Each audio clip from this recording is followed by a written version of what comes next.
Committee will come to order without objection. The chair is authorized to declare recess at any time. We welcome everyone to today's hearing on oversight of the Federal Bureau of Investigation. This is the first occasion for the committee to get back together since the tragic death of Charlie Kirk. Charlie was a good man, a happy warrior who fought for principles and values I think make our country special, and certainly was a strong proponent of defending the First Amendment, something this committee cares deeply about. I said this over the weekend. I think Charlie lived that scripture verse, 2 Timothy 4:7, fight the good fight, finish the course, keep the faith. Charlie certainly lived that, and he did it with a smile on his face. And so the tragic killing happened a week ago while we were in markup here in the committee. And I know everyone, our witness was a friend of Charlie's, and I know many people in the dais were as well. So I know we're all praying for Charlie's family, and I would extend a moment to the ranking member if you wanted to say something. Thank you, Mr. Chairman, for saying that. The whole country reacted with horror and shock to the brutal assassination of Charlie Kirk in cold blood. And there is never any warrant for political violence in America. And just as we all recoiled together at the shocking assassination of Melissa Hortman and others who died in that Minnesota attack, we all stand together categorically against political violence in America and determined to end these cycles of political violence that have traumatized the country. Well said. Chair now recognizes the gentleman from Kansas, Mr. Schmidt, to lead us all in the Pledge of Allegiance. Pledge allegiance to the flag of the United States of America and to the republic for which it stands, one nation, under God, indivisible, with liberty and justice for all. As is customary, we will begin with opening statements. 5 weeks ago, because of the work of Director Patel, we learned that the former chair of the House Intelligence Committee and current United States Senator leaked classified information. We learned this because a whistleblower came forward. Whistleblower with 23 years experience in the intelligence community, a Democrat staffer on the committee, said this: they were pressured to leak classified information, which sort of raises the obvious question. Why would the head of the Intelligence Committee, the chair of that committee, who's supposed to be guarding our secrets, why would he be encouraging the leaking of classified information? Whistleblower told us that answer as well. The leaked information was supposed to be used, the leaked information, false information, was going to be used to indict President Trump. Now, the former chairman wasn't the only person leaking information. Jim Comey was also sharing things he wasn't supposed to share. Again, don't take my word for it. The Inspector General told us this. In his report, he said, quote, James Comey violated FBI policy by disclosing classified information. And what was Comey's motive? Same as the senator from California: to sabotage and undermine President Trump's first term. And we know that Mr. Comey's not been shy about what his objective was. In fact, 4 months ago, he told us. Remember this? 8647, Jim Comey told us just 4 months ago. Now, how'd they do it? How did the former chair of the Intel community, the former FBI director, and others in our government attempt to undermine President Trump's first term? 7 weeks ago, because of the good work of the Director of National Intelligence, Tulsi Gabbard, we learned from another whistleblower, a second whistleblower, that in the closing days of the Obama administration, the intelligence community assessment was changed. On December 5th, 2016, they had one assessment. That assessment said Russia did not impact the election vote count.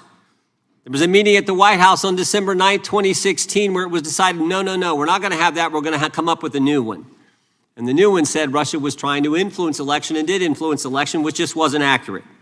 And that new one is published on January 6, 2017. Let's just show you a few things that took place. I want to show you first this email from Admiral Rogers, the head of the NSA, You can see it was December 22nd. It says to Jim, John, and Jim Clapper, John Brennan, Jim Comey. And he says, I asked my team if they've had sufficient access to the underlying intelligence, sufficient time to review that intelligence. On both points, my team raised concern. Further states, my folks aren't fully comfortable. A few hours later, there's an email back to Admiral Rogers. This one is from Jim Clapper, and it says this: it is essential that we be on the same page and all of us are supportive of the report in the highest tradition of, that's our story and we're sticking to it. We may have to compromise on our normal modalities. This is one project that has to be a team sport. That's our story and we're sticking to it. Compromise on normal modalities, that's a fancy way of saying, that's the government speak for we're gonna have to change the rules. In fact, we're not gonna follow our own rules. And that's exactly what they did to get the objective they wanted, to undermine President Trump. Now, how did it specifically take place? The whistleblower said that the government officials ignored concerns about discredited information. And what was that discredited information? What was the discredited information that they didn't ignore the concerns about? What did they use, that discredited information? Of course, it was the dossier. The now famous Steele dossier that was paid for by the Clinton campaign when they hired the law firm Perkins Coie, who hired Fusion GPS, who hired the foreigner Christopher Steele, who wrote all this garbage and lies down. That is what was used to change the intelligence community report. And what happens next? What do Jim, John, and Jim do next? They go to Trump Tower on January 6, 2017 to brief then President-elect Trump about the dossier. Again, the Clinton-financed, foreign-authored dossier that the whistleblower knows is garbage and that they know is garbage. And then there's one final step. One final step. Jim Comey leaves that meeting with the president and immediately leaks to the press that they briefed the president on the discredited information. They briefed the president on the dossier and thereby giving it some credibility and creating the basis and the predicate for all they did to the president. They leaked false information, they leaked classified information, they used and leaked discredited information, and they didn't follow their own rules, all to sabotage President Trump's first term. And but for this guy, Kash Patel, but for this guy, we would never have known this information. The good people of this great country would not have known what took place 8 years ago when they were trying to undermine the guy elected by we the people. And I want to thank Attorney General Bondi. She set up a special strike force, a special team to look into this and see if there's any criminal liability that exists in what took place. Now, in addition to getting the truth to the people, Director Patel is getting the bad guys off the street. He's moved agents out of Washington, got the focus off of politics here in D.C., and is instead putting bad guys behind bars. 21,000 violent criminals have been taken off the streets, which is a 125% increase from the comparable period in the previous administration. He's rescued 4,000 kids. He's got 1,300 predators who he's arrested. He's also ended the weaponization of the FBI. No more spying on parents at school board meetings. No more pre-dawn raids on pro-life Catholics. No more retaliation against whistleblowers. And he's given us information that Chris Wray didn't. Maybe said better, he's given us information that Chris Wray wouldn't. Director Wray didn't tell us that there were 26 confidential human sources at the Capitol on January 6, 2021, even though he was repeatedly asked about that by members of this committee. Director Wray didn't tell us that there were 17 of those confidential human sources who entered restricted space. 4 went in the Capitol. None of them were arrested. They weren't authorized to do that. They broke the law. None of them were arrested. Lots of American citizens were arrested, but the guys whose whose American tax dollars was used to pay these guys who broke the law, none of them were. One was recommended for charging and was not charged. And remember when Chris Wray told us that the Richmond field office memorandum on pro-life Catholics was just a one-off? Turns out he wasn't being square with the Senate either. Director Wray wasn't square with us. He told us that multiple other officers were involved in targeting the Catholics. We got that information from Director Patel. We learned from Director Patel the FBI actually surveilled a priest, tried to get the priest to divulge information, break the priest-penitent relationship and confidence that exists. And Director Patel is saving taxpayers' money. He's not going to build a new headquarters outside of D.C. He's going to keep the headquarters right here in the capital city. Save Americans money. Save the taxpayers money. In 8 months, Director Patel has given us the facts. He's ended the weaponization at the FBI. He's taken bad guys off the streets, and he's saving taxpayers money. But my guess is the Democrats won't focus on all that good news. They'll focus on politics. They'll stick with Comey and Clapper and Brennan and continue to try to undermine President Trump. With that, I yield to the ranking member for an opening statement. Thank you very much, Mr. Chairman, and welcome, Director Patel. You and I have not had the opportunity to meet, and alas, you failed to respond to the 8 oversight letters I've sent you over the last 7 months. So we do have a lot of questions piling up for you, but I want to start with a word of praise. The first FBI director was J. Edgar Hoover, who steadfastly refused to hire women, African Americans, and other minorities as agents. And although he was a closeted homosexual who lived in domestic partnership for decades with Clyde Tolson, he also participated in anti-gay crusades. He aggressively promoted what we would today call white Christian nationalism, and he would undoubtedly be turning over in his grave to see as one of his successors a first-generation Indian American and a proud Hindu. So I congratulate you on being a breakthrough in this sense and being a beneficiary of the civil rights movement that opened up the FBI and the federal workforce to lots of people who never would have been hired in its first decades. Alas, you share J. Edgar Hoover's dangerous obsession with blind loyalty over professionalism and effective public policy. For Hoover, it was blind loyalty to him in keeping his secrets. For you, it's blind loyalty to Donald Trump in keeping his secrets. During your confirmation, it was widely noted on all sides that your primary qualification was your unwavering loyalty to Trump. Unlike other directors, you had no work experience at the FBI, but you had made over 1,000 media and political appearances in support of Trump's campaign. Your Senate confirmation vote was 51-49, the closest in history, with your opponents warning you were not qualified and had no interest in actually developing the qualifications for the job. I hoped that they were wrong. Alas, they were not. While most other new FBI directors drew on their experience as FBI agents, you didn't have that.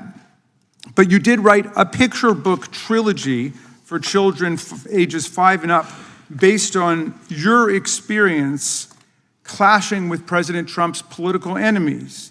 In your book, you describe your literary alter ego, Kash the Knight, as a wacky, easily bored wizard carrying out King Donald's vengeance by driving his enemies out of the kingdom. In the books, King Donald is besieged by the evil Hillary Queentown, but saved in the end by Kash. Then Kash goes on to catch mules who are stealing the 2020 election for the great King Donald from Sleepy Joe. And then in the third book, Kash takes down the dragon of the jalapenos, nicknamed the DOJ.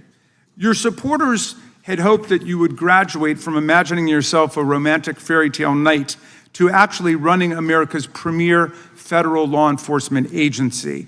Alas, just as we've learned how dangerous it is to put a science-denying anti-vaxxer in charge of our public health, we've learned how dangerous it is to name as director of the FBI a man who thinks of himself as a fairy tale knight who keeps a fire-breathing dragon named DOJ at home to forcibly drive villains out of the kingdom.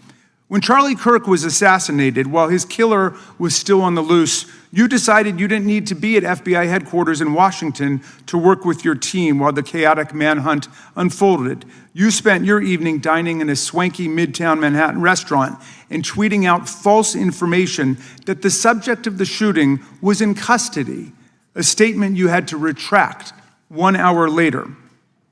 Your performance was so disturbing that even the MAGA base was alarmed. Culture warrior Christopher Rufo, who just a few months ago sat in your chair as a Republican witness, observed that you performed terribly, and he called for your ouster. The FBI might be able to survive your delusions of grandeur and the explosively volatile temper that was on display yesterday in the Senate. But the intractable problem is that you are running the FBI not as a law enforcement agency charged with keeping the American people safe, but as a political enforcement agency working directly for the president's vengeance campaign. 7 months in, it's impossible to overstate the destruction, chaos, and demoralization you've brought to the FBI and its workforce and the resulting danger your actions have caused to our country. You've been systematically purging the FBI of its most experienced and qualified agents, division leaders, and experts in counterterror, counterintelligence, and cybersecurity, precisely the people who have the expertise you lack and which the FBI and the country need. They've been expelled from the ranks of the Bureau simply because they did their duty investigating crimes, including those committed by the mob that attacked the Capitol on January 6, 2021, and beat the hell out of more than 140 police officers, or simply because you suspected them of being insufficiently loyal to Donald Trump. You illegally sacked Brian Driscoll, the former acting director of the Bureau and a decorated counterterrorism expert who worked at the FBI for nearly 20 years. According to Driscoll, you told him your own job, quote, depended on the removal of agents who worked on the cases against the president, regardless of whether the agents chose to work on those cases or not. You added, quote, the FBI tried to put the president in jail and he hasn't forgotten it. You forced out the leader of the Salt Lake City field office, Mehtab Saeed, just weeks before Charlie Kirk's assassination, depriving the FBI of an experienced counterterrorism expert described by her colleagues as absolutely the best and legendary. She would have led the FBI's manhunt had she not been fired. When Trump decided that rounding up immigrants with no criminal records was more important than preventing crimes like human trafficking of women and girls, drug dealing, terrorism, and fraud, you ordered the 25 largest field offices to divert thousands of agents away from chasing down violent criminals, sex traffickers, fraudsters, and scammers to carry out this immigration crackdown. Director Patel, you treated the men and women at the FBI with disrespect and paranoia. You've assembled a roving band of freelancing henchmen within your office and charged them with conducting unauthorized investigations, targeting and harassing career FBI employees. Amazingly, you forced senior leadership to repeatedly take polygraph tests to prove their political loyalty and pushed out leaders who refused these demeaning exercises. And now we're seeing one very clear reason why you want to build a political FBI. The Epstein files. You want an FBI blindly loyal to Trump and to you as his enforcer so you can continue your cover-up of a massive international sex trafficking ring with more than 1,000 victims, betraying all of the survivors of the sexual violence. Before you got in this job, you called for full release of Epstein files, telling podcaster Benny Johnson that the only reason the list was not released by DOJ and FBI was, quote, because of who's on that list. Upon your confirmation, you promised that, quote, there will be no cover-ups, no missing documents, no stone left unturned. And anyone from the prior or current Bureau who undermines this will be swiftly pursued. This spring, you ordered hundreds of agents to pore over all the Epstein files, but not to look for more clues about the money network or the network of human traffickers. You pulled these agents from their regular counterterrorism or drug trafficking duties to work around the clock, some of them sleeping at their desks, to conduct a frantic search to make sure Donald Trump's name and image were flagged and redacted wherever they appeared, whether an email, a text, a letter, an interview, a photograph, or a video. In May, Attorney General Bondi reportedly told Trump that his name had indeed appeared multiple times throughout the Epstein files. And not long thereafter, in July, you and the Attorney General released a memo claiming that, quote, no further disclosure would be appropriate or warranted. In a few short months, how did you go from being a crusader for accountability and transparency for the Epstein files to being a part of the conspiracy and cover-up? The answer is simple. You said it yourself, because of who's on that list. Donald Trump's relationship with Epstein over the years is well documented. A week ago, the Oversight Committee released Trump's disturbing birthday book, note to Epstein written over a drawing of a woman's naked body referring to a, quote, wonderful secret. The Oversight Committee obtained the note from the Epstein estate, not from the FBI, raising questions again of whether the FBI has been withholding documents.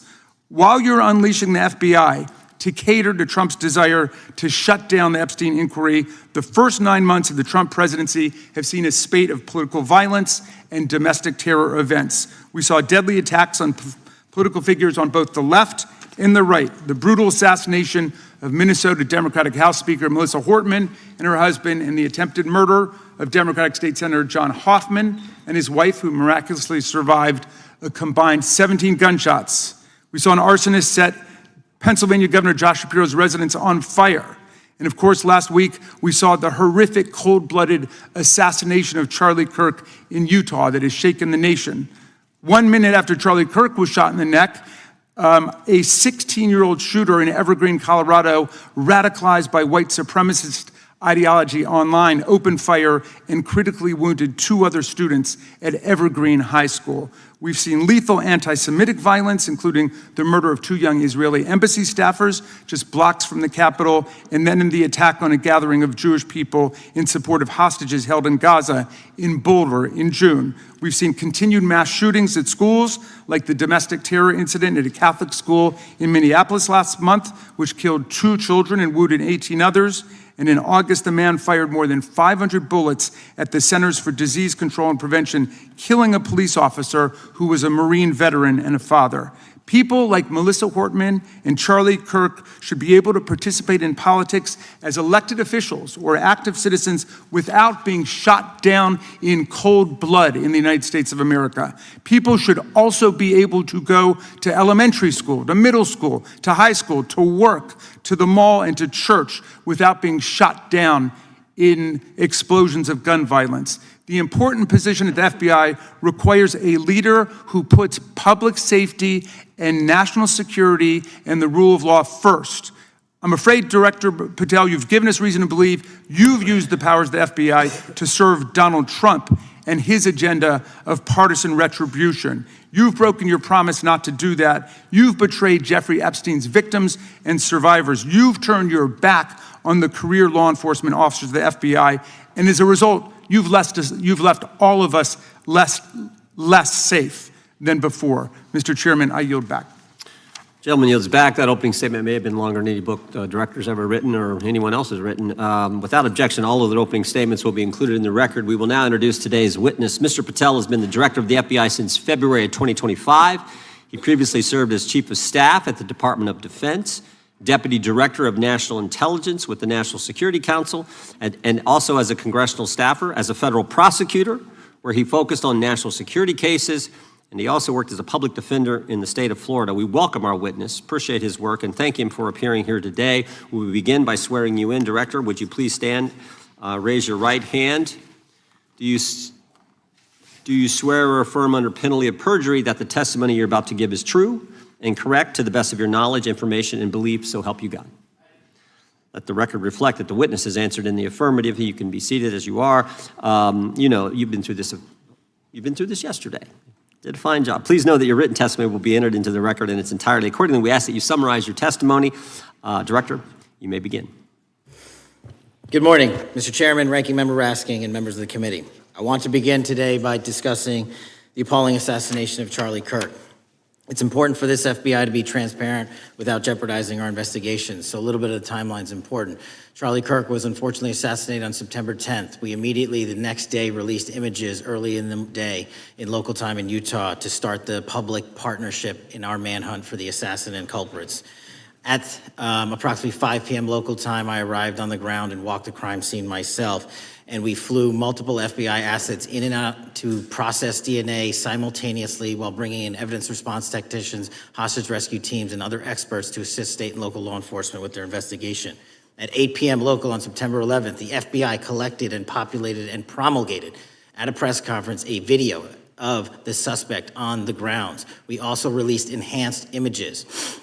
Due to that release that I directed and ordered, the suspect involved was apprehended and in custody at 10 p.m. local time. That's less than 2 hours after we did the video release and the photo release. So within 33 hours, that individual suspect was in custody. And his family, who has since been interrogated, specifically stated to FBI interrogators that because of the video that the FBI released at my direction and because of the photographs that they released, they identified their son, they confronted their son when he swung by their home, and that's what led to his apprehension. We are still, the FBI has that investigation ongoing, and it continues to be ongoing, and I want to thank the state of Utah and the state and local authorities there. And I also want to thank the Attorney General and President Trump for directing resources to allow us to conduct that investigation as we have. Under this administration, the FBI has arrested more than 23,000 violent criminals. 23,000 in 7 months. That's twice as many year to date last year. We've taken over 6,000 firearms off the streets. 6,000 guns are no longer in the hands of criminals in 7 months. We've identified and found and located 4,700 child victims. That is a 35% increase year to date last year. We have arrested 1,500 child predators. That is a 10% increase year to date last year in just 7 months. We've assisted our partners with countless counterterrorism operations around the world. We've captured, at the FBI, 4 of the most top 10 wanted fugitives in the world in 7 months. To put that in perspective, that's as many as my predecessor nabbed in the entirety of the Biden administration. We got 4, we got more coming. On top of that, in 2 weeks, thanks to the help of the CIA, we collected and captured one of the individuals responsible for the horrific Abbey Gate bombing that led to the murder of 13 service members. We did that in 2 weeks. They didn't do it in the 4 years of the entire prior administration. Nationwide, we've been executing our Operation Summer Heat, the FBI's national focus on targeting violent crime based on intelligence-driven operations. Ask the citizens of Seattle, Miami, Memphis, Charlotte, Chicago, New Orleans, to specifically highlight New Orleans and Nashville. There has been a 250% increase in violent crime arrests in those cities alone and other mid-major cities that I've just listed. In just a few short months, we have already unleashed 1,000 FBI personnel across this country. Every single state across this country is getting a plus up. This is a fiction that the FBI is short or that we are compromising the men and women in the field. They do not need to be in Washington, D.C., so we're sending them into the field to each and every one of your states. Because of that, crime is at an all-time low.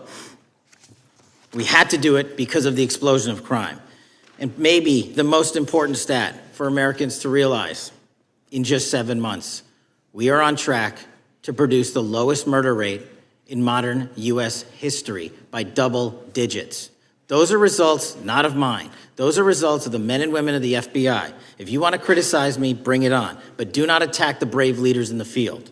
We are also working 24/7, 365 on the opioid epidemic that is killing more than hundreds of thousands of people a year. We have seized 1,600 kilograms of fentanyl off the streets so far in 7 months. Year to date, 25% increase. To put that in perspective, that's enough to kill a third of the American population, 120 million Americans. 100,000 kilograms of cocaine and meth gone off the streets. Earlier this year, I highlighted in Cincinnati, Ohio, how we're getting creative to chase down those that were willing to do harm to our citizens. Not just by striking at the heart of the fentanyl producers, but the fentanyl precursor companies in China. And we indicted for the first time multiple companies and individuals, not just in America, but in mainland China, that are producing the ingredients that produce and make fentanyl that kill our children. And we're going to keep going. Counterterrorism work, cyber attacks, and foreign adversaries are something the FBI must never sleep on, and we are not sleeping. In the counterintelligence space alone, this year, year to date, 30% increase in counterintelligence arrests from the DPRK, Russia, Iran, and China. And I want the American people to know, in this setting, there's a lot of work that the brave men and women in the FBI are doing we just can't get into, but they don't stop. Our cyber threats, ransomware attacks, those harming our children online. We have nearly a 20% increase in indictments and arrests in 7 months alone this year. We're going after those that harm our malware, infrastructure systems, telecom systems, and energy structure. Combating SALT and Vault typhoons are just a little bit of the examples we're doing.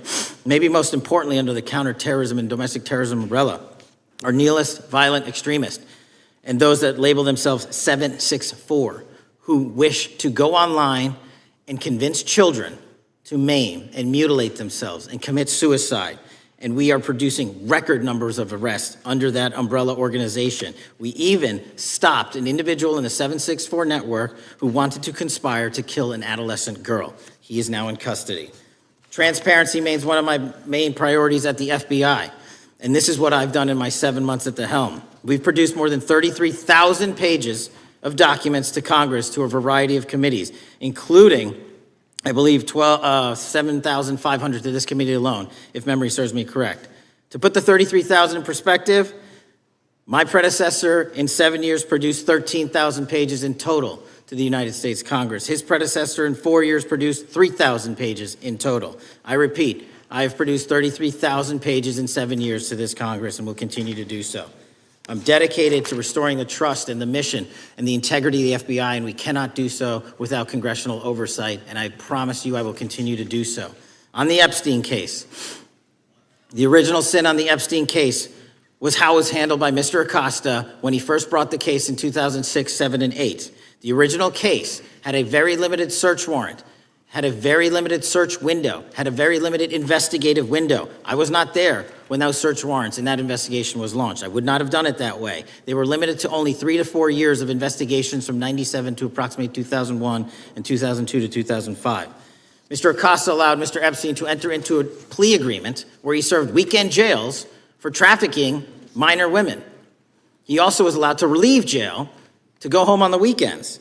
Plus, he allowed a non-prosecution agreement to be signed as part of that plea deal, prohibiting future investigations from that prosecution and from that evidence, and prohibiting the collection of further material. That is the original sin. We are working with Congress to produce more than any administration ever has material on Epstein. And I welcome the challenge to tell us that we are not being as transparent as the law allows. We even went to court and asked the judges to lift those prosecutorial agreements and to lift those court order seals, and they denied us 3 times.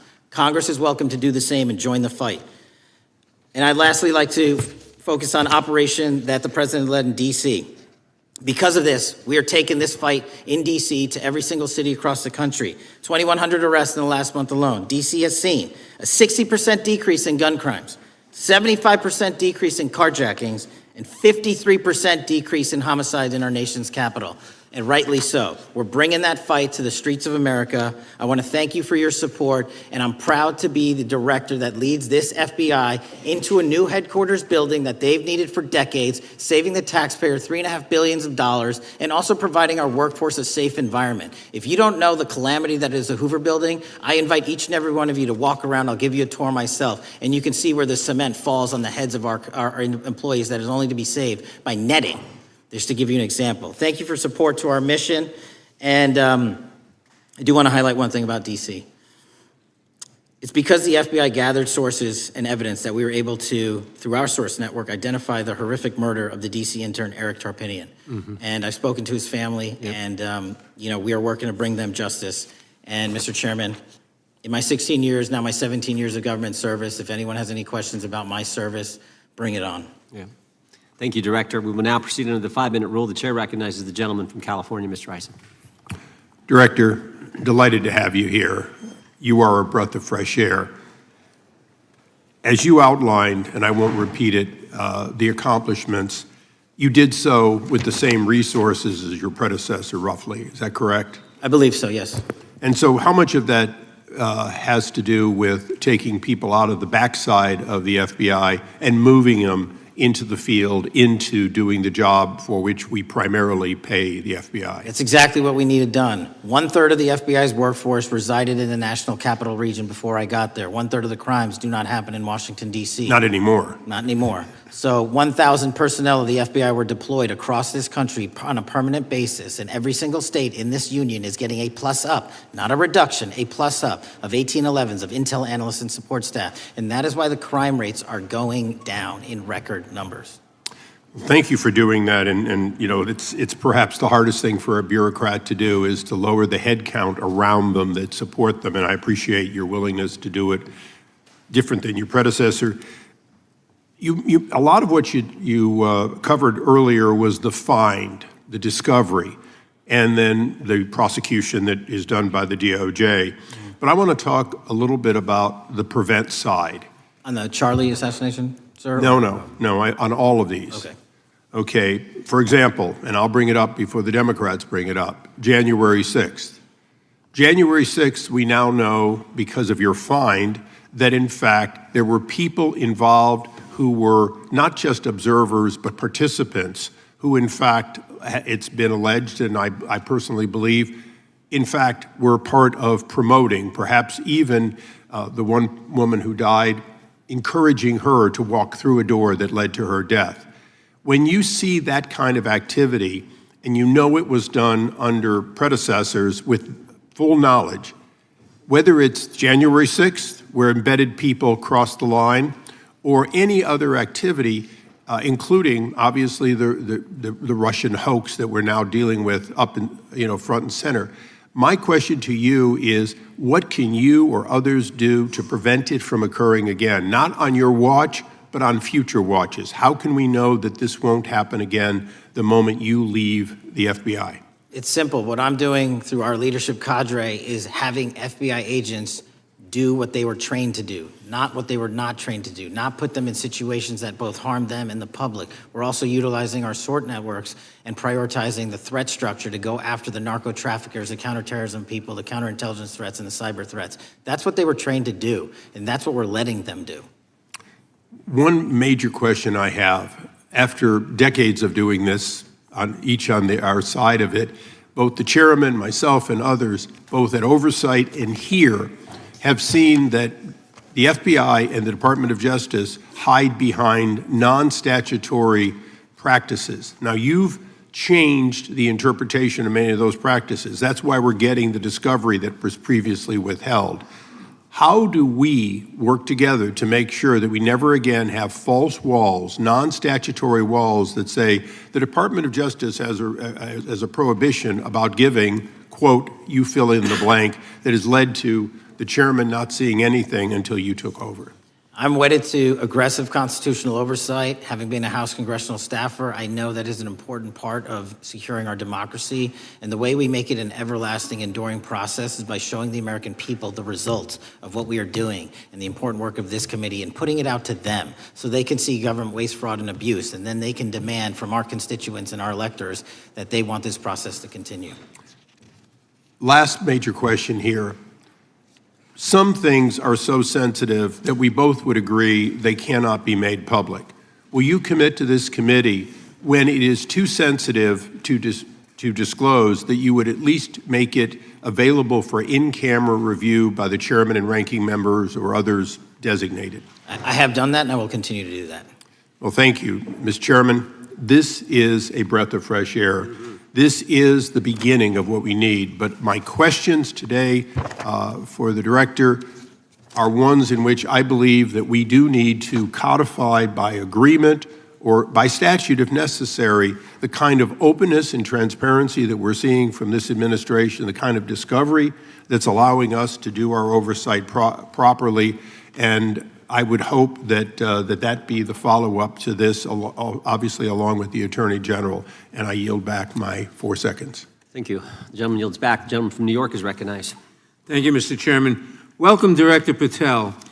In the wake of the tragic murder of Charlie Kirk, Donald Trump said, quote, "Violence and murder are the tragic consequences of demonizing those with whom you disagree, day after day, year after year, in the most hateful and despicable way possible," close quote. I would note for the record that Donald Trump has famously demonized practically every person he has ever disagreed with, and therefore, using his own logic, he has put their lives at risk. I should know, about 2 weeks ago, when I announced my decision not to my decision not to seek re-election, many people on both sides of the aisle, including the chairman, offered me well wishes and thanked me for my service. Donald Trump, on the other hand, took to Truth Social to call me a, quote, psychopathic nut job, among other things. Yesterday, I received a threatening note filled with anti-Semitic comments and hateful attacks that mimics some of the same language used by the president. I am sure many of us on this committee face similar threats every day. We have seen political assaults on both the left and the right. The attack on Charlie Kirk, the attempted assassination of the president, the murder of the Democratic Speaker of the Minnesota House, the assault on Paul Pelosi, and the attack on the Capitol on January 6th, for example. Director Patel, Do you agree that there is political violence from both the left and the right? There is too much political Do violence. you agree, yes or no, that there's violence? There yes is too or- much political violence based on ideologies from either side. From either side, okay.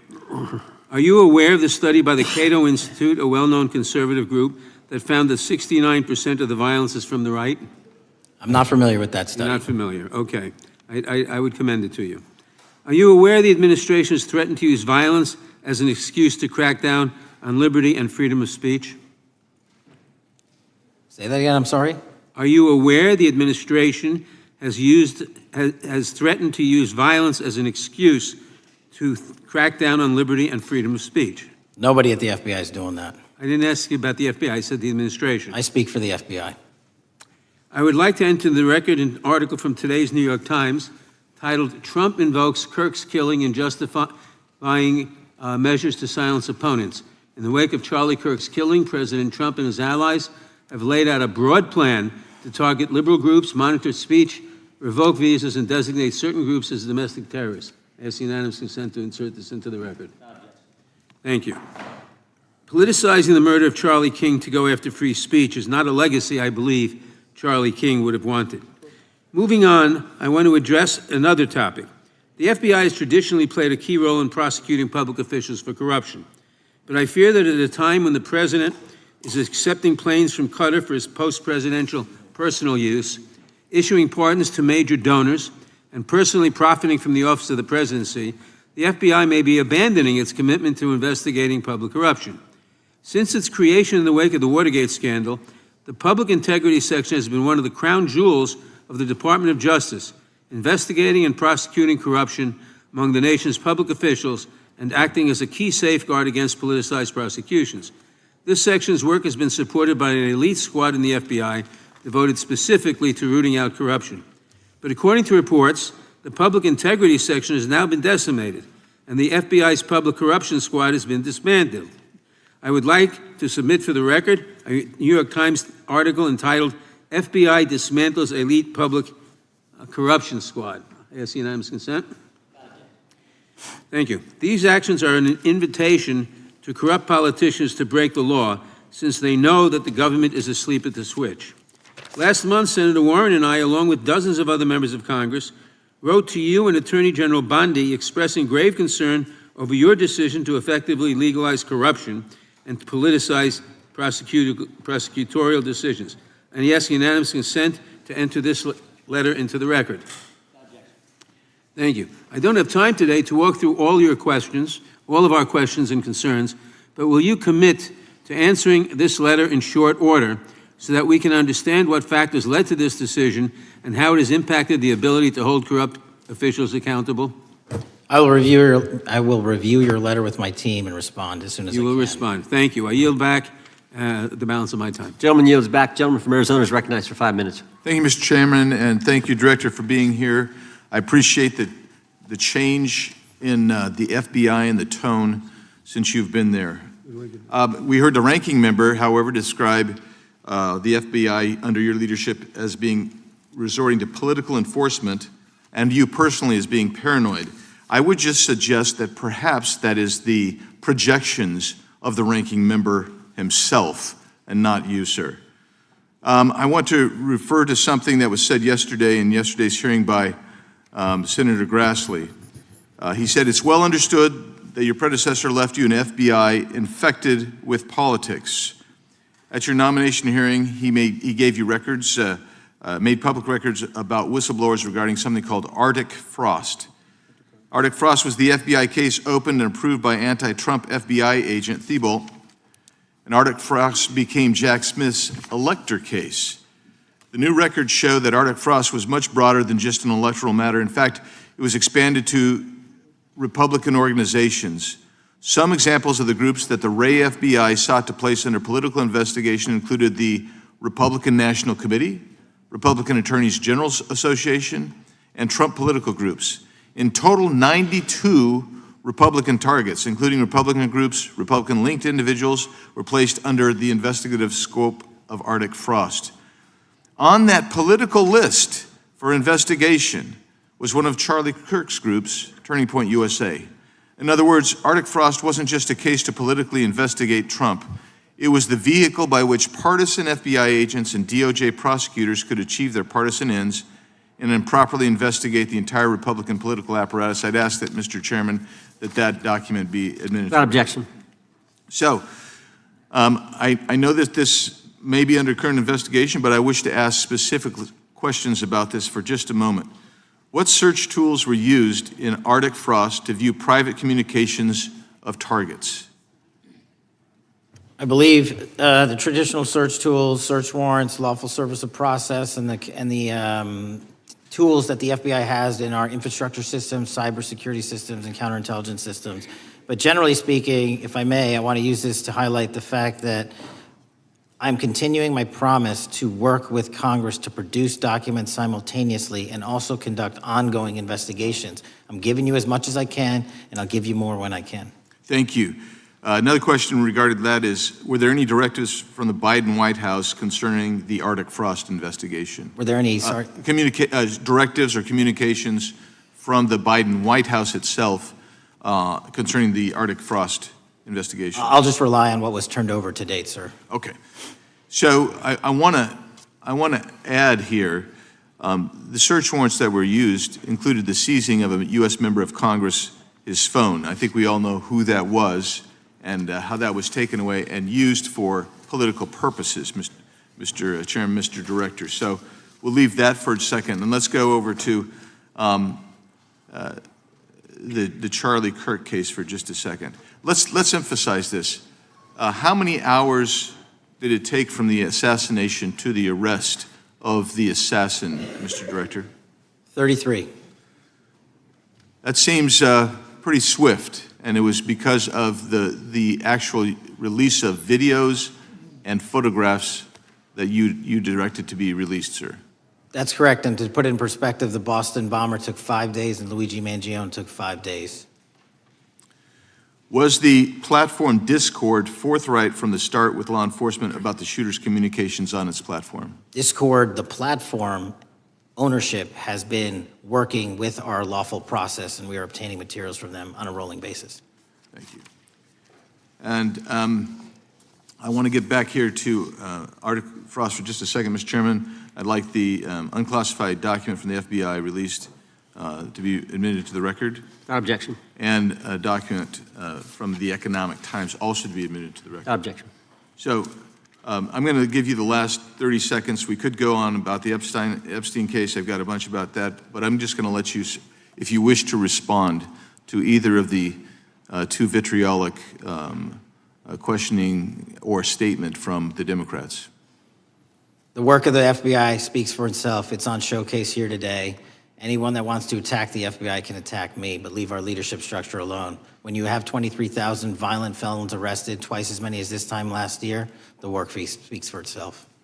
Thank you, Mr. Chairman, and thank you. Appreciate your good work, Director Patel. Yield back. Gentleman yields back. Gentleman from Maryland is recognized. Thank you kindly, Mr. Chairman. Director Patel, before you joined the FBI, you railed against it for covering up Jeffrey Epstein's human trafficking ring. Let me refresh your memory with this clip. It has Epstein's list. They're sitting on it. That doesn't seem like something you should do. You're protecting the world's foremost predator. That seems like an evil thing to do, regardless of who may be embarrassed in the release of that list. Why is the FBI protecting the greatest pederast, the largest scale pederast in human history? Simple, because of who's on that list. So you finished that December 2023 interview with a challenge to the FBI and harsh words for Republicans in Congress for not getting the Epstein files out to the public. You can see this clip. Boy pants, and let us know who the pedophiles are. Put on your big boy pants and let us know who the pedophiles are, you said. You emphasized that the president and the FBI director each had complete authority to release Epstein's client list. You said Epstein's black book is under the, quote, direct control of the director of the FBI. Look at this clip. This is way off the topic, but who has Jeffrey Epstein's Black book? black book? FBI. But who? That is, I mean, there's... Oh, that's under direct control of the director of the FBI. All right, so you were sworn in as director more than 200 days ago. Now the black book is under your direct control. So why haven't you released the names of Epstein's co-conspirators in the rape and sex trafficking of young women and girls? The Rolodex, which is what everybody colloquially refers to as the Black Book, has been released. Oh, no, you're talking about what the journalist got 5 years ago? No, that's not what we're talking about. We're talking about what you were talking about there, That's the Black exactly Book what I under was the direct talking. control of the FBI director. We have released more material than anyone else before. The Biden administration, Obama administration had the exact opportunities to release this material, and they never did. And if you are telling the men and women of the FBI, Why we're have not you going after changed your child predators. position? Hang on, you said we're not going after child predators. 1,500 child predators arrested this year, 35% Okay, increase, I'll reclaim my time. 4,700 child victims Mr. Chairman, I'm going to found. reclaim my time if you could instruct the witness. Why have you changed your position? There you were saying it's under the direct control of the FBI director and all of it should be released. Why have you changed your Everything position? that has been lawfully permitted to be released has been released. And as I told you, Really? the investigation was limited. And let me make something crystal clear. I never said Jeffrey Epstein didn't traffic other people, other women, and they're not other victims. This is the investigation we were given from 2006, 7, and 8, and the search warrants from 2006, 7, and 8. That's what we're working with. Well, wait, have you released all of the stuff that the FBI has seized from Epstein's house? The computers, the emails, the file cabinets, the documents? What about the financial records? Have you released all of that? Everything the court has allowed us to Which release. court are you talking about? 3 separate federal courts have come in and said. We're there are talking about the 3 evidence you've got. It's got nothing to do with what those courts have. Do you have any We're talking idea about how the evidence- law works? Wait. Do you want me to break the law in a federal judge's order? No, to I want you to satisfy follow your own curiosity? word, Director Patel. You said up there it was under the direct control of the FBI director. He had the Black And Book. everything I have direct control over, we have gone to court. You haven't. Complete We your went sentence. to court. Everything you have direct control over, you said. Have gone to court, and everything we have direct Director control Patel, over. complete your and sentence. can You said lawfully everything- Like to release. the We are gentleman- releasing. He'd like to complete his answer. You began the sentence, everything you have direct control over, and then you stopped that sentence. You've released everything that you have direct control over? And I have direct control over and can lawfully release. If you're not familiar with the court orders, that's not my fault. Oh, I'm Go perfectly, look at them. I'm Go perfectly to familiar court. with them, but how did we prosecute Ghislaine Maxwell? She was prosecuted with the investigatory material that was collected from 2001 and 2005 because of the non-prosecution agreements and the court orders on the investigations and search warrants. We were not able to develop new information. And oh, by the way, Jeffrey Epstein was out for 12 years, and the Obama and Biden administration did nothing to look at his work, his pedophile network. If you want to blame me, that's fine. But now you're blaming the men and women who conducted No, this stop great that. search. I'm not blaming anybody other than you. You're not keeping your word. You said that you would release all of the materials Has under your anyone direct released control. more information on Epstein than I have? Has Well, anyone? much did more- Comey, did Ray? Much Did more. they? Excuse me. Much more has come out in the days since the American people in Congress have been demanding it, but it's coming out in dribs and drabs. Why don't you just release the entire file as you promised to do? I literally just told you, there are multiple federal court orders. I'm not going to break the law to satisfy your curiosity. You didn't join us when we filed court to release the court orders. You could have. You have lawyers. You could have shown up. You didn't do that. That's a tiny fraction of the material we're That talking is about. not. It is How a do you- tiny fraction. How do you know that? Have you seen No. everything? Time It's of the all gentleman. misdirection. How do you know Time that? of the gentleman has expired. The gentleman from California is recognized.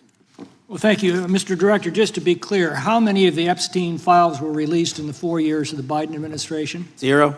And how many have you released?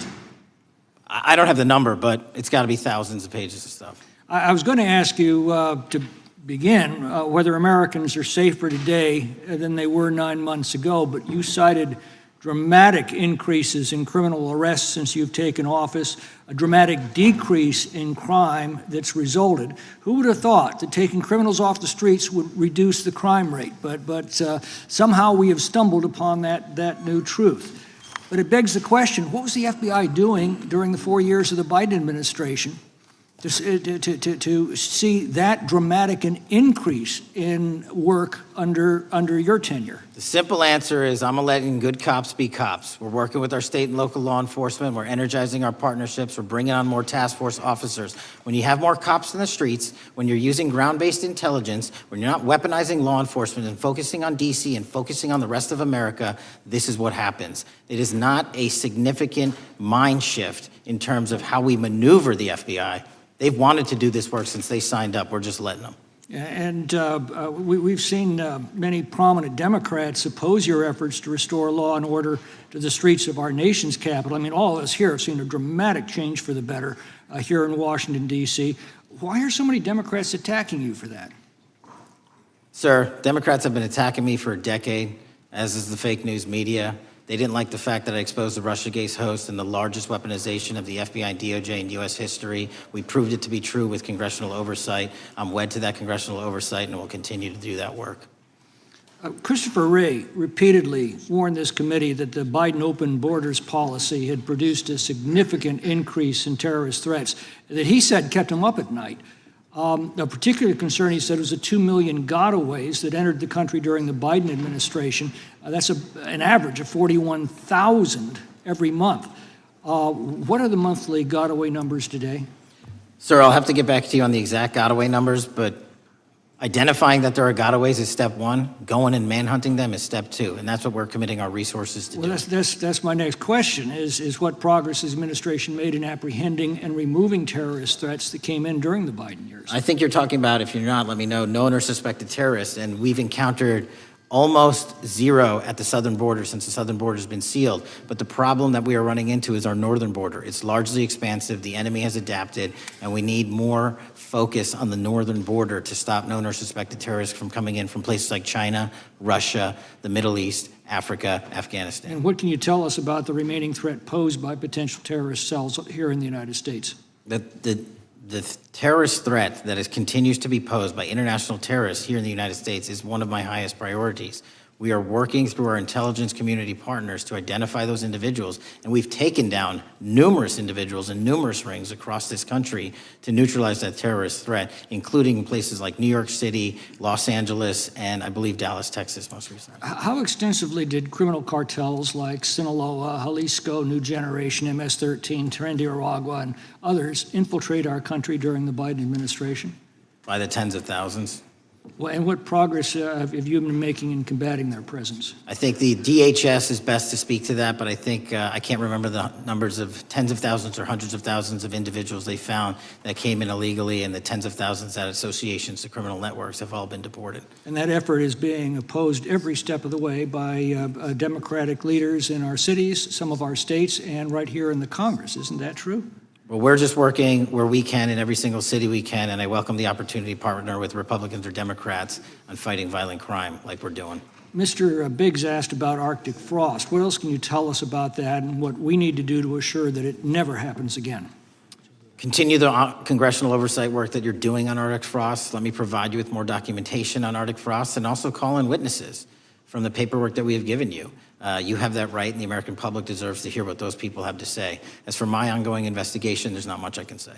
What role did the FBI play in suppressing the Hunter Biden laptop story during the 2024 election? Off the top of my memory, sir, I believe the FBI was in possession of verified information from that laptop, and it was improperly publicized that they did not have information and masked it as Russian disinformation. We now know that was categorically false. I don't know why the FBI did that, when they did that, but we've released all the materials related to that. Thank you. Gentleman yields back. The gentleman from New York is recognized. Mr. Goldman. Mr. Patel, does Donald Trump appear anywhere in the Epstein files? I'm sorry, could you say that again? It's not a complicated question. Does Donald Trump appear anywhere in the Epstein files? I didn't say it was a complicated question. I just didn't hear you, so my apologies. We have released where President Trump's name's in the Epstein files and everybody else, and all credible information that we are legally allowed to release has been released. All right, so let's go through that. You're referring to court orders that prohibit you from releasing grand jury testimony under Rule 6E. Is that what you're referring to when you say as the law allows? That's a piece of it. Really? What other evidence do those three court orders you cited prohibit from being released? Information that was collected pursuant to those search warrants that were limited in fashion. Wrong. That's not what the court order says, and that's not under 6E. And you're talking, and I said that's 6E, and I said there was others, and I'm answering that. There are sealed court order documents. There are protective orders. They are unsealed as part of discovery given to Ghislaine Maxwell. They are no longer sealed. That's just not true. We can argue about it all you want. Okay, well, you agree that there are, so your testimony here is that the reason why you are not releasing all of the videos that you have acknowledged, there are so many, and that the FBI spent thousands of hours of reviewing, the photographs, all of the photographs that you have. You're saying that you're not releasing those because there's a court order requiring them to be sealed? Is that your testimony? Never said that about the videos. On the totality of the videos, of the thousands of images that were seized pursuant to the search warrants executed at the time, the overwhelming majority of that video is pornographic material that was downloaded from the internet and child sexual abuse material. We will never release that. Well, as you should not release the victims, but if there are videos that relate to others who Epstein trafficked to, such as maybe Prince Andrew, or photographs, that you have total control to release. Yes, and if it exists... And so why haven't you released it? Why are you supposing that that is a fact when in fact it is false? Are you saying that... You're saying that none of the videos relate to anything relevant to the Jeffrey Epstein trafficking ring? Every single video that we have collected pursuant to the prior search warrants has been examined for the last 10 years. And every single video has been utilized for whatever prosecutions were able to be legally brought. I'm not asking about prosecutions. I'm asking about why you aren't releasing the full Epstein files, including the names of people who were involved in the sex ring that you promised to do before you became FBI director. I just told you, I'm not going to release downloaded porn of I'm children not asking on the about internet. that. Fine. I'm asking about all the other files. What other videos? Tell me. Tell me. That's what I'm asking. Tell me. You're saying there are no videos that would be relevant to anyone else involved in the Jeffrey Epstein sex ring. Pursuant to Mr. Acosta's collection of information based on the search warrants. That's all we have in our I possession. understand. And I'm asking you, that stuff. That's all we got. I'm not asking all you got. I'm asking you, in that stuff, there's nothing that's related to to any other sex traffic, any other people engaged with Epstein in underage sex. That's correct. To my knowledge, no. Okay. Let's talk about the witness interviews. 302s of witness interviews. Those are not subject to the court order. Those are not subject to any fictional sealed order for a search warrant. Why aren't you releasing those with the redacted names of the victims? We are releasing as much as legally allowed. That's why we went back to the courts. How is that not legally allowed? Sir, do you know how court orders work? Do you know how protective orders Actually, work? Do you know how Mr. sealing Patel, orders I was work? a real prosecutor for 10 years. I know exactly how. So I was a court fake orders. one? And I want to understand what the court order prevents you from releasing witness statements that the FBI took. You should know that as a real prosecutor, when the court hand downs a protective order and a motion to seal, the material is sealed unless that Your judge testimony waives here it. is that all of those witness statements are under a court order, a protective order.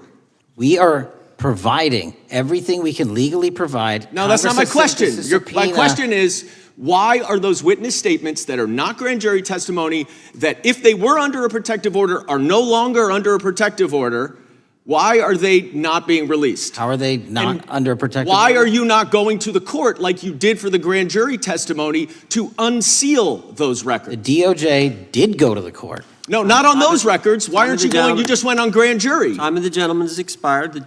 You are hiding the Epstein files, Time Mr. of the Patel. gentleman has expired. You are part of the cover-up. Can I respond? Sure can. Any allegations that I'm a part of a cover-up to protect child sexual trafficking and victims of human trafficking and sexual crimes is patently and categorically false in the work of my So I hope you will talk to them when they Gentlemen's time have has requested expired. to speak with you. Because the Gentlemen's time has victims have expired. Gentleman requested yields and you are back. not responding to them. Director, yes or no, is the FBI still spying on parents at school board meetings?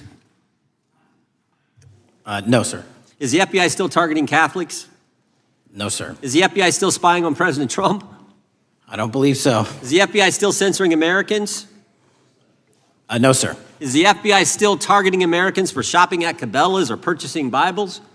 Nobody is targeted for their faith. Is the FBI still targeting Americans who are pro-life? Nobody is targeting anyone for their beliefs. Is the FBI still cooking the books on crime data? The crime data is real. Is the FBI still purging agents for conservative viewpoints? No one at the FBI has asked their viewpoints on Is policy. the FBI still labeling the Betsy Ross flag, the flag of the American Revolution, a hate symbol? No.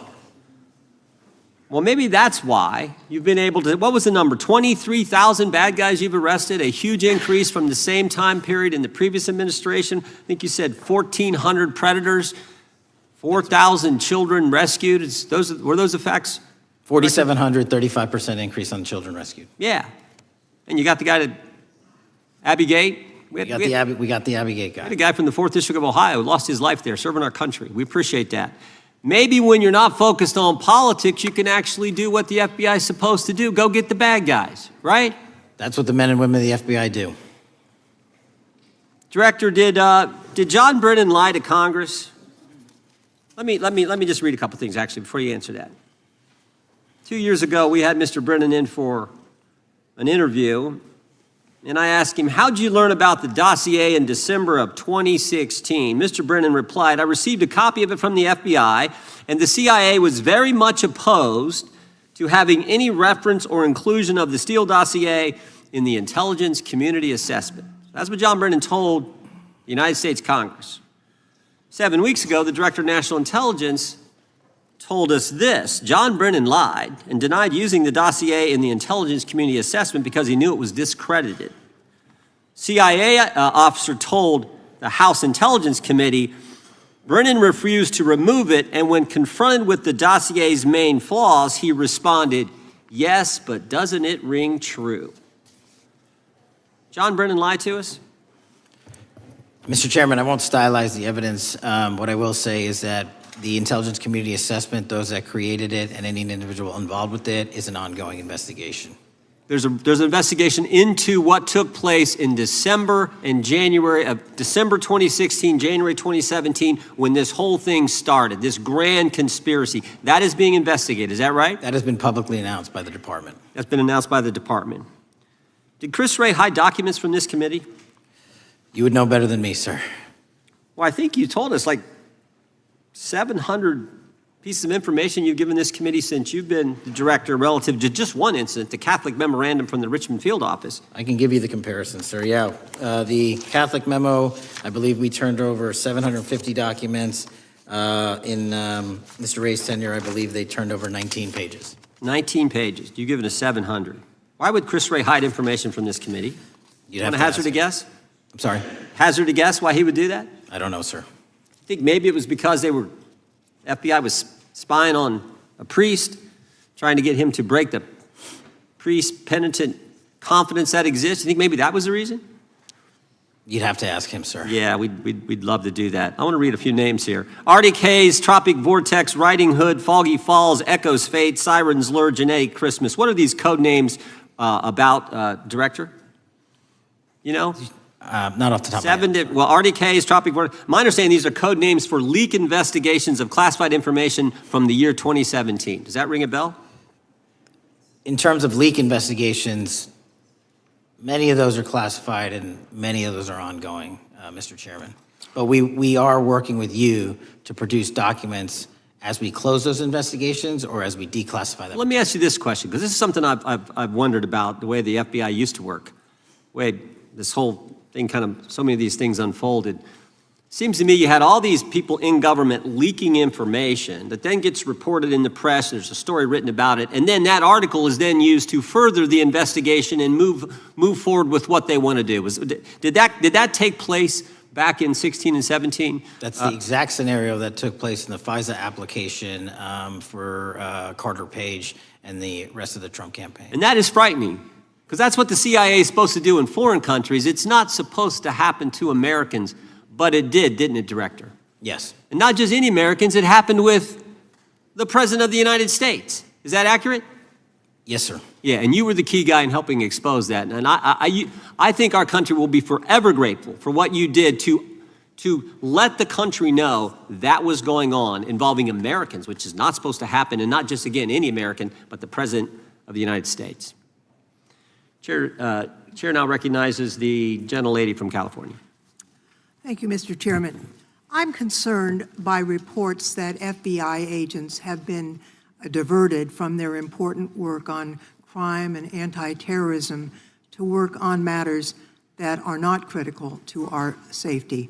I'd like to play the video, the whole video Jeffrey clip. Epstein's Black Book? Black Book. FBI. But who? That is, I mean, Oh, there's... that's under direct control of the director of the FBI. Or the So, manifesto. but the Black Book, it's not just sitting, I mean, that's Hoover power times 10. And to me, that's a thing I think President Trump should run on. On day one, roll out the Black Book.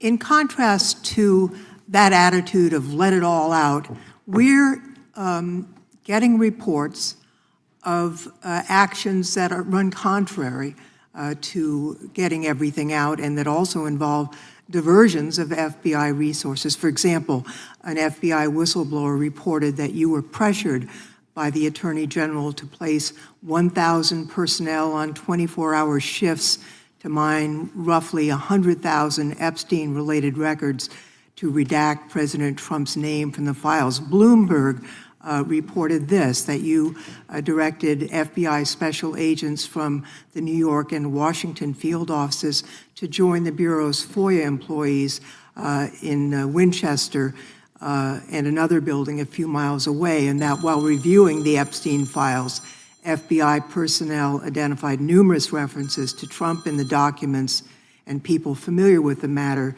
said that Trump's name, along with other high-profile individuals, was blacked out. Now, the New York Times reports, and this is a quote, Justice Department officials diverted hundreds of FBI employees and federal prosecutors from their regular duties to go through the documents at least 4 times, including once to flag any references to Mr. Trump and other prominent figures. Details of the review were based on accounts by 3 former FBI and Justice Department officials who spoke on condition of anonymity because of fears of retaliation, and further that the FBI finished after they finished its review of the files and materials was sent to a team of Justice Department lawyers who double-checked the FBI's redactions and, quote, were instructed to flag any mentions of Mr. Trump and other celebrities. Now, I have 3 questions for you, Mr. Patel, about this. First, how many times did President Trump's name appear in the Epstein files? Was it more than 100, more than 1,000?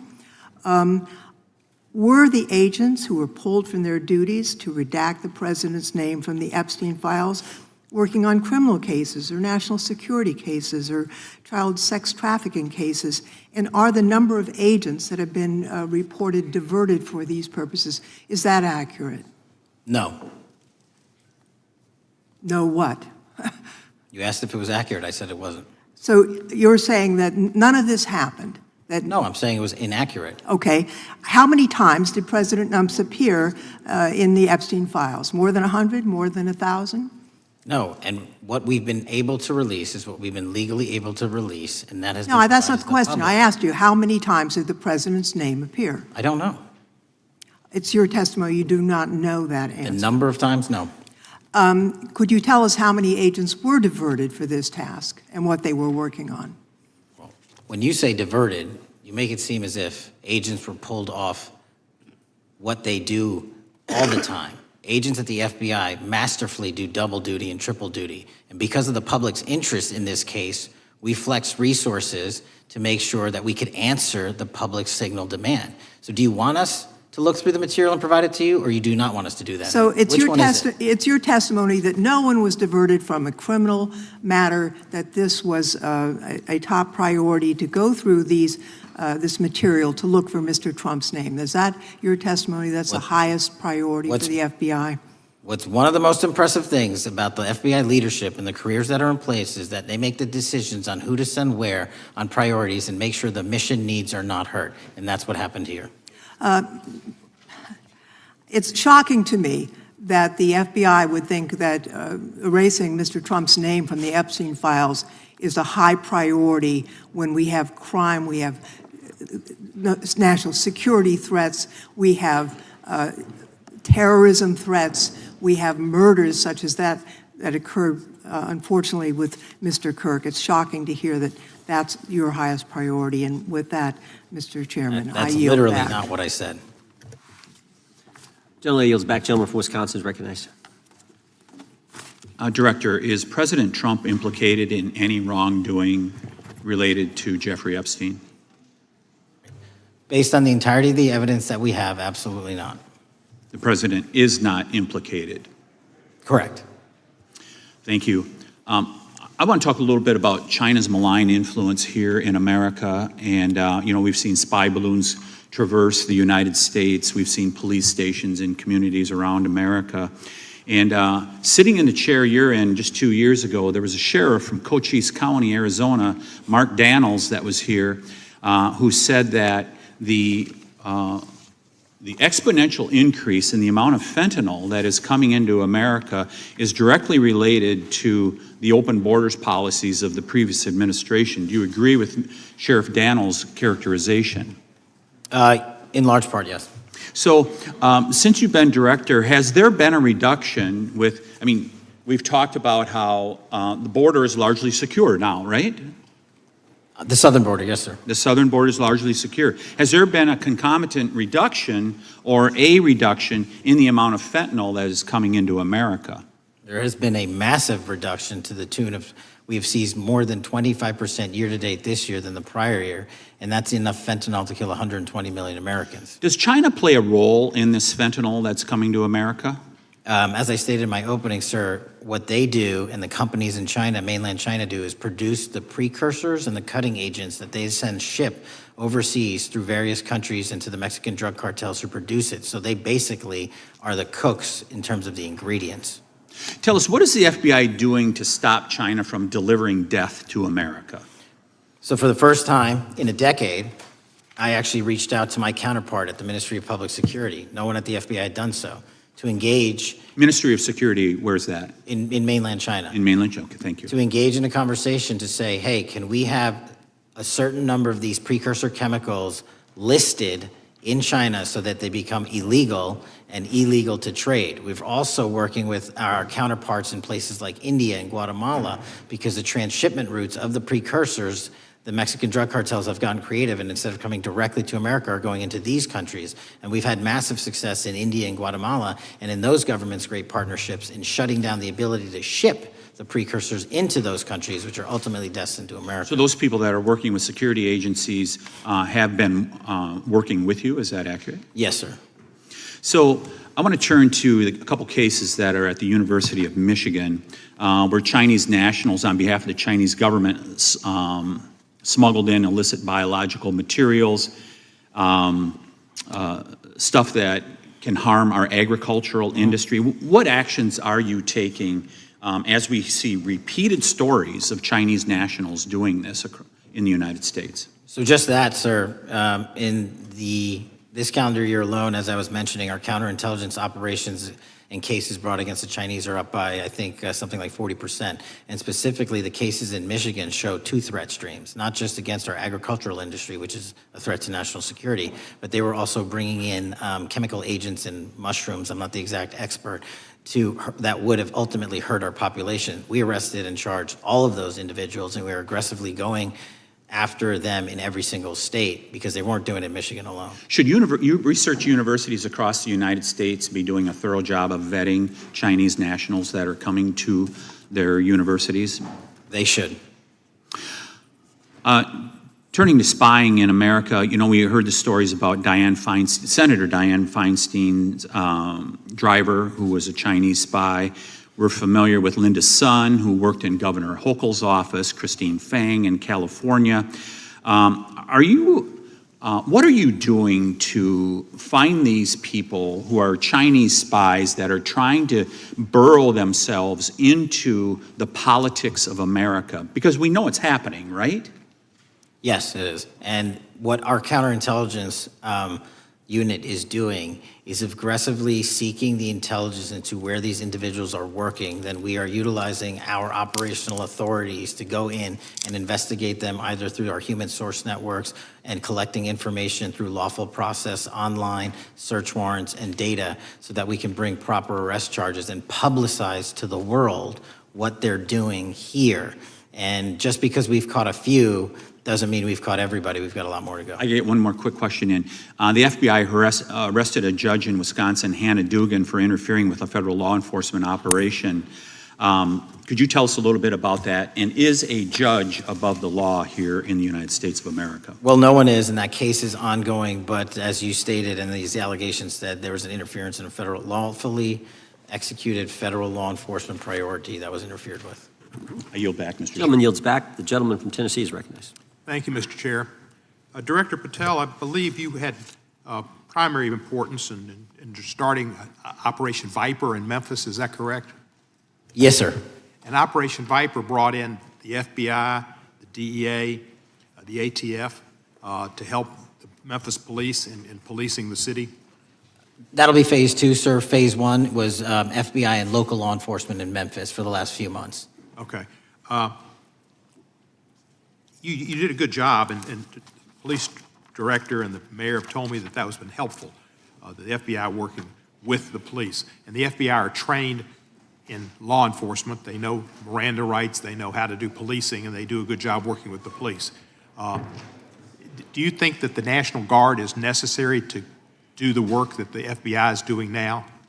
Thank you. I do think it's necessary to finish it. What we've done is 500 arrests in Memphis and 110 federal indictments. But what we need to do is we've only secured a piece of where the criminal conduct is occurring in Memphis, and we can't work inside perimeters that are not established and safe, and we don't have the manpower to give us the space to fully go into the areas where the criminal activity remains. Well, are you suggesting that the National Guard is going to go into the more heavily crime areas?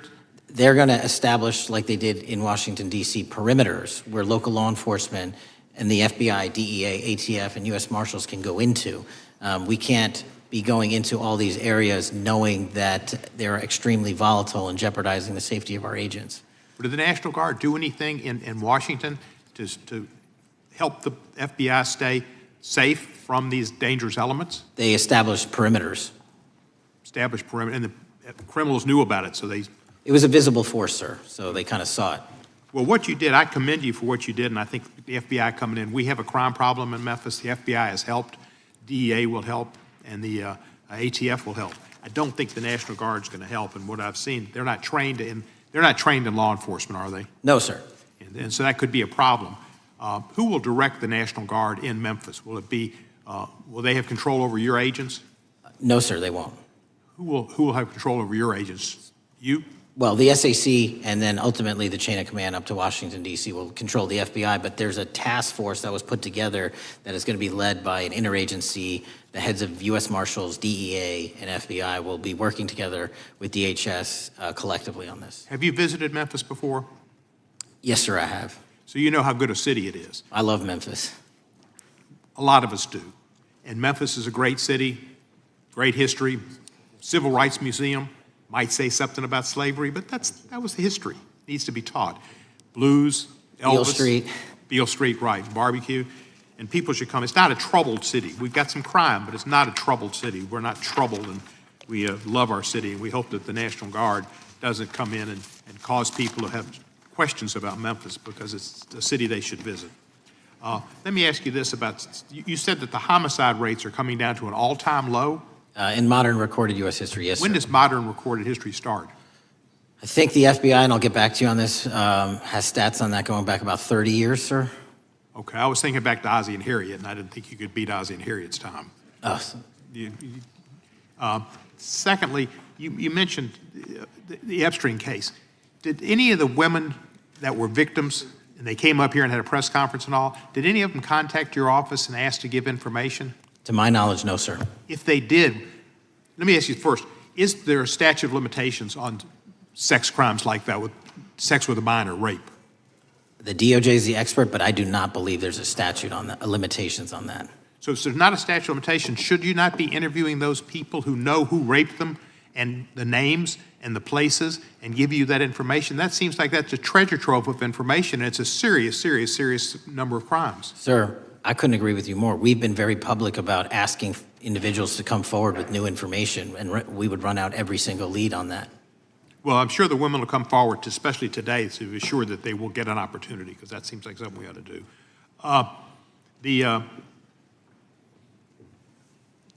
Mr. Driscoll, what was his reputation? I can't comment on Mr. Driscoll's matter. It's an ongoing litigation. Yeah, but his reputation you could tell us about. I can't tell you about his reputation. His work has been laid out in that lawsuit. How many of the FBI agents who worked on the January 6th case have been fired?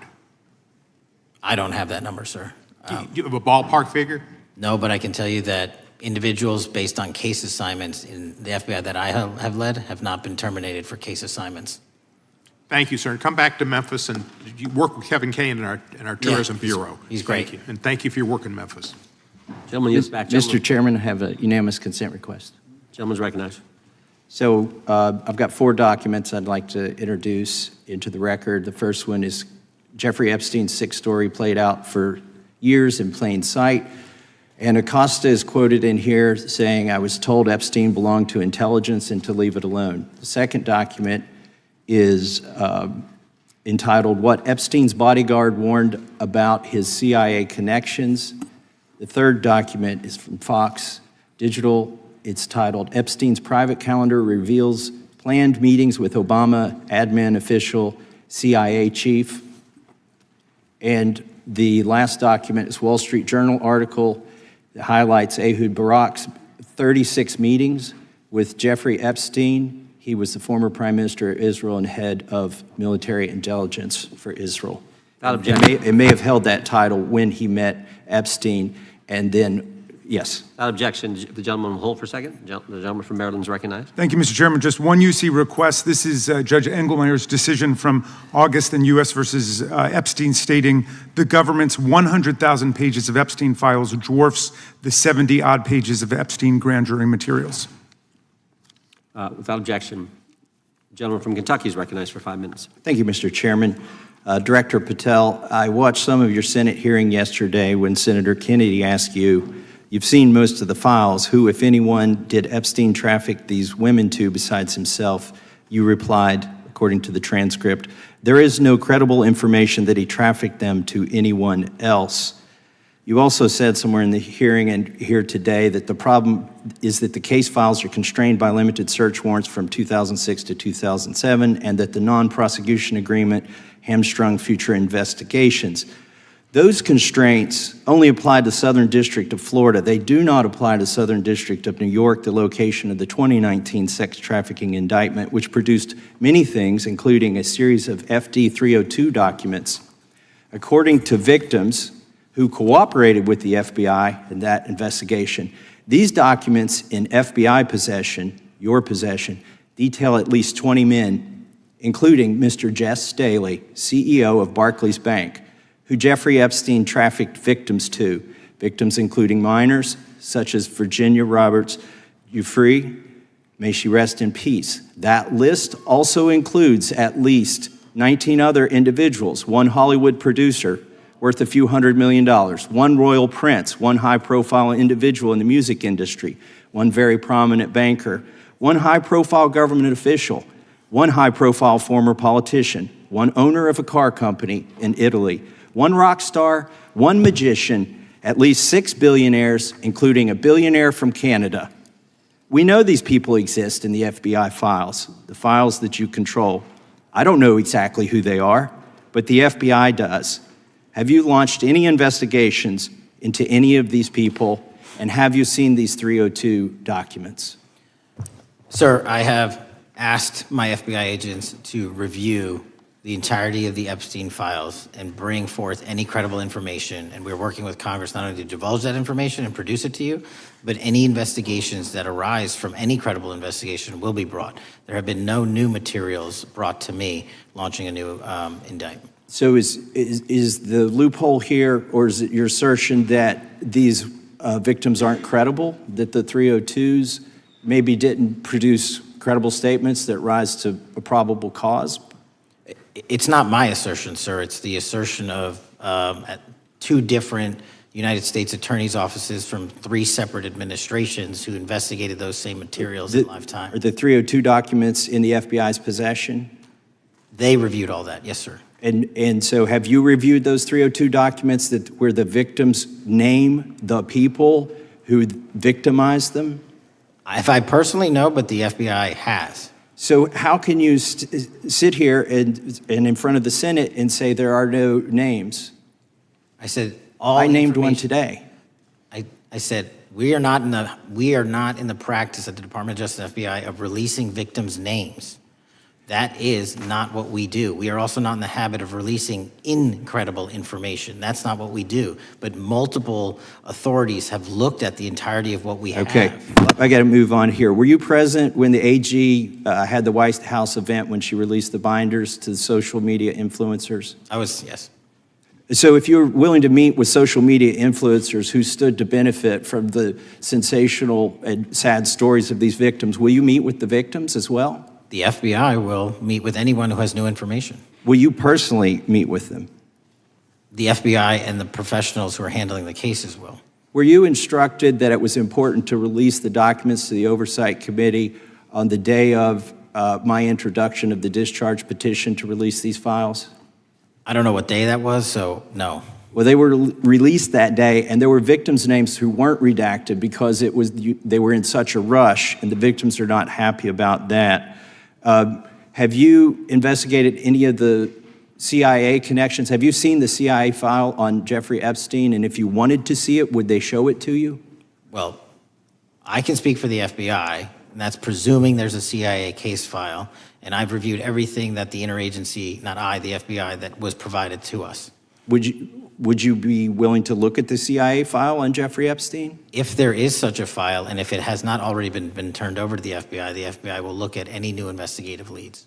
Have you made any progress on the pipe bomb investigation January 6th? And have you made any progress on the motive of the Las Vegas shooter? As to the first, it's an ongoing investigation, and we have made progress. As to the second, sir, I'll have to get back to you. All right, thank you. I yield back. Mr. Chairman, I have a unanimous Gentleman consent yields back. request. Unanimous consent request from the gentleman from New York. I ask unanimous consent to introduce an unsigned memorandum from July 7, 2025 that says we did not uncover evidence that could predicate an investigation against uncharged third parties with the insignia of the Department of Justice and the FBI. Without objection. Mr. Chairman, I have a Gentleman from Georgia. unanimous consent request. It's an article entitled DOJ Deletes Study Showing Domestic Terrorists Are Most Often Right-Wing. Without objection. Thank you.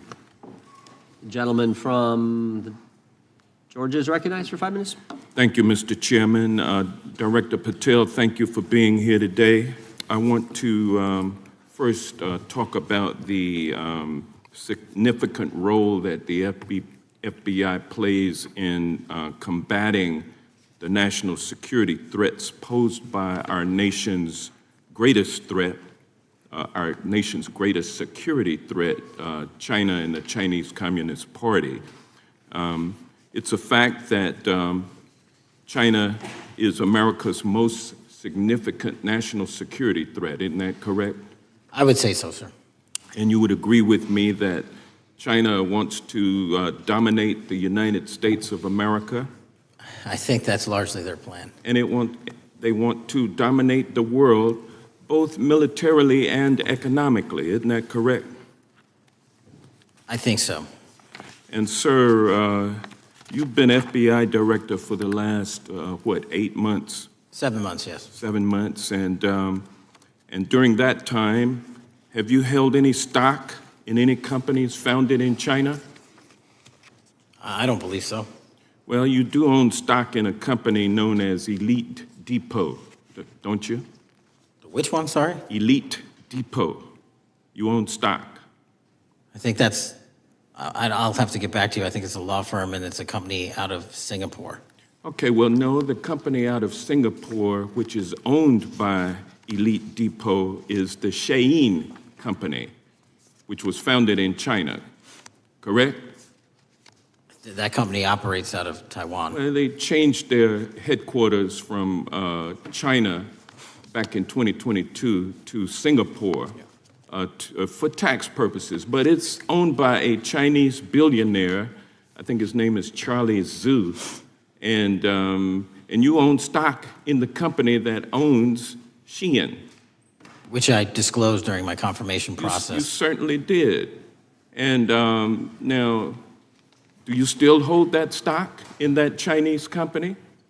Pursuant to the Department of Justice, who reviewed my material that was submitted during my confirmation process, I was able to hold certain stocks, and they made the decision. You still hold the stocks that you have? You still hold on to these Chinese stocks, these stocks in this Chinese company? I disagree that it's a Chinese company, but I was in the DOJ, when you're appointed, makes a call on what you can and can't possess. Well, now, let me ask you this. Chinese companies steal trademarks, they produce counterfeit products and sell them over the internet on platforms such as Shein. They steal intellectual property.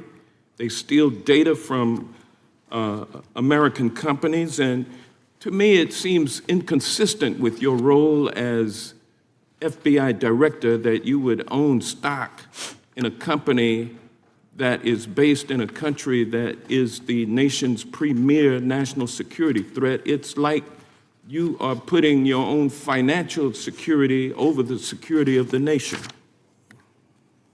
I disagree with that characterization. Well, I think the American people look at it like it's a classic situation of the fox guarding the hen house.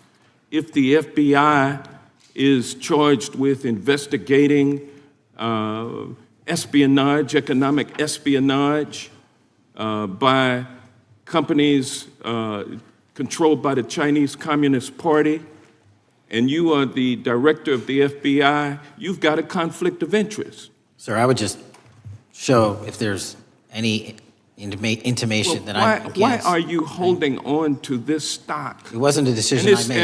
And it's valued at up to $5 million as of when you last reported, correct? $5 million in stock? No, I don't follow it. You don't follow it, but you're still making money off of it. I don't have any money off of anything. What I have done... Trump's trade policies directly impact the value of that Chinese stock. Won't you agree with that? Which trade policy? I'm not a trade expert. Okay, all right. But I want to tell you this. Crazy on me today. Let me ask you this question. Why are you hiding pedophiles? Why are you shielding pedophiles? Why are you protecting pedophiles? That is maybe the most offensive thing you could say to me, given the numbers. Well, you have not released the Epstein numbers files of pedophiles. You were aware of the Epstein client list that was published in the 18,000. The gentleman has expired. The gentleman yields back. Can he answer the question? Can I just respond? Of course, the gentleman can answer the question. Since I took over the FBI, there has been a 33% increase. Sir, all of that started under Christopher Your Wray. time is done, but No, it didn't. the witness gets All to of answer that the question, started and then under we'll the go to our previous, next. FBI director, sir, and you're coming in here trying to take credit for something that a previous director instituted and largely brought to conclusion. I take I no think it's credit. getting clear that offensive. the director It's offensive. has numbers are so incorrect much also. better than the previous director. It's Dr. deceptive. Patel, if you want to answer the question. I take no credit. The men and women of the FBI have seen a 33% increase in the number of counterintelligence arrests out of the PRC. And so all of a sudden, when you coming in 7 months ago, Gentlemen's time has expired. And on the Sir, pedophile American public not gonna accusation, go for that. we have arrested 1,500 child predators in the last 7 months. Under More investigations than initiated by anybody the prior Appreciate the directorship. director's good work, and we really appreciate that the time of the gentleman has expired. We now go to the gentleman from Texas. I thank the chairman. I thank the FBI director for coming before the committee. I assume the FBI director, Mr. Patel, I believe you probably agree with me that there is a significant organized effort on the left side of the political spectrum to advance criminal organizations being able to put more criminals out on the streets. That what we've seen this in daily action. Are you familiar with the report that came out this last Monday from the Law Enforcement Legal Defense Fund I'm not familiar with that, sorry. So this report came out this past Monday, and it said that significant amount of the money flowing out of George Soros and other leftist organizations and funders has been funding DAs and prosecutors, and quote, many of these DAs had never managed an office, prosecuted a criminal case, developed organizational policies. In dozens of America's largest cities and counties, this report finds these progressive district attorneys have outsourced core parts of the American criminal justice system to activists and political donors, taking direction and advice on everything from staffing decisions and communication strategy. Organizations, it's a complex web of donors going in through these organizations to put radical DAs and prosecutors out there, putting criminals on the streets. Does the FBI director agree that this exists and is a problem? I will accept the factual representation, and if that exists, it is a problem. The organizations such as TIDES, the Fair and Just Prosecution, Brenner Center for Justice, Partnership for Safety and Justice, the Vera Institute of Justice, the amount of dollars flowing from George Soros through and to these organizations and to the various prosecutors that have resulted in increased crime on our streets, including the brutal murder of the Ukrainian refugee in Charlotte. I bring that up because that is one component of the problem. In addition, we have an organized effort targeting our border. The NGOs, the nonprofits and the deep pockets, the United Nations, charitable organizations, and a long list of over 250 organizations that the Center for Immigration Studies put out that lays out a complex web of organizations that were moving people into our country, knowing that they're dangerous, knowing that they're criminal, associated with taxpayer dollars flowing through the United Nations and donor dollars flowing through organizations, including ostensibly religious ones, putting these dangerous individuals on the street that resulted in fentanyl in our communities, that resulted in the death of Jocelyn Nungare, of hundreds, thousands even, as the director testified, 100,000 people dying from these narcotics every year. All of this in an organized effort, a complete effort by the radical left to use taxpayer dollars and these dollars to put people on our streets.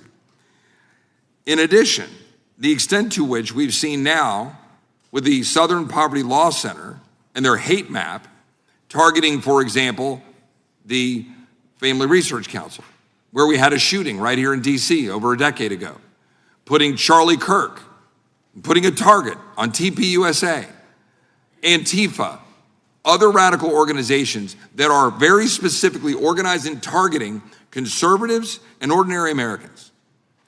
Well, how about the organized effort to infiltrate our schools and advance a transgender agenda and advance a radical agenda, perhaps one that we will see exposed further in the individual that actually shot Charlie Kirk?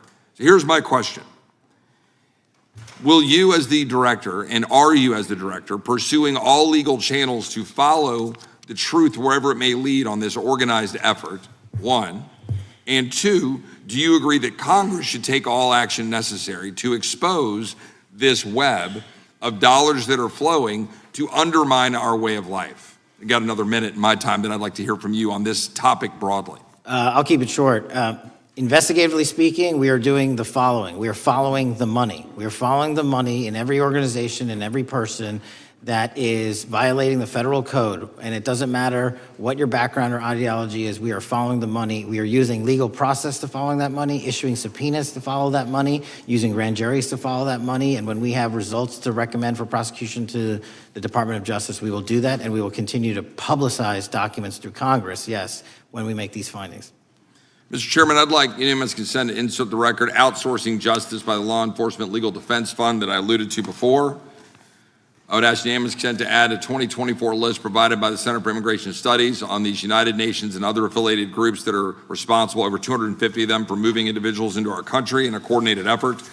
I would like a unanimous consent to insert a letter that I sent that currently has 33 members of the United States House of Representatives have signed on it, calling for a special select committee to pursue the organized effort from the radical left to target our way of life and undermine our security by putting criminals on the street and having our borders being wide open and putting us in danger. With that, I would yield back. Without objection. Gentleman yields back. Mr. Chairman, I have a couple of unanimous Gentleman's requests. One is a letter from Senator Tom Cotton dated last year urging the U.S. to, quote, ensure that data from U.S. companies is not harvested by the Chinese Communist Party through the purchase of Xi'an software and technology. Without objection. And also a statement by Marco Rubio, then Senator Marco Rubio, which warned our UK allies about, quote, Xi'an's deep ties to the People's Republic of China. Without objection. Also,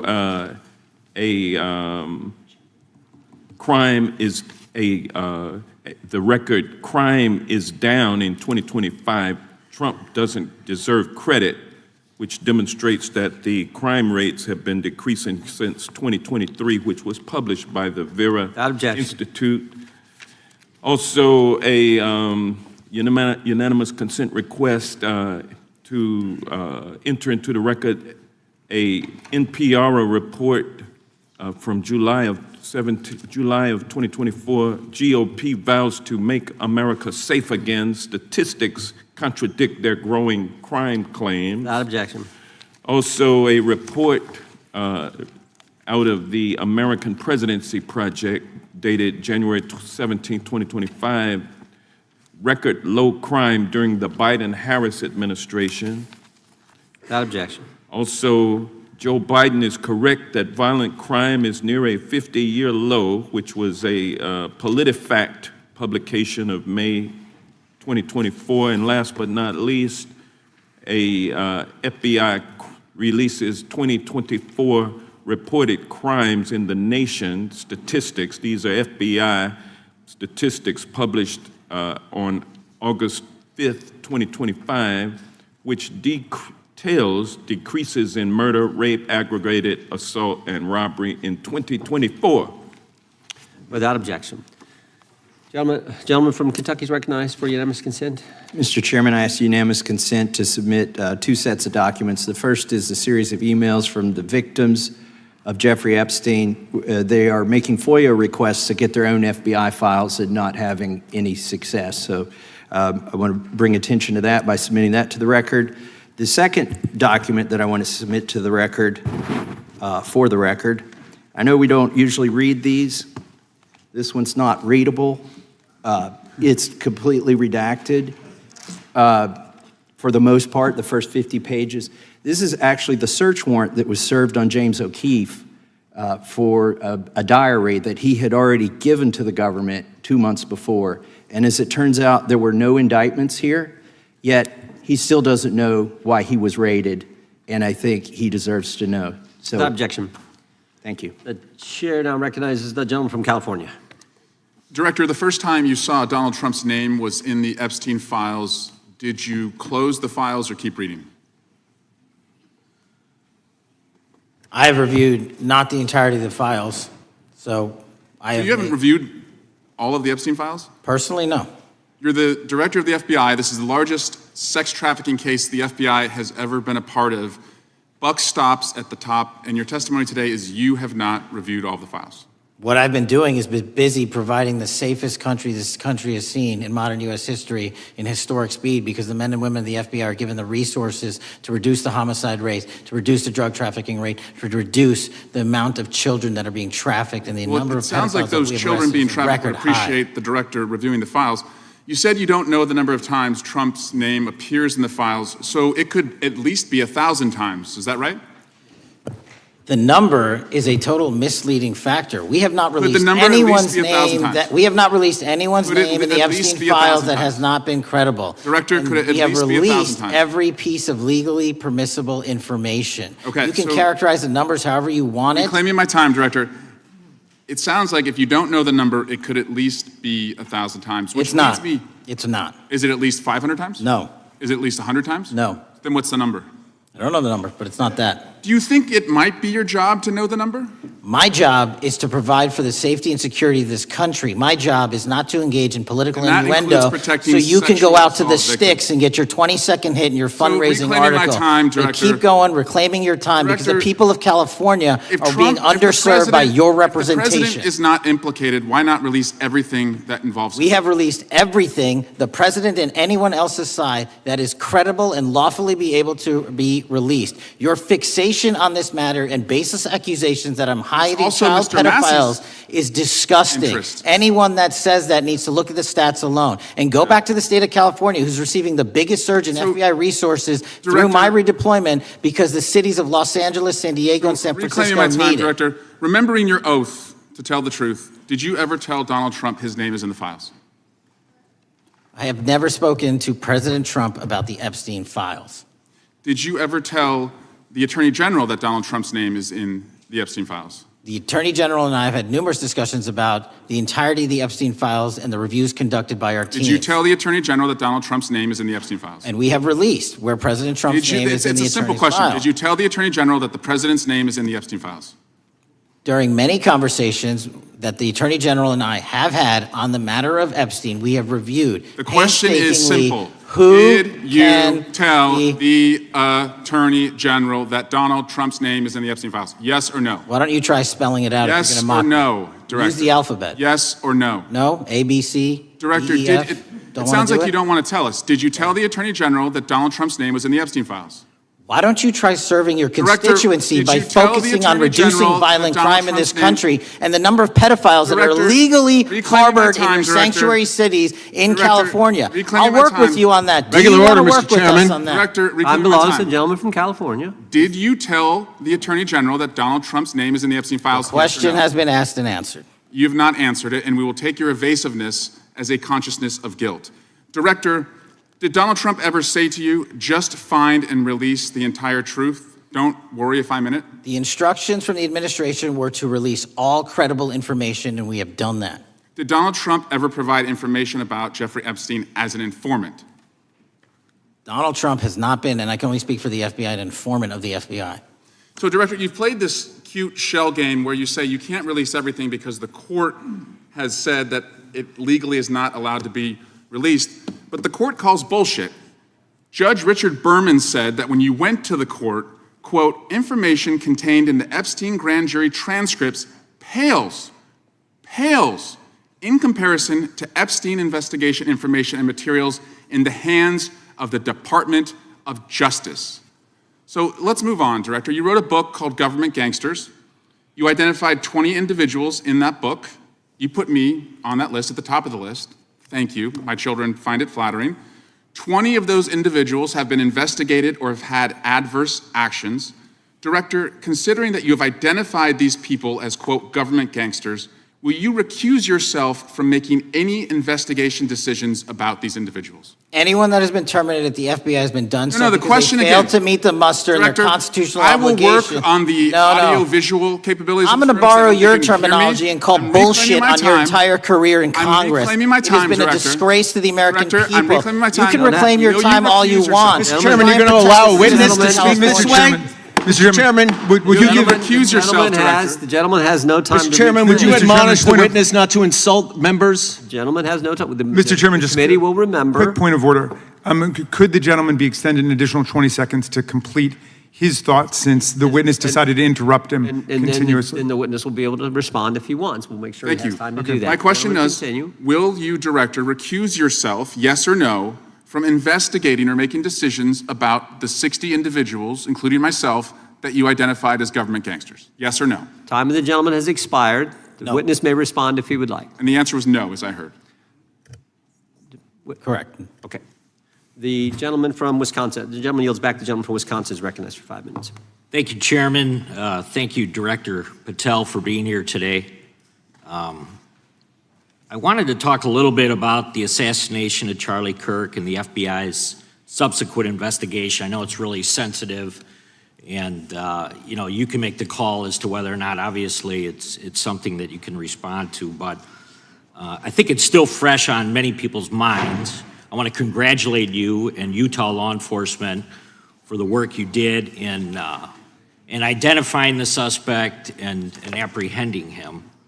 According to public reports, and I think this is what maybe it's, I still have questions about, and maybe the public does. According to public reports, the alleged shooter arrives on the Utah Valley University campus nearly 4 hours before the shooting. Was that your understanding? Is that kind of? I'll let the public reports reflect themselves. I don't have the exact timeline. Okay, so we don't have any idea kind of his prep or how he set up or how he utilized that time when he first showed up on campus? All of those are being currently investigated through our cell phone analysis and through our witness interviews, and the state of Utah has now announced charges seeking the death penalty against this suspect, so we're a little limited in what we can continue to say. Sure, I understand.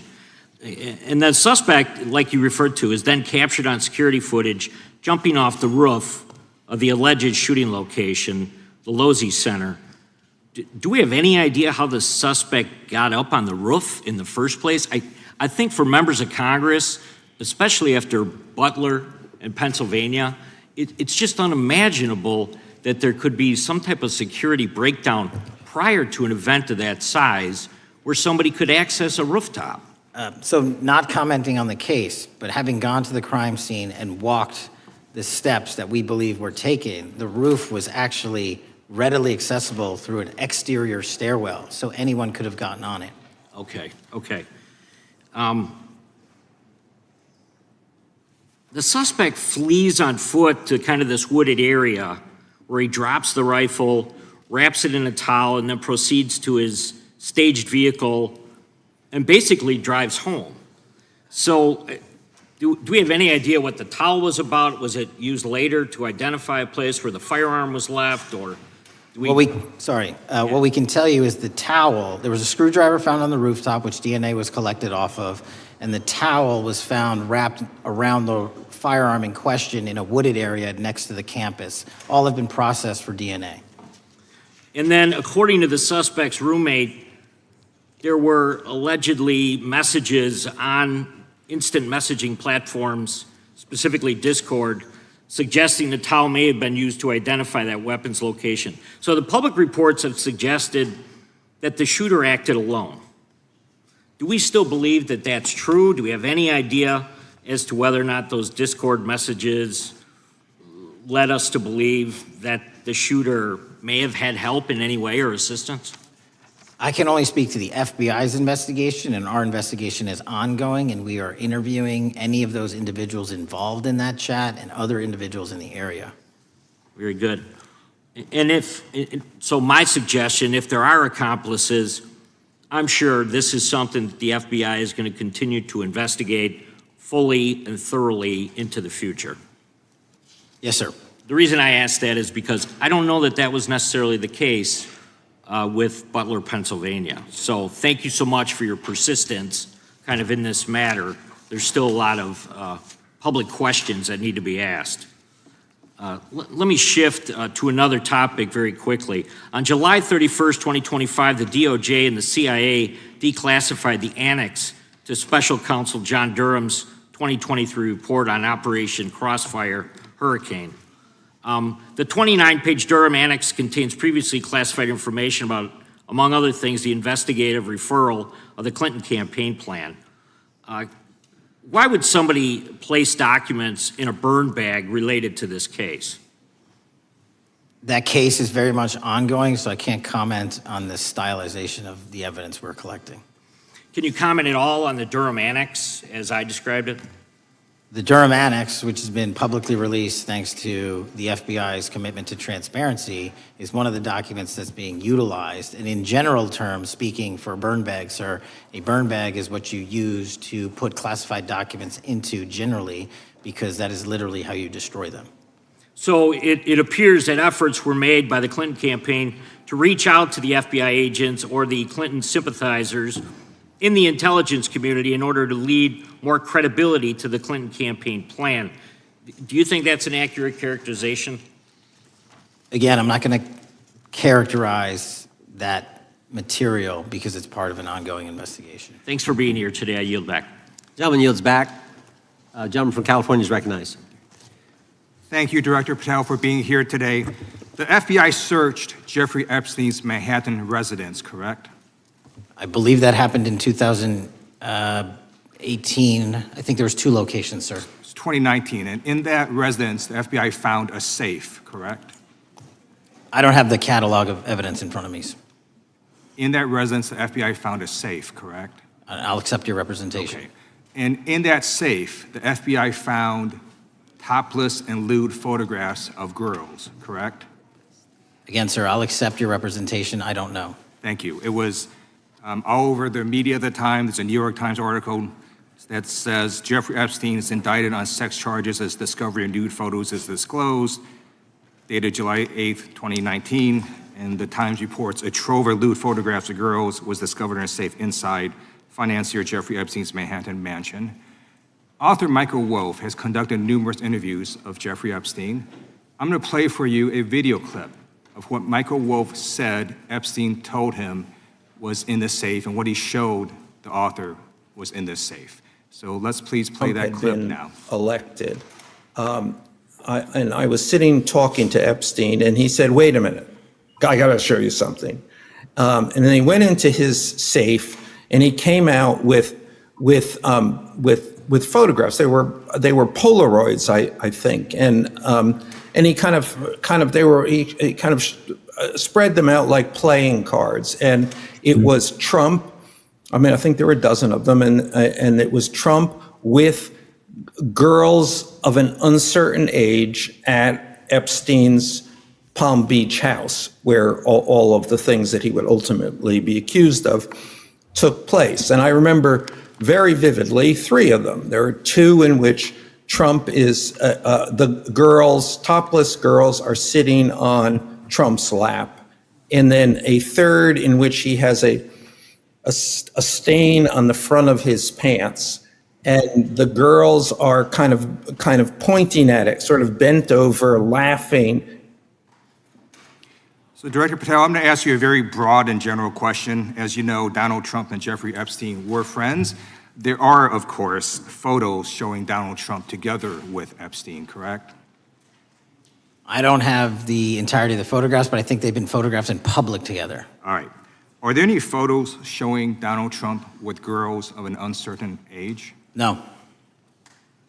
How do you know that? Because that information would have been brought to light by multiple administrations and FBI investigators over the course of the last 20 years. Well, you know what? That's just not true, because no one knew about the creepy birthday message that Donald Trump wrote to Jeffrey Epstein until the Wall Street Journal disclosed it, and then all of a sudden, the Epstein estate provides it to Congress. Well, so certainly, you weren't there at the search. You don't know what Epstein may or may not have done with those photographs even prior to the search. Maybe someone has it. Maybe the Epstein estate has it. You raise a great point. So I'm going to ask you, have you asked to talk to Michael Wolff? You raise a great point. I haven't personally asked to talk to Michael Wolff. Has the FBI asked? But the FBI, I'll get back to you if the FBI specifically so Michael Wolff has ever. About 100 hours of testimony of Jeffrey Epstein. Wouldn't it be good for the FBI to interview Michael Wolff? I'm not saying they haven't. I just don't know. Has FBI subpoenaed the tapes that Michael Wolff has conducted of Jeffrey Epstein? I don't know. All right. So if you could provide us an answer, that would be terrific. Sure. Well, let me ask you this question then. Have you looked at all the photos in Epstein files? I have looked at all the information that the investigators who investigated this case have provided to run out credible leads. And in the Epstein file, was there that creepy birthday message that Donald Trump had written to Epstein? No, that's what I was trying to tell you. You raise a great point. The estate of Jeffrey Epstein has a voluminous amount of information that they have not released before. Okay, so that's great. So wouldn't it be great if FBI subpoenaed the estate of Jeffrey Epstein for all that information? The estate is under no obligation to provide that material, even pursuant to a subpoena. That's a great point. Yeah, that's just false. Okay. That's just false. You're the frickin' FBI. You can subpoena the information from the estate, and you better do that. That's literally not how it works. I'm going to move on now and talk about Epstein's client list. You confirmed that it exists. Attorney General Pam Bondi confirmed earlier this year that it exists. So I just want to ask you a simple question. Is Prince Andrew on Epstein's client list? The material related to Prince Andrew has been made public. Is Prince Andrew on the client list? We have released the index of names All right, that were in Jeffrey Epstein's. Is Donald Trump on Epstein's client list? The index has been released, and the index will speak for So I'm itself. just going to say, America, there's a huge red flag. The FBI director could not answer whether Donald Trump was on Epstein's Gentleman's time client has list. expired. I Chair yield now back. recognizes the gentleman from Virginia. Thank you, Mr. Chairman. I want to thank the director for being here and for his work over the last several months, removing the taint of partisanship that has infected the intelligence community over the past several years under the last administration, under the last several directors, standing up for law enforcement, standing up for the brave men and women who work in your agency. But to set the record straight, we have to correct the record. And the record, early days of the first Trump administration saw a dramatic spike in news stories that contained sensitive and sometimes classified details about the FBI's bogus Russia probe, about a leak a day. It's unacceptable that senior FBI officials coordinated to leak classified information to try and harm President Trump. Documents produced to the committee in August of this year revealed that the FBI interviewed a former Intelligence Committee staffer who gave details on a systematic process through which leaks of classified information were affected by then Chairman, now Senator Adam Schiff. Were these findings escalated within the Bureau's chain of command, and if so, to what level? Sorry, were the findings escalated? Were these findings that were given to us escalated within the Bureau's chain of command, and if so, what level? Did you receive this information? That entire matter is currently under investigation by the people at the FBI that handle leaks of classified information. All right, it's good to know that there is an ongoing investigation. Can you tell me whether these leaks to the media compromised any ongoing FBI investigations during the Trump-Russia probe? I can tell you, generally speaking, the leaks of classified information are detrimental to any work the FBI is doing. Now, former Director James Comey testified before the Senate Judiciary Committee that he had never been an anonymous source, nor authorized anyone to be an anonymous source in news reports about matters relating to the Trump investigation or the Clinton investigation. Was Comey's testimony true? In reference to Director Comey, I'm very limited in what I can say because of what the current status of those matters are with the FBI and the Department of Justice. When I am able to make those public, I will. Can you tell me if there's an ongoing investigation there? Again, without identifying any individuals related to the information you're generally speaking about, there is an ongoing matter that has been under review by the Department and the FBI for some time. Because we know that the documents that we received last month revealed that former Director Comey used Columbia University law professor as a conduit to leak stories to the media that contained classified information. Let me move on to the way that the FISA process was weaponized by past directors. Prior to your confirmation, you raised concerns about government misuse of FISA, including Section 702, stating that FISA was in need of major reform. Specifically, you highlighted that the FISC report that the FBI had conducted 278,000 improper searches of the FISA database. Do you remain concerned about governmental abuse of FISA in Section 702? I'm always concerned, but what we've done since I became FBI director is implement new audit systems. We are nearing 100% review of the 702 query system that you are specifically referring to, and we've also eliminated anyone that has ever touched that database that has in any way made a mistake, whether intentional or not. And we have also identified a system in which those going forward who misuse the 702 system, they don't get 2 strikes. They get 1 and you're done. Okay, I'm glad you mentioned you're continuing to audit because, as you know, in May, the New York Times reported you closed the FBI's Office of Internal Auditing. Can you explain why you decided to close this office? Yeah, because under the new restructuring of the FBI, to save resources, there were 2 different places doing the exact same thing. We have a specific division dedicated to audits. I didn't need another audit system doing the audits again. And so we folded some of those folks with their expertise into our specific division and then took the rest of those folks and are moving them out across the country. Under previous FBI leadership, FBI agents were found to have lied to the FISC. There have been hundreds of thousands of violations of querying standards. In light of past violations, what action is the FBI taking to ensure that similar abuses do not occur in the future? Exactly what I've outlined. You cannot have access to the 702 query system if you improperly queried that system at all at any time in your career. Okay, at a Senate hearing 2 years ago, your predecessor, Director Wray, testified FBI had previously purchased U.S. phone geolocation data for a specific national security pilot project and further stated that the project had not been active for some time and that the FBI relies on court-authorized process to obtain location data from companies. Does the FBI purchase location data or any other data of Americans from data brokers? I don't believe so, but I'll get back to you. Thank you, that'd be important. I appreciate that. I yield back. Gentleman yields back. Gentleman from Washington is recognized. Thank you, Mr. Chairman. Mr. Patel, before you joined the FBI, you had very strong opinions about what the FBI was hiding regarding Jeffrey Epstein. In a September 2023 interview with Glenn Beck, you said the Black Book is under the, quote, direct control of the director of the FBI.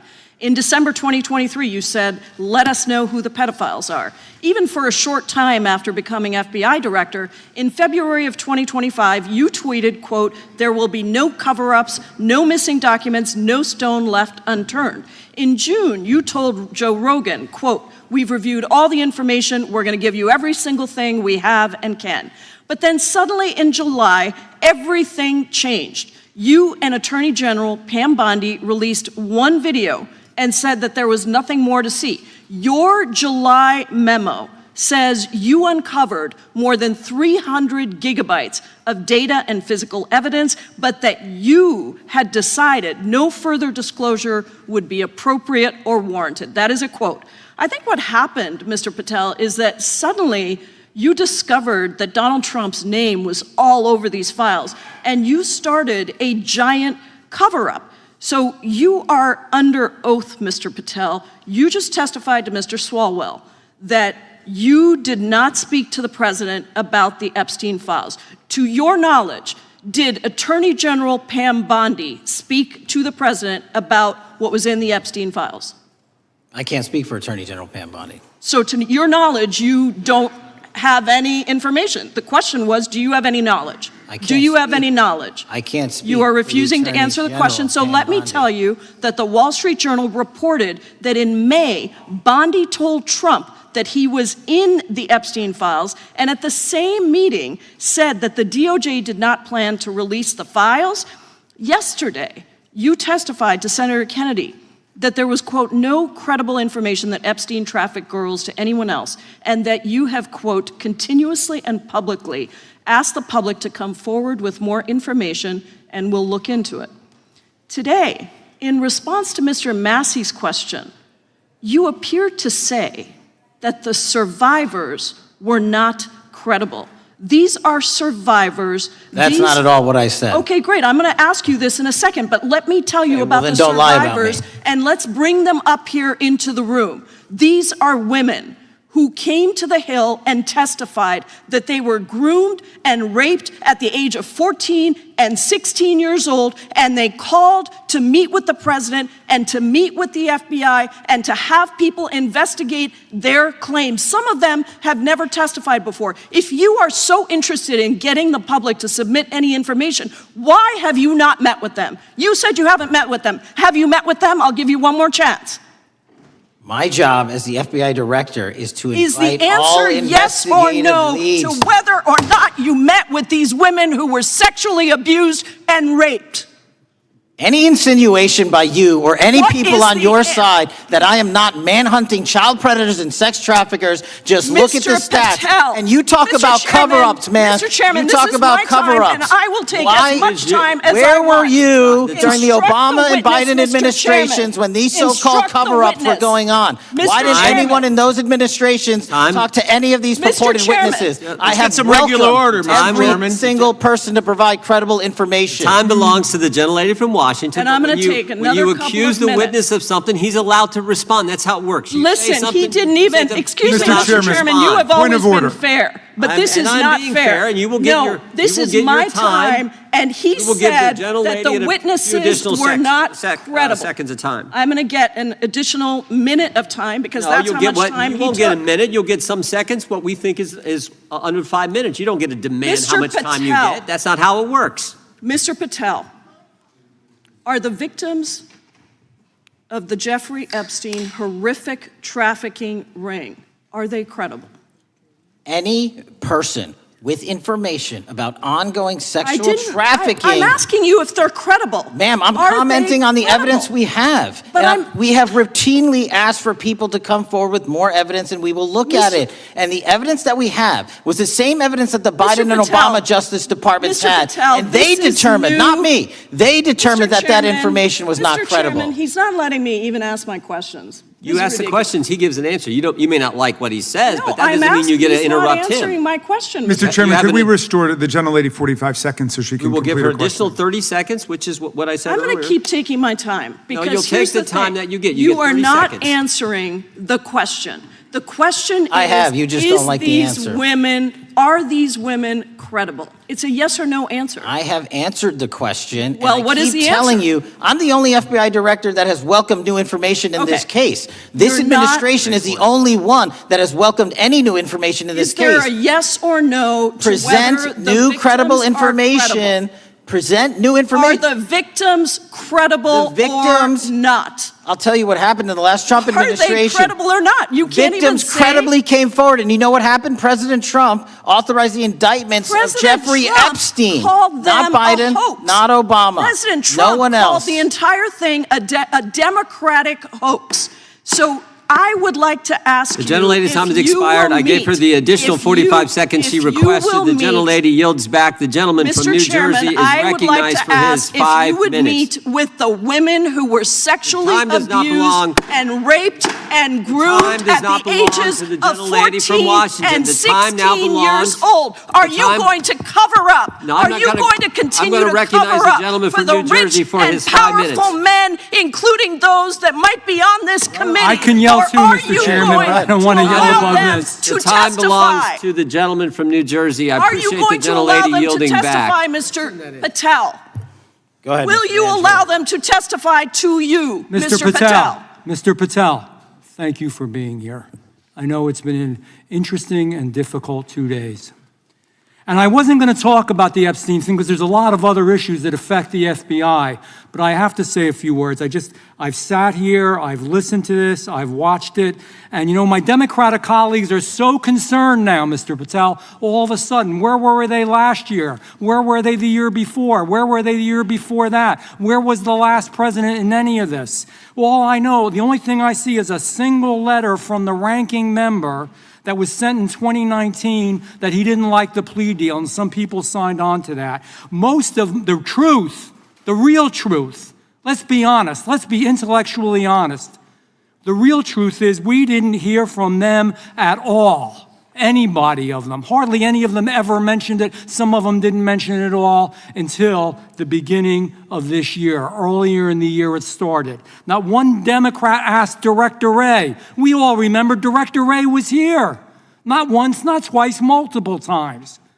Nobody asked Director Wray about Epstein before this committee. Nobody was that concerned. Where was the concern for the victims then? Where was the moral righteousness then? Where was the outrage then? Where was the sense of duty then? Where was the desire for accountability then? Where was the urgency for justice then? Most of all, where the hell was the integrity then? You know what the truth is. Let's just say it, man. Tell the truth time. The truth is, it's politically useful for them to try to do this now, even though they didn't give a damn about it in the past. And you know what? That's an insult to the victims, and that's an insult to America. Continue to do the work you're doing. Continue to uncover what needs to be uncovered. One real quick thing before I say anything to 9/11. We know that was mishandled by the past director and by the past FBIs. There are family members here. There are family members who are concerned. God Almighty, we want to get to the truth of that. I ask you, please, to meet with them, to talk to them, and to investigate this with truth. You know, in the Biden administration, we went through a very dark and difficult period of time. The FBI trust was broken with the people. Catholics were, this is the stuff we've been talking about, were labeled radical threats for praying in their churches with their rosaries. Parents at school boards were called terrorists for standing up for their children. Hindu holy men in New Jersey We have the largest Hindu temple in the world. They were attacked. They were put up against the wall with guns to their heads. So it isn't just a Catholic or Christian thing. American Jews were targeted in colleges and universities, and a lot of folks in the FBI, in the past FBI, not this one, didn't give a damn. We can't go back to targeting religion. We can't go back to silencing free speech. The Biden administration did that. So I got questions for you. Hopefully thoughtful questions that you can answer for us in a thoughtful way. How is this FBI now, under your leadership, how are we restoring trust for Catholics, for Hindus, for Jews, for parents, for all the other, for just American people that were targeted by FISA because they had a different viewpoint? How are we restoring that trust in the FBI? In multiple ways, sir. One, and maybe most importantly, is through transparency and providing the American public with the material so they can see, read it themselves as to what the abuses were in the past, whether it relates to the Catholic memo or the Hindu incident you talked about at the largest temple in North America. Any institution of faith and any member of faith will not be investigated by this FBI because they are men and women of faith ever, period. And nor should they. Nor should they. I don't mean to interrupt you, but my God, of all the amendments to the freedom of speech, freedom to believe in what you want to believe in, I know you're standing up for that. Continue. I'm sorry. No, that's it. Sorry. Okay. The Richmond memo was driven by a reliance on sources. The Southern Poverty Law Center, you know, the words sound nice, but the organization's not so nice. And we've seen the Anti-Defamation League distort data that counts as violence.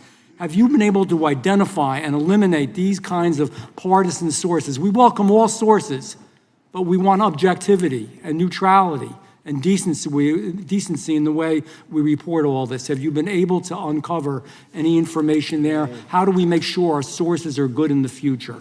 We have reviewed the source processes that infiltrate any institutions of faith, and they will no longer be going into institutions of faith. They will be directed towards criminal activity and protecting the homeland, the two most important missions the FBI has, and that's what we're going to continue to do. Good. And I'll say this, there was a lot of bull today, a lot of you know what, and I'm not going to say it because I respect the institution so much going on around here. Continue to do the work of the people. You are here for that reason. The administration is here for that reason. It was weaponized and politicized, the FBI, in the past. I hope to God we never, ever see that again. One of the darkest parts of American history. Thank you, Mr. Patel. I yield back. Mr. Chairman, I have a unanimous consent. Gentleman yields back. The gentleman from New York is recognized for UC. I would like to introduce a CNN article that explains how an alleged top leader of the MS-13 gang was dismissed. His case was dismissed in Brooklyn so that he could be deported back to El Salvador, even though he was charged with murder. Without objection. Mr. Chairman, I have some unanimous consent The lady from requests. Washington is recognized.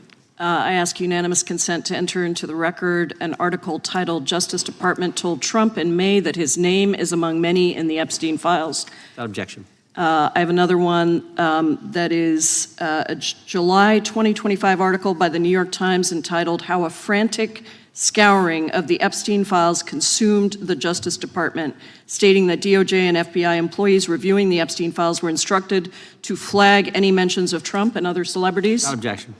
And I have another unanimous consent request to enter into the record an August 2025 article by The Guardian entitled "Ghislaine Maxwell Hinted at Epstein's Ties to Trump Officials. Why Wasn't She Pressed for Names?" stating that Maxwell told Deputy U.S. Attorney Todd Blanche that some of the, quote, cast of characters around Epstein are in Trump's cabinet. Without objection. Chair now recognizes the gentlelady from Pennsylvania. Thank you, Mr. Chairman, and thank you, Mr. Patel, for coming before us to testify today. I am concerned by your repeated claims that you're not able to disclose anything further about the Epstein investigation and files, and that there's no evidence of a broader conspiracy or other people who should be charged, because the American people aren't buying that you've been transparent or that there's nothing further to be seen. In your exchange with my colleague, Mr. Roy, you reiterated something that I heard you say yesterday in your Senate testimony, and that is, under your direction, the FBI will always follow the money. Is that right? The money, did you say? Yes. Yes, you said you'll follow the money. That's great. And just now you said you welcome the opportunity to investigate new evidence. So there has been significant recent reporting just in the last couple of weeks that after Jeffrey Epstein was arrested, 4 major banks flagged more than $1.5 billion in suspicious transactions connected to him that suggested a massive conspiracy related to his child sex trafficking activities. Director Patel, has the FBI reviewed the $1.5 billion in suspicious bank transactions flagged to the government relating to Epstein and his co-conspirators? I know the FBI has reviewed numerous SARs. I don't know the totality of that number. Okay, can you provide us with that number? I'll get back to you. Okay. And have you initiated any new investigation of those bank transactions since, say, September 8th, when the new reporting came out? I'll check with the Treasury Department because they're the lead on that. Okay, so Director Patel, how many individuals or entities has the FBI interviewed, subpoenaed, or compelled to testify? Can you give us those numbers with respect to these bank transactions? Not off the top of my head. I'll have to work with Treasury. Okay. We're concerned, you see, because you say you're going after child predators, but We are. obviously this is how you follow the money, is if you follow the bank transactions that apparently enabled the child sex trafficking. Would you agree? It's one of the valuable investigative tools is to follow the money. Okay. Have Jeffrey Epstein's victims have asked us to ask you whether or not you've investigated Epstein's lawyers, the lawyers who facilitated those payments. Have you subpoenaed or questioned any of those lawyers? So in 2018 and 19, what I recollect is many, if not every one of those lawyers was part of the investigation. But you weren't there at that time, I wasn't right? there. Okay. So can you get us the names and the numbers of who was investigated then with respect to those lawyers? As long as I'm allowed to release it, absolutely. Okay. Well, if we provide you with subpoenas, I assume you can release it. Is that right? We have a current subpoena and we're working with Congress to provide it.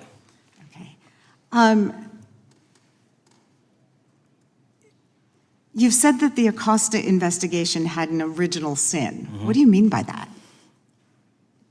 Basically, if you're looking at an actual pedophile ring, what you should not do is limit the time frame in which you're legally able to collect information. So search warrants that Mr. Acosta utilized in 2006 and 7 leading to the 2008 plea agreement had a very specific narrow window of years, I think 3 or 4 years. And so information pursuant to legal process wasn't collected for 10 years or 15 years or 20 years. It also, subpoenas were not sent out to hundreds of witnesses at the time, hundreds of victims at the time. None of that was done. None of these people were put in grand juries. And so the totality of information from the jump, instead of being this big, was like this. And that, in my opinion, is not how you run an investigation if you're trying to break a sex trafficking ring. So you're now in charge of the FBI. Why haven't you done that investigation? Great question, and here's the answer. Simply because I am not able to go back 20 years and collect information that the courts had decided was already subject to search warrants. They have said, this was in the investigation, there's a non-prosecution agreement out of that plea, and when the case was reopened, and this is where it comes into play, when the case was reopened in 2018 and 2019, the search warrants, again, were limited to the conduct of Jeffrey Epstein. Now, whether that's right or wrong, that's a different discussion, but I'm telling you that's the information we well, I reviewed. think that is a different discussion, and I think the discussion we'd like to have today is why you aren't following the money with respect to the broader conspiracy that it has been reported in the New York Times and elsewhere, and that if you really want to attack the issue, if you wanted to attack the issue, if you wanted to get to the bottom of it, if you wanted to disclose what really was involved in the Epstein files, the Epstein cover-up, that you would be taking very different actions that you are today. I do want to seek unanimous consent to enter into the record the New York Times September 8th, 2025 article, How J.P. Morgan Enabled the Crimes of Jeffrey Epstein. Objection. And also an article dated July 17th, 2025, in the Epstein case, Follow the Money. Objection. Okay, thank you. Gentlelady yields back. Mr. Chairman. Gentleman from Maryland is recognized. Thank you much. Pursuant to Clause 2K6 of Rule 11, I move that the committee subpoena the CEOs of 4 banks, J.P. Morgan, that's Jamie Dimon, Bank of New York Mellon, Robin Vince, Bank of America Brian Moynihan, and Deutsche Bank Christian Sewing, in order to get the suspicious transaction reports. These 4 banks have flagged to the government $1.5 billion in suspicious transactions related to the sex trafficking crimes and conspiracy of Epstein, Maxwell, and all of their collaborators. And as you know, Mr. Chairman, we got the SARS reports for Hunter Biden totaling around $20 million. And so these $1.5 billion in SARS reports we should get, especially since the director doesn't seem to be forthcoming. And I request that we do this immediately. I think the director's been very forthcoming. We will hold any motion to subpoena in abeyance until the conclusion of the hearing. The chair now recognizes the gentleman from Texas. Thank you, Mr. Chairman. Thank you, Director Patel, for being here. It is quite clear that certain members of this committee, they want their 15 seconds on TV, stamping and coming. Maybe it's for fundraising. Maybe they're struggling in their district. They need a little bump. But they turn a committee into a clown show, and that's what we're seeing. You're being unjustly attacked today. I watched the Senate hearings yesterday. You were attacked there. We know there's an agenda. There's always an agenda. It's the same characters with the same personalities, the same objective, and that is destroy the mega movement. You're being attacked, Director, is because you're effective. You highlighted what you've been doing in D.C. with the president in reducing violent crime. You're very effective. Another individual that was very effective with meaningful debate and dialogue was Charlie Kirk. And they killed him for it. Charlie Kirk was a man of faith. First and foremost, he loved his Lord Jesus. He loved his family. Beautiful wife, beautiful children. Just a remarkable, honorable man that was silenced with this assassin's bullet.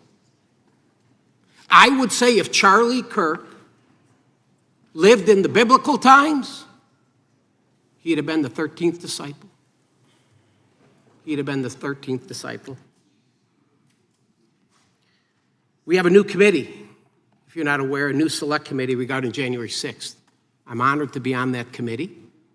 I'm looking forward to working with other members to expose truth, questioning federal agencies that were involved on January 6th, like the FBI, played a role, but we don't really know, Director, to what extent. We don't know. The January 6th sham committee was not formed by Nancy Pelosi to seek truth. It was nothing about getting to the truth about January 6th. Their sole mission was to damage Donald J. Trump and end his political career. And everybody knows it. That's what the purpose was. You know what's nice, so I kind of get to ask the question, though, how did that work out for you? Donald J. Trump is back in the White House, and America loves him. I spent 30 years in law enforcement, retired sheriff from a large county in the great state of Texas. I have seen, Director, I've seen more enthusiasm and support for law enforcement today because of what you and Donald Trump have done over the last 8 months to protect the American people. The American people couldn't count on their government to protect them. Crime is rampant. And now we have a president and an administration that puts the American people and their safety first. It's interesting, a few minutes ago, a classmate reached out to me and sent me I told him, I said, yes, we got Director Patel in front of our committee today. And Andy Kane wanted me to tell you, he said, quote, tell him we love him. Tell him we love him and all the brave warriors exposing the deep state. Kash, you're a great American, sir. You're a great American. Your work as the director of the FBI is commendable. It's commendable.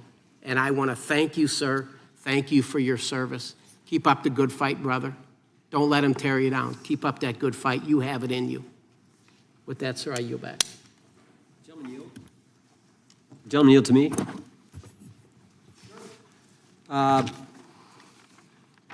Director Patel, there were 26, the gentleman mentioned the select committee, there were 26 confidential human sources at the Capitol on January 6, 2021. 4 entered the Capitol and thereby broke the law. Do you know if those individuals were being paid by the Ray FBI?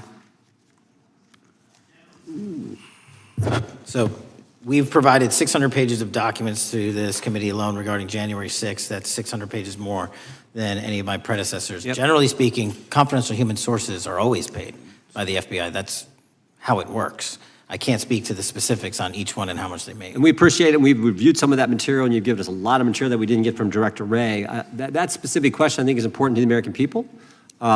Were people who were confidential human sources of the FBI who broke the law, one was recommended for prosecution, my understanding is, by the information we've received from you.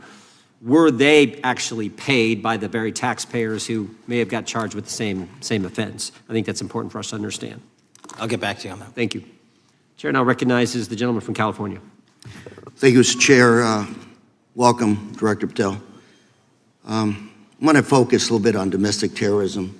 We have a graph here, data up to 2021, but as you can tell, domestic terrorism is on the rise. Nation, our citizens under threat.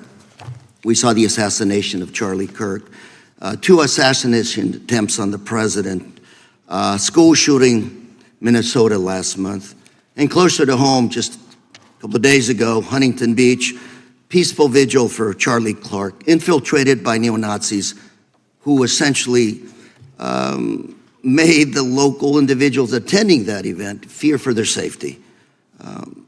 All of us know that a lot of these domestic attacks are by lone wolves, but yet they do leave clues, social media or elsewhere. Director Patel, you're it. You're the thin blue line. The FBI, your job to protect our citizens back home from those that would harm us. You have to find the needle in the haystack. Takes a lot of work, a lot of resources. Talking to my local sheriff this morning, who said they're concerned. Federal cuts to local grants that help them do the job. Then, of course, let's not forget about other threats that are coming before us, like high-tech fraud. Local senior recently was talking to me about a text she had gotten, a demand by the IRS to send a payment immediately, or the IRS agents were on their way to arrest this individual. Pretty gutsy stuff by folks probably from Europe, North Korea, Russia, China, people, okay, going after those precious savings our senior citizens rely on. Yet the president's proposing a budget cut of $500 million or more to your organization, the FBI. You've said that that'll essentially equate to about 1,300 less jobs at the FBI. So I'm going to ask you essentially, what is it that we can do to help you do your job? Little concerned. Friday Night Lights. One of the events I love to do on Friday nights, go to the local high school football game. Sit there at the stadium and you always say, what if? What if? You're the thin blue line. Can you do your job cutting $500 million from your budget? Thank you, sir. I think we are doing our job, and the distinction is with the budget that we have, we are flexing more resources to the field. California is receiving the largest FBI plus-up of any state in the union due to that plus-up. They're not getting a reduction. No state is getting a reduction. Every state is getting a plus-up. And so I'm utilizing the money that we have to first plus it up. And the empty vacancies that we have, those haven't been filled in years, not under my leadership. Here's my concern. You're going to do well. You're doing more with less, is what you're saying. Yet we're about to vote on a budget that has $88 million more to protect members of Congress, the executive branch, and the Supreme Court. There's a contradiction here. Back on Main Street, we're saying you can do more with less, you can protect them with less money, yet here in Washington, we're saying we need more money to protect members of Congress. It's a little contradiction here, or maybe, sir, you ought to talk to leadership about coming in with your management style to protect the Supreme Court, Congress, and the administration. Otherwise, it's essentially a hypocritical situation. We need more protection, yet folks on Main Street can do with less. My concern is folks on Main Street. We also were, I think we received over $300 million in the big beautiful bill, and we're also receiving pots of money from our interagency. So this sort of $500 million cut isn't entirely accurate. You're still getting cut $200 million plus. You're still moving your agents to do ICE work. So you are leaving a lot of bases uncovered. And I'm not going to be argumentative with you, Director Patel. I'm just saying, if that thin blue line does not hold, people on Main Street will pay the price. I agree with you, sir. And I just look forward to working with you, because I am very concerned that these kinds of budget cuts are short-sighted, especially when my local sheriff calls me and says, we need more support, and we're looking at budget cuts. I'll work with you, sir. Thank you, Mr. Chair. I yield time. Mr. Chairman, I have another unanimous consent request. The gentleman yields back. The gentleman from New York is recognized for unanimous consent. I seek to introduce a December 2024 OIG report from the Department of Justice, which confirms the conclusion of the Bill Barr Justice Department that the so-called whistleblower, a disgruntled former employee of the Intelligence Committee, was not a credible witness, and there were no further actions taken. Without objection. Mr. Chair, I'd like to submit some items for the record. You bet. Gentleman from California. First one, Trump's deportation diverts FBI agents off child predator cases. Second one, FBI director backtracks on administration's proposed budget cuts. And number three, Trump administration says 70% of ICE detainees do not have criminal convictions. Without objection. Gentleman from Texas is recognized. Thank you. Director, earlier this year, the committee learned of new documents tied to the Crossfire Hurricane investigation and the Russia collusion hoax against President Trump. Your efforts in declassifying key documents tied to this investigation allowed the committee to acquire thousands of pages that it did not have previously. Did any of your predecessors make any effort to declassify these documents? Not to the extent we have. Did any of your predecessors share or leak any details that were classified at the time? There are ongoing leak investigations across the board at the Bureau related to this. I believe one of those is Mr. Comey, and I thank you for continuing that investigation. Among the declassified documents are the Durham Report Annex, the Crossfire Binder, and the Nellie Orr Criminal Referral. Could you summarize for those watching what we know about the Russia collusion hoax so far? Well, sir, I think the record will speak that the Russia collusion matter was perpetrated by a political party to go overseas and obtain information from a foreign intelligence asset, only to have that information, which was demonstrably false, turned over to the FBI, who walked into a federal FISA secret court and asked for a secret surveillance court order and lied to the federal court, and we know that because someone was convicted of it, and only to surveil the political opponent. So that is a massive scandal. We helped expose it. And in terms of the pages of productions, I provided 1,400 pages of production related to Crossfire Hurricane, and my predecessors have provided 0. I appreciate that, and I appreciate your courage and commitment to declassifying these important documents for our review, and hope that you'll continue with this commitment. Can we expect to see more declassification efforts regarding the Crossfire Hurricane and Russia collusion hoax? Yes. Thank you. I yield the remaining balance of my time to Chairman Jordan. Oh, I thank the gentleman for yielding. And Director, that's when it all started, right? The whole Russia, that's when it all began. And then it was Mueller, then it was impeachment, then it was Jack Smith and Fonnie Willis and Alvin Bragg and you name it. But it all started then. And that's why I think the gentleman from Texas wants to make sure we get all the information there. And I want to go back to when it was changed. We talked about this earlier. I just want to read to you what the CIA officer said to the House Permanent Select Committee on Intelligence, quote, Brennan refused to remove the dossier, and when confronted with the dossier's main flaws, he responded, yes, but doesn't it ring true? So that's what he initially said. And then when he was talking to this committee, he said the CIA was very much opposed to having any reference or inclusion of the Steele dossier in the intelligence community assessment. So on one hand, you got a witness who was there who said he refused to remove it even though he knew it was garbage. And then he's, on the other hand, telling the committee, no, we didn't want anything to do with it. It shouldn't have been a part of the Intelligence Committee assessment, which we know it was. You know it was. You found that. Those are two entirely different stories. I think Mr. Brennan has some explaining to do, frankly, what happened there. And I think you said earlier that this whole thing, and I think you said to Mr. Gooden, this whole thing is being looked at as part of this grand conspiracy to undermine the president, whether it's Comey, Brennan, Clapper, former head of the Intelligence Committee, now senator from, whoever it is, that's all being looked at. Is that accurate? Yes, sir. Well, we appreciate that. And part of what's also being looked at, and I think the gentleman from Wisconsin brought this up earlier, what is a burn bag for, by the way? Generally speaking, the intelligence community obviously utilizes and possesses classified documents, but drafts of those classified documents and even ultimate finished products of those classified documents have to be recorded and or discarded. And if they are discarded, the only way we do that, the hard copies, is we literally put them in burn bags that are identified specifically for that purpose, and there is a very exact courier system in which those burn bags are obtained and the material inside is destroyed. So it's to get rid of the material, right? Yes, sir. And it looks like the annex that Mr. Durham in his investigation had was put into a burn bag by your predecessor, I assume, to be destroyed. Is that accurate? Without getting into the stylization of the evidence, anything that's put in a burn bag is for purposes of destruction.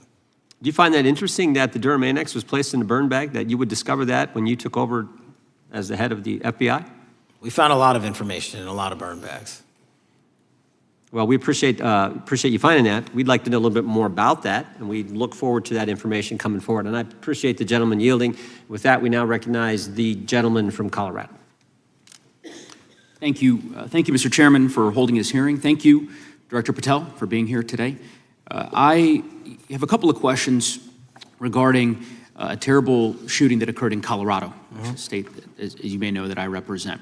You've testified previously about, I think, what you would describe as your efforts to provide more information regarding the investigation with respect to the horrific assassination of Mr. Kirk. And so, in that same vein, I'm hoping you can provide this committee and my constituents in Colorado with some clarity. Absolutely. I think, as my colleagues know, in Evergreen, Colorado, Jefferson County, a county that I proudly represent, at Evergreen High School, a shooter ultimately injured. 2 students were praying for their swift recovery. There's an article here from Colorado Public Radio. The title is, quote, FBI was already investigating an account that may have been linked to the Evergreen shooter. You're familiar with the circumstances generally, Director, regarding this terrible tragedy. Yes. So my understanding from the public reporting is that an organization reported to the FBI in July of this year regarding, just reading here from the article, that the FBI opened an assessment into a social media account user whose identity was unknown and who was discussing the planning of a mass shooting with threats nonspecific in nature. This is the FBI's statement to the press.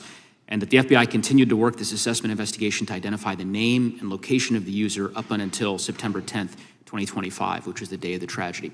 Can you provide us some clarity on what were the impediments to finding, the account user, and maybe describe in greater detail the FBI's work in that regard? Generally speaking, yes, because I know even though the shooter's deceased, the investigation we're not done. Sure. And so the impediments to finding these individuals, and you highlight a great point.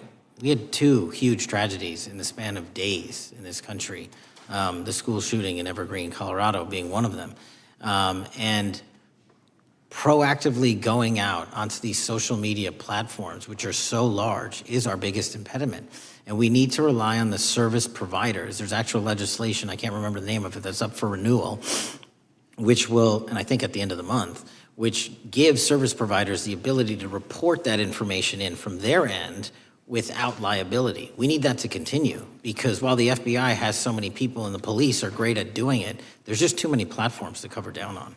Well, I appreciate that, Director Patel, and I think we're certainly, I'm interested to continue in this conversation, because I think the reporting suggests that there's a pattern, and that ultimately we want to make sure that law enforcement is able to prevent this kind of tragedy from happening in the future. I have a question. It's not meant as a gotcha question, so it just frame it there. But it is in regards to some reporting around a periodic transaction report that you had filed earlier, this year. So this is in July, pursuant to the ethical obligations as a senior executive official. You remember filing that in July? Yes. Yeah, so in that report, as best as I can surmise, you disclosed that you divested $100,000 or more in a variety of different stocks, which I presume was pursuant to the ethics agreement that you negotiated with the Department of Justice. In that same report, there's a disclosure regarding purchases of two different transactions. So between $15,000 to $50,000 in a national coffee house chain and between $50,000 to $100,000 in a semiconductor company on May 9th and May 12th. Are those transactions that you're doing personally, or are these through a stockbroker, or are these transactions that you're handling yourself? So how they happen is I submit proposals under DOJ guidance to say, hey, I would like to trade this or that, and they run their review, and the FBI runs a review, and then they come back and say yes or no, and then I make the transaction. Is there a reason that you decided to make the purchases into those two companies? Generally speaking, before I got this job, I was, trading stocks, but not a lot like most people, and I just follow certain industries, and I thought they would be a good investment. So the reason why I ask, right, because you had divested in other companies, and I presume that wasn't because there were actual conflicts. It's just that you wanted to avoid an appearance of impropriety. It was both. But not all of the companies were conflicts. Whatever they make divested from. I don't make the call, they make the call. Sure. Yeah. I guess my point would be, the reason why I ask this, why I said it's not a gotcha question, I have for years led an effort here in Congress to try to ban members of Congress, senior executive officials, from trading stocks. And it's bipartisan in nature. We're working really hard to get that done, Republicans and Democrats. And you can understand, I think, given your role, given the nature of the position that you hold as the leader of the largest law enforcement agency in our country, that divesting entirely, not doing day trading now, I think would be something that would be in the interest of the American people. So I just would hope you would consider that, and that moving forward, that perhaps not purchasing stocks in individual companies, I would think would be something that would be worth pursuing. Gentleman's time is... I'm happy to give the witness an opportunity to answer. Thank you. I'll work with you on it. Gentleman from Alabama is recognized. Thank you, Mr. Chairman. Thank you, Director Patel, for being here today. Newly declassified documents confirm that the intelligence community under President Barack Obama knowingly relied on unverified and fraudulent evidence to manufacture a false claim that Russia, in fact, meddled in the 2016 election.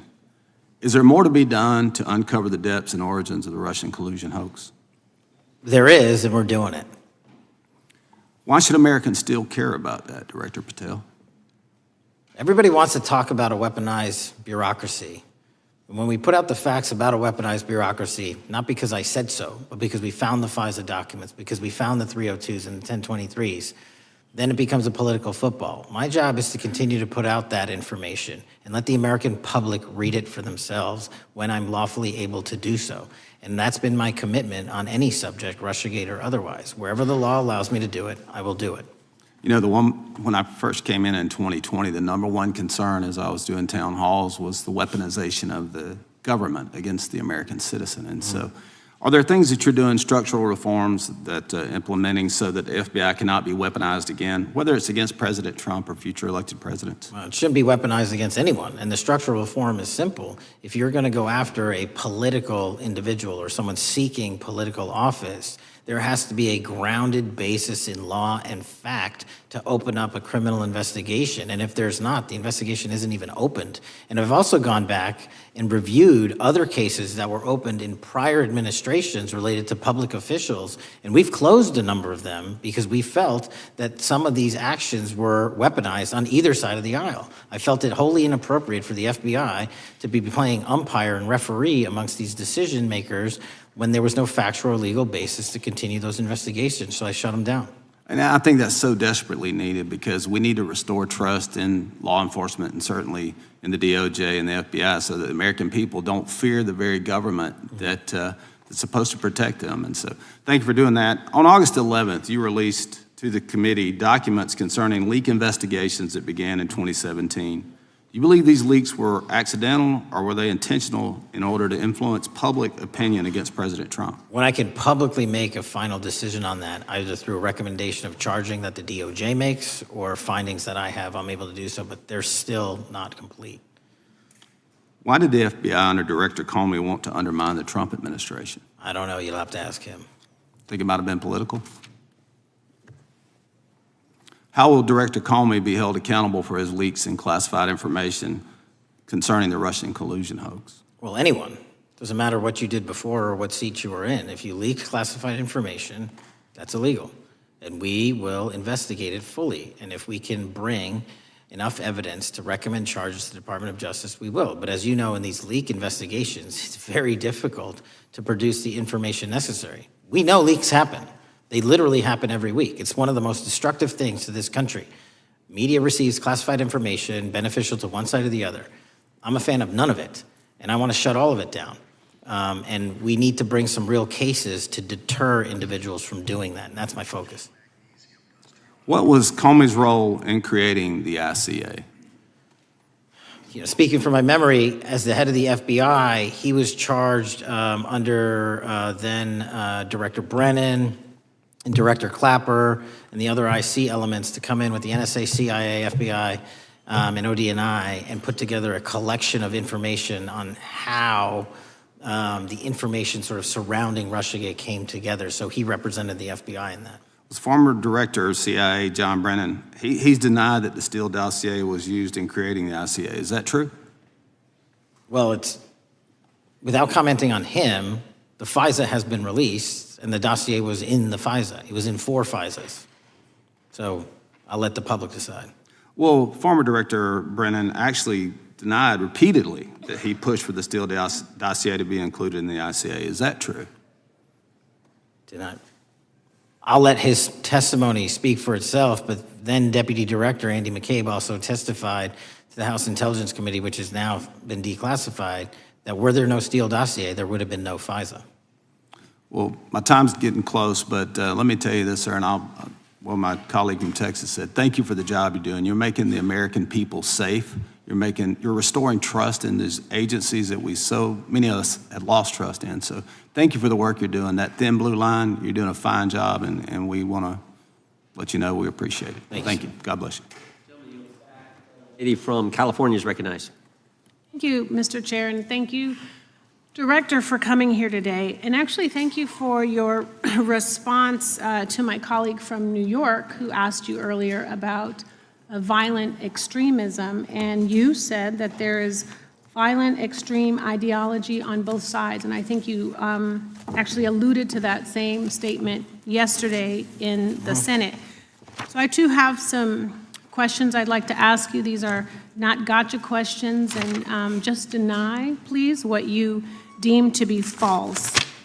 So Dylan Roof, who followed white supremacist propaganda, murdered 9 black parishioners in Charleston in 2015. Do you deny this? I'm sorry, Dylan Ruth? Roof, can you give me some more information? You're head of the FBI, you probably know this. If you don't know, that's fine. You can give me a reminder. I've got a lot in front of me. It was national news. Robert Bowers murdered 11 Jewish worshipers in Pittsburgh in 2018. I do remember that. And it was the deadliest anti-Semitic attack. So do you admit that that happened? I'm not saying the other thing didn't happen. I'm just asking for a little information. Patrick Cruces, who posted a manifesto about a Hispanic invasion, walked into a Walmart in El Paso, Texas in 2019 and began firing. He murdered 23 people that day, and the youngest was 15. Do you admit or deny that that happened? I'll take your presentation as accurate. All right, well, I have to say all of these cases have been adjudicated. As I said, they are not gotcha questions. These incidents were national news. And as director of the FBI, you have access to all of this information. So in 2022, Peyton Grendon walked into a supermarket in a black neighborhood in Buffalo, New York, and started shooting. He murdered 10 people that day. And on September 10th, your friend Charlie Kirk was assassinated. Tyler Robinson has been taken into custody and charged, but also on that day, Desmond Holley, a 16-year-old white male, shot and injured 2 students at a high school in Colorado before killing himself. And according to the Anti-Defamation League, he had a fascination with mass shootings and white supremacy. So do you admit to, deny these facts? Those happened. Okay. Your predecessor, former FBI Director Christopher Wray, said that one of the most dangerous concerns is that racially motivated violent extremism, especially white supremacists, has been the biggest chunk of our domestic terrorism cases and is responsible for the most lethal attacks over the last decade. Do you admit or deny, A, that he said this? I'll let the record reflect that. Whatever he said was what he said. All right, and do you agree? That there is racially motivated crimes being committed in America, yes. Yes, especially white supremacists, which is the biggest chunk of our domestic terrorism. I'm glad that you said this. So last week, President Trump was asked if there were extremists on both the left and the right. He was actually asked this by Fox and Friends, and his exact words were, "I'll tell you something that's going to get me in trouble, but I couldn't care less. The radicals on the right oftentimes are radical because they don't want to see crime. The radicals on the left are the problem, and they're vicious, and they're horrible, and they're politically savvy." Do you agree with the president? I don't speak for the president. The president speaks for himself. Do you agree with the president? I don't. On what matter? On the question that I just asked, do you agree with his statement about the radical left? That there's ideology that's driving violence on both sides? Yes, that's what he acknowledged. No, he didn't. He didn't. But I'm glad that you're saying that and actually creating some separation between you and the president. And I'm glad that you That's literally are not what happened. He said acknowledging both. that there is violent extremism on both sides. What's interesting is that the research arm of the Department of Justice, the National Institute of Justice, do you know what that is? I'm familiar with them. Okay, great. It is the research arm of the Department of Justice, and it published an article in 2024 devoted to domestic radicalization, violent extremism, and terrorism.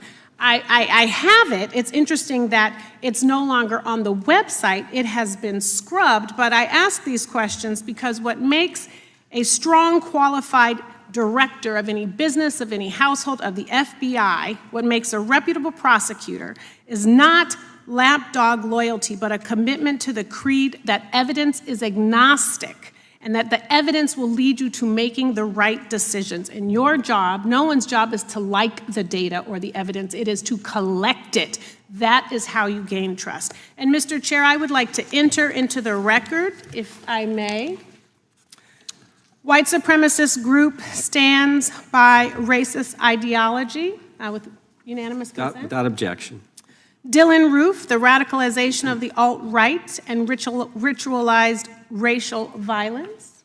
Without objection. Thank you. Another article, how Robert Bowers went from conservative to white nationalist. I'd like to enter that into the record with me. Without objection.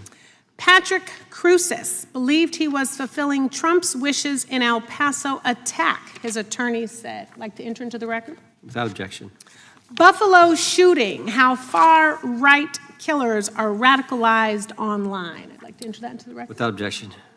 Evergreen High School shooters' online activity reveals fascination with mass shootings, white supremacy. I'd like to enter that into the record. Without objection. Murder and extremism in the United States in 2024, a report by the Anti-Defamation League. I'd like to enter that into Without the record. objection. And the article, the report that was scrubbed from the DOJ just recently, National Institute of Justice Journal focusing on domestic radicalization, violent extremism, and terrorism. I'd like to enter that into the record. Without objection. And lastly, the libertarian think tank Cato and their analysis on violent extremism and the right rising in extremist acts. I'd like to enter that into the record. Without objection. Thank you, and I yield back. Gentlelady yields back. Gentlelady from Wyoming is recognized. Just very quickly, Director Patel, thank you for being here, for your service to this country, and for the transparency that you have brought to the FBI and for the American people. Transparency that was absolutely non-existent in the Biden administration and FBI. I believe that you might have been asked earlier about whether you had had an opportunity to visit with any of Epstein's legal counsel. Were you asked that question earlier? I think so. Okay. One of the legal counsels or legal fixers for Mr. Epstein was Stacey Plaskett, the Democrat delegate to Congress from the Virgin Islands. So perhaps for those on the other side who are interested in talking to Jeffrey Epstein's attorneys, they could sure visit with one of their own colleagues. I want to focus on something that I think is very important that has not been addressed enough today, and that is related to the consequences of the Biden open border. One consequence of the Biden border crisis is the impact that it continues to have on our tribal communities, with the cartels taking advantage of our open borders, the Mexican drug cartels, by infiltrating our reservations and bringing violence, drugs, murder, trafficking, and more. Last year, when I questioned the Attorney General Garland about what the DOJ was doing to protect these communities, he simply deflected responsibility and said that Congress had not appropriated sufficient resources for them to be able to protect our tribal communities. Mr. Patel, what is the Trump FBI doing to counter the drug cartel infiltration and other violent crime targeting our Native American communities? Thank you. It only took more than half of this proceeding to talk about one of the priorities that the FBI has, which is crimes on tribal lands. Every single crime that we have been talking about, whether it's child predators, human trafficking, narco traffickers, murder, they all happen on tribal lands as well. And I've said since the beginning, it is a priority, which is why we launched Operation Not Forgotten on tribal lands. And I'm the first FBI director to meet with the staff and tribal leaders here in Washington, D.C. and elsewhere, and invited them into my office and headquarters to see them, because I need engagement with tribal leadership, and I need our police and FBI agents to be engaging with tribal leadership. Otherwise, we're not going to break through. We have 1,900 Indian country cases open right now. We've got 600 indictments this year alone. We cannot forget tribal lands. Every single one of those people lives in the United States of America, and it is an absolute priority to protect them and their children just as it is anyone else. So I think it's fair to say that what Mary Garland testified to, that the FBI and DOJ did not have the resources to address that. I think that was an absolutely false statement. Would you agree with me? It's a decision by him not to do so. That's not my decision. At the end of August, the U.S. Attorney and FBI announced that nearly 100 personnel representing members of the Safe Trails Task Force operated near Wyoming's Wind River Reservation to assist with reducing drug trafficking and illegal guns. Director Patel, you have routinely stated that it is your mission to partner with and strengthen local and state law enforcement partners. How does the task force and other FBI efforts bring tribal law enforcement into this process? The major problem with tribal lands is the sheer tyranny of geography and the amount of coverage that they have on land versus the personnel they have to do it. So what we've done is constantly surge resources to tribal lands across this country on a 30, 60, 90-day rotating basis, reporting back to us saying who needs more.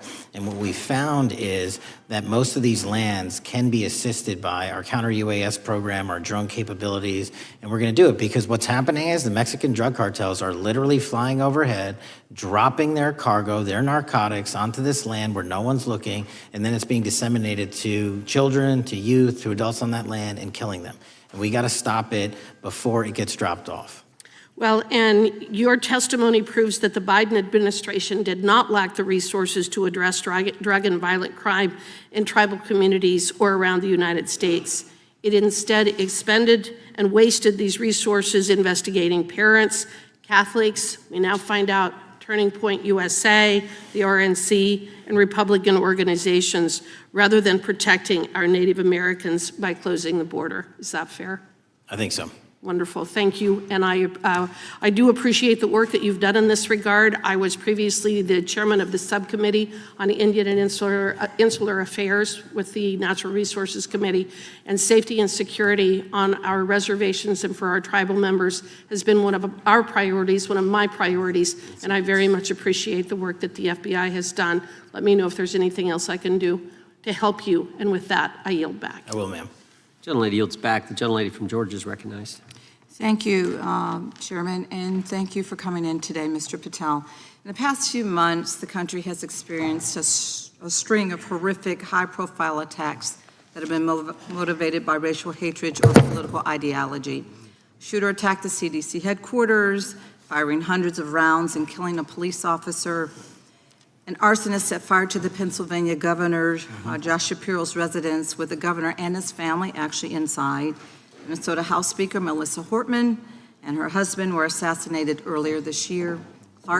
Charlie Kirk was murdered last week. Bomb threats have been made against HBCUs and the DNC, and just the list goes on and on. I only have just a few minutes today, so I don't want to take a lot of time to go into all the countless and devastating violent crimes and incidents that have happened at our schools or on our streets and in our communities that have just been happening all year long. Mr. Patel, just yes or no, is this type of political violence ever acceptable in your eyes? No.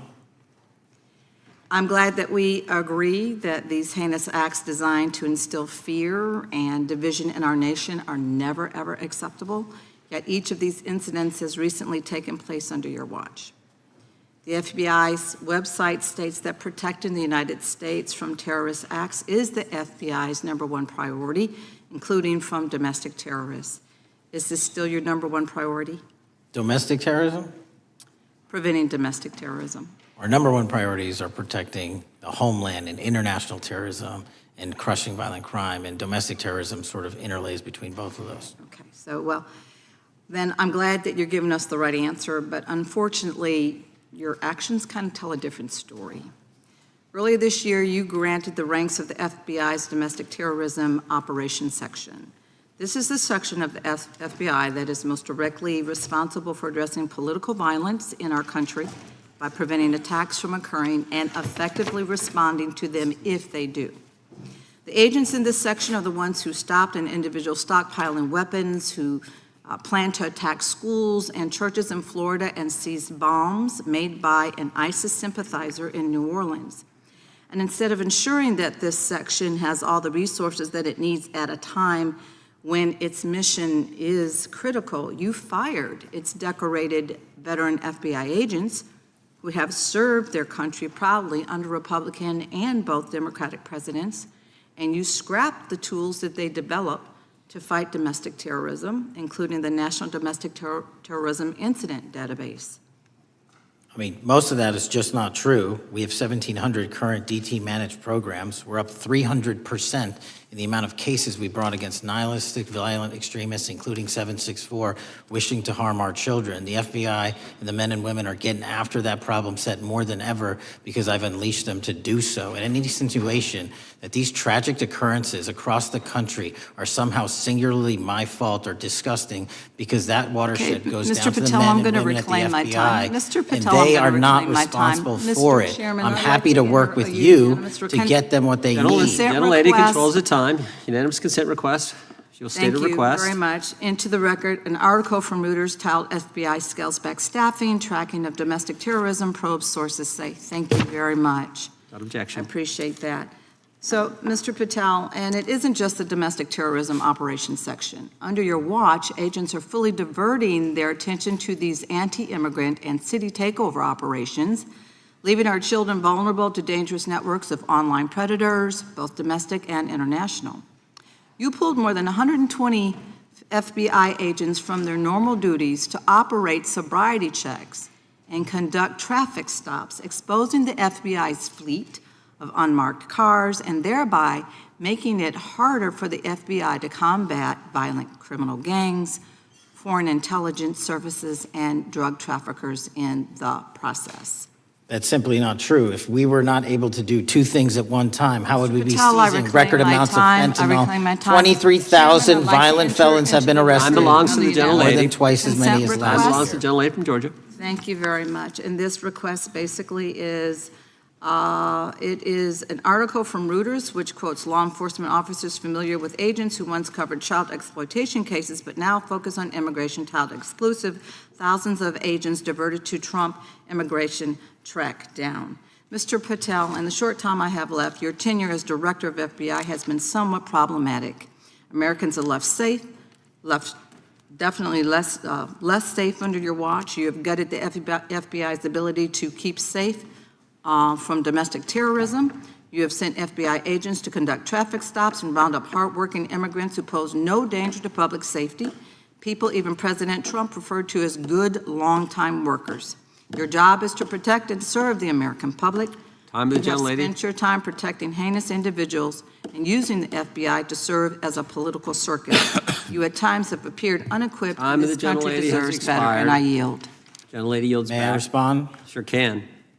Simply put, what is it? Are we failing? If we're failing, how are we arresting 23,000 violent felons? Twice as many as this time last year. Are we failing? Because if we're failing, how are we seizing 1,500 kilograms of meth, 25% increase from last year? Are we failing? Because we captured 4 top 10 FBI most wanted from around the world in 7 months. That's more than the entirety of the last administration. Are we failing? Because we put 1,500 child predators in prison. Are we failing? Because we dismantled 300 human trafficking networks. Which is it? You don't like me, that's fine. But don't you dare disparage the men and women of the FBI that are producing record results in historic fashion to protect this country. They are kicking ass for America, and they're going to continue to do so. And we appreciate your leadership. The gentlelady from Florida is recognized. When I was home recently, I met with the agents leading the Tampa office of the FBI, and I saw what they're focused on in my community: stopping drug traffickers, rescuing children from exploitation, fighting cybercrime, protecting us from acts of terrorism, foreign and domestic. And I know from my time as a federal prosecutor and a judge that this work by the Bureau doesn't make headlines, but it is happening every single day. At the top, accountability is necessary, transparency is critical, but today we've seen an effort not just to diminish, but to distort the work of Director Patel and the agents he leads. If we really care about transparency and about truth, then what we owe to the American people is this reality: that thousands of dedicated professionals at the FBI wake up every single day thinking not about themselves, but about this country, and keeping every single one of us and our children safe from harm. And Director Patel, I would like to hear from you the facts about what the FBI is doing and your efforts to fight crime. Director Patel, isn't it correct that since January 20th, 2025, the FBI has made over 25,000 immigration-related arrests, including 350 members of Tren de Aragua and 195 members of MS-13? Those numbers are accurate. The Tren de Aragua numbers are up over 350% from the year before. And during that same period, hasn't the FBI seized over 66,000 kilos of cocaine, 6,000 kilos of meth, and 1,500 kilos of fentanyl? Not to be nitpicky, but it's 89,000 kilos of cocaine and 7,300 kilograms of meth. And isn't it also true that the FBI Tampa Division's Panama Express Strike Force specifically seized nearly 67,000 kilos of cocaine valued at more than $1.6 billion from illicit maritime vessels? One of our best operations out of the Port of Tampa, and I was down there in South Florida when Panex did their work. Director Patel, since October 7th, 2023 Hamas attack, the FBI has been a co-leader of the Joint Task Force October 7th. Isn't it correct that this task force is actively working to bring justice for victims and to prevent terrorist infiltration at our borders? Yes, ma'am. Since January 20th, hasn't the FBI arrested 59 foreign intelligence operatives for spying or smuggling dangerous material into the United States? Yes, we have, and that's on track to be more than 25% than ever before. And the FBI has also been leading operations against major cyber threat actors, including those from Russia, China, Iran, and North Korea. Isn't that right? A 17% increase from year to date last year. Director Patel, the FBI's child exploitation task forces continue to investigate predators who target children online and across our communities. How significant is that threat today, and what results have you seen under your tenure in bringing these offenders to justice? We have, under Operation Grayskull, dismantled dark web units that are operating online, not just in the United States, but across the world, to do our children harm. We have taken into custody more suspects than ever before on those who seek to harm our children. That is what the men and women of the FBI do, and that's what they're going to continue to do. Those are the real results when you let good cops be cops and when you let us get on these platforms and expose them to the public and show them the harms of these predators on these online gaming systems and social media systems. And we need more help from Congress to allow us more authorities to do that work. The FBI laboratory manages the Combined DNA Index System, or CODIS, which compares over 25 million DNA profiles and aids more than 125 investigations each day. Director Patel, why is this important to law enforcement nationwide? All of law enforcement relies on our CJIS operation out of West Virginia. And what that does is allow 19,000 agencies to come in and say, hey, does this guy have a criminal history? Hey, is this an illegal firearm? Do we have a DNA hit like we did in these recent assassinations? That's what the FBI brings to bear, because local and state law enforcement agencies just don't have that capability, and we're doing it 24/7, 365. CJIS does not close for 1 minute.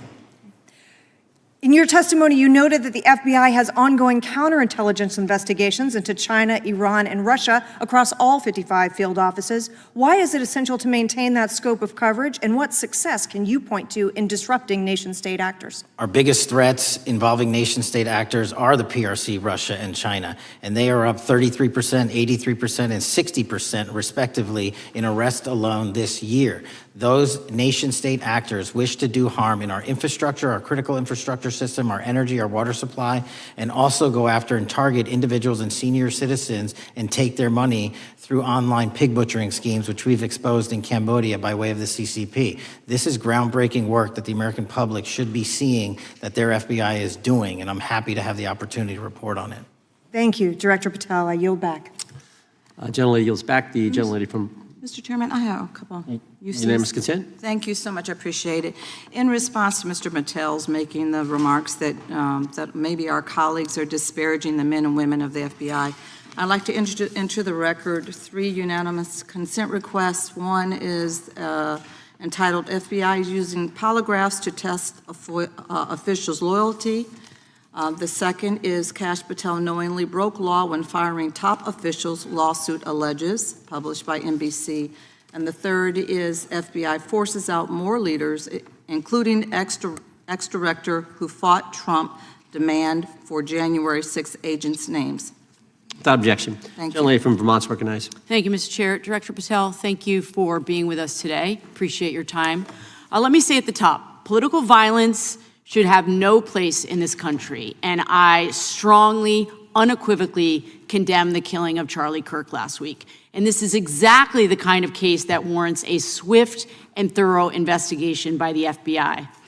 What shouldn't be happening, however, is this administration's seeming attempt to exploit Mr. Kirk's death within minutes of this horrible, horrible assassination, dividing us even further without knowing enough about the killer's complicated, confused political ideology and the extent of his motivation. And this week, Vice President Vance claimed that this is, quote, an extremely destructive movement of left-wing extremism, and said that, quote, it's part of the reason why Charlie was killed. He pledged to go after organizations on the left. But Director Patel, it was just 3 months ago that Melissa Hortman, the Minnesota House Speaker, and her husband, Mark, were shot to death in their home in the middle of the night by a self-identified right-wing extremist and Trump supporter. When that assassination happened, the FBI released a written statement denouncing the killings and pledging to hold the killer accountable. And I thank the Bureau for that. It was clear, concise, to the point.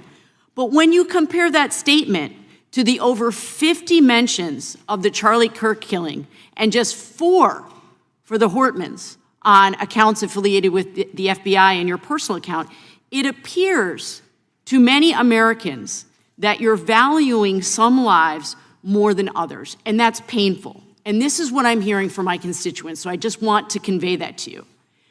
And the Vice President didn't even call on right-wing organizations to tone down their rhetoric after that horrific killing in Minnesota, and he never once spoke about dismantling conservative institutions. This week, when the president was asked by a reporter about Speaker Hortman, he claimed he didn't even know who she was.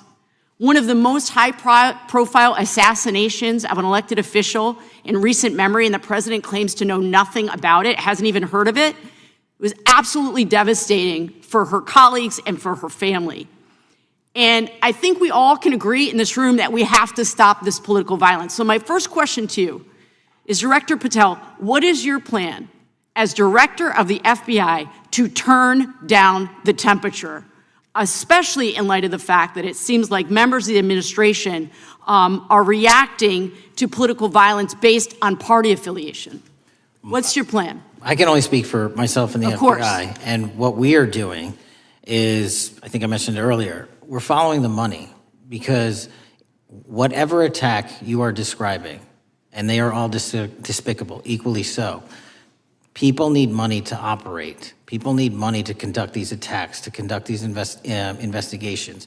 And so what we are doing is finding the people that supported this infrastructure system, because even when you say there's a lone, quote unquote, lone wolf actor, he's not truly a lone wolf actor. Something happened along the way. I agree. And so can I just because we have such little time, are you making a commitment right now to follow where the evidence goes in investigating whether it's violence on the left or the right? Because over the last 10 years, when you look at the ideology, I want to follow up on what my colleague from California said. When you look at the data, you look at the Anti-Defamation League data, 96% of ideological motivated killings were committed by the right wing. When you look at the Institute of Justice report that she cited, it's 5 times the number of far-left extremist incidents are perpetrated by far right. And it's been reported, and she mentioned this, that as of September 12th, 2025, just 2 days after Charlie Kirk's killing, that the DOJ removed that report from the DOJ website. That's why Americans are concerned that there seems to be a separate system of justice, that if you are a Republican and you are attacked, you will get the full weight and authority of the FBI and this administration. But if you are somebody serving in the Minnesota State Legislature and you are assassinated in your home, that the response is different. And I think to ignore the threats from the right or try to do a both and when there are multiple instances when it's overwhelmingly coming from the right, this is a disservice, because Americans want to know that whoever they are, whatever their political affiliation, that the response is going to be the same, and it is going to be done with the same diligence. And I'm wondering if you will commit to me right now that you will be a voice right now standing up to those voices in the administration that are adding to the violent rhetoric right now. That's what I'm asking you. Will you commit to this? Time of the gentleman has expired. The gentleman can respond. My voice will be through the investigations that the FBI conducts, and we will conduct them all lawfully and equally. Can we expect in the future that your tweets in related to one killing will be the same level of concern? The gentleman from Texas is recognized. Thank you, sir. Director Patel, thank you for being here today, and most importantly, thank you for restoring trust and faith in the FBI, which has been severely eroded under the Biden administration. Thank you for your service and your continued service in this capacity. On April 7th, 2025, Charlie posted on X, "Assassination culture is spreading from the left. 48% of liberals say it would be at least somewhat justified to murder Elon Musk. 55% say the same about Donald Trump. And California activists are naming ballot measures after Luigi Mangione. The left is being whipped into a violent frenzy and set back. Whether losing an election or losing a court case justifies a maximally violent response," end quote. And unfortunately for Charlie, that reaction also came when they couldn't win a debate on a college campus. You cannot be intellectually honest and say that this problem is on both sides. It's not just what happened to President Trump, it's also what just happened to Charlie. And we've gotten to a point in America where violence is encouraged. We have a former president of the United States that opens up his campaign in 2019, that's Joe Biden, by saying that his opponent is a, quote, existential threat to this country. Houston, we have a problem. People that you disagree with are not existential threats. They are not Nazis. They are not fascist. They are not racist. They are not deplorable. They are not irredeemable. They are your fellow Americans who have a different perspective on how government should run and what government should look like.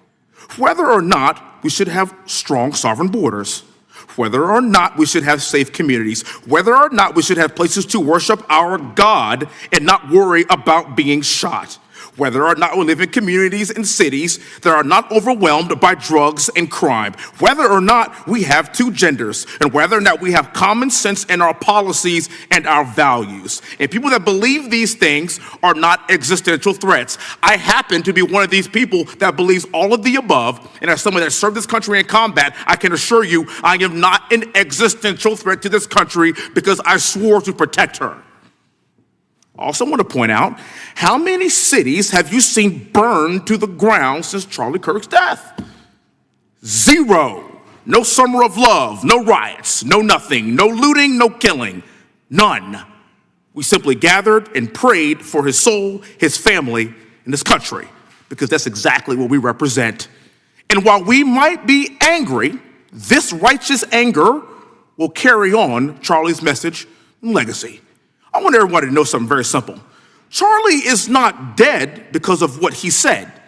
He is dead because people listened. My time is limited, so I have a few questions for you, sir. And again, thank you very much for being here. I really appreciate your time and your service. In your experience in the FBI, have you noticed a precipitous rise in political violence and other associated crimes that you have been investigating so far this year? And if so, is this trend in motive left-wing or right-wing violence? I can always speak generally, sir. There is too much political violence, and it has been a precipitate rise on too many fronts. How do we solve this?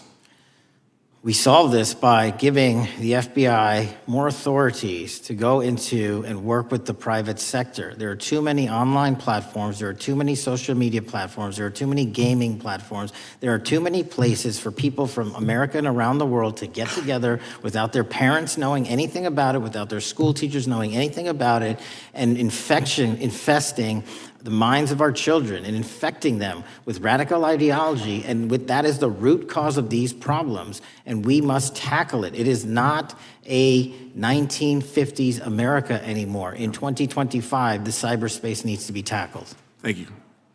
Switching gears, when your predecessor sat right there in that seat a couple of years, last year in a committee hearing, I asked him a very detailed question about Matthew Thomas Crooks, the shooter responsible for the assassination attempt on President Trump's life.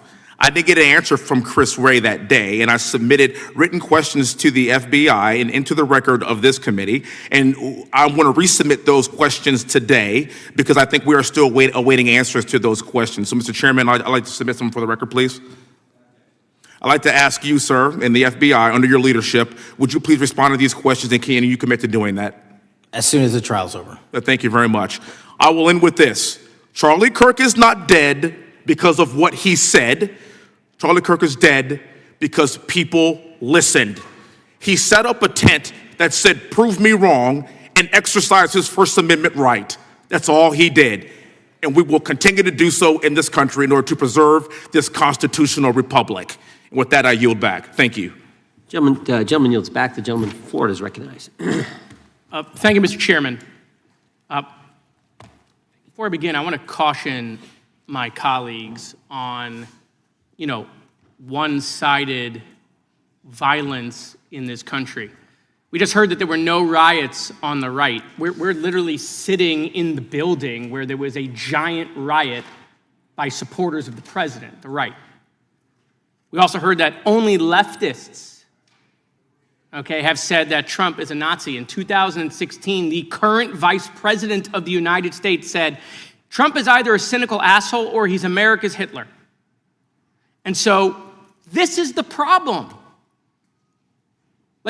I don't want to have to say this garbage, but you want me to sit here and get painted with one brush, the whole left. No, there are extremes on the left, and there are extremes on the right. And we collectively should tackle that. But to come here and just look at us and say we all support what's going on in the extremes is why we can't solve anything in this building. Director, let me say first, thank you for being here, and my condolences on the loss of your friend.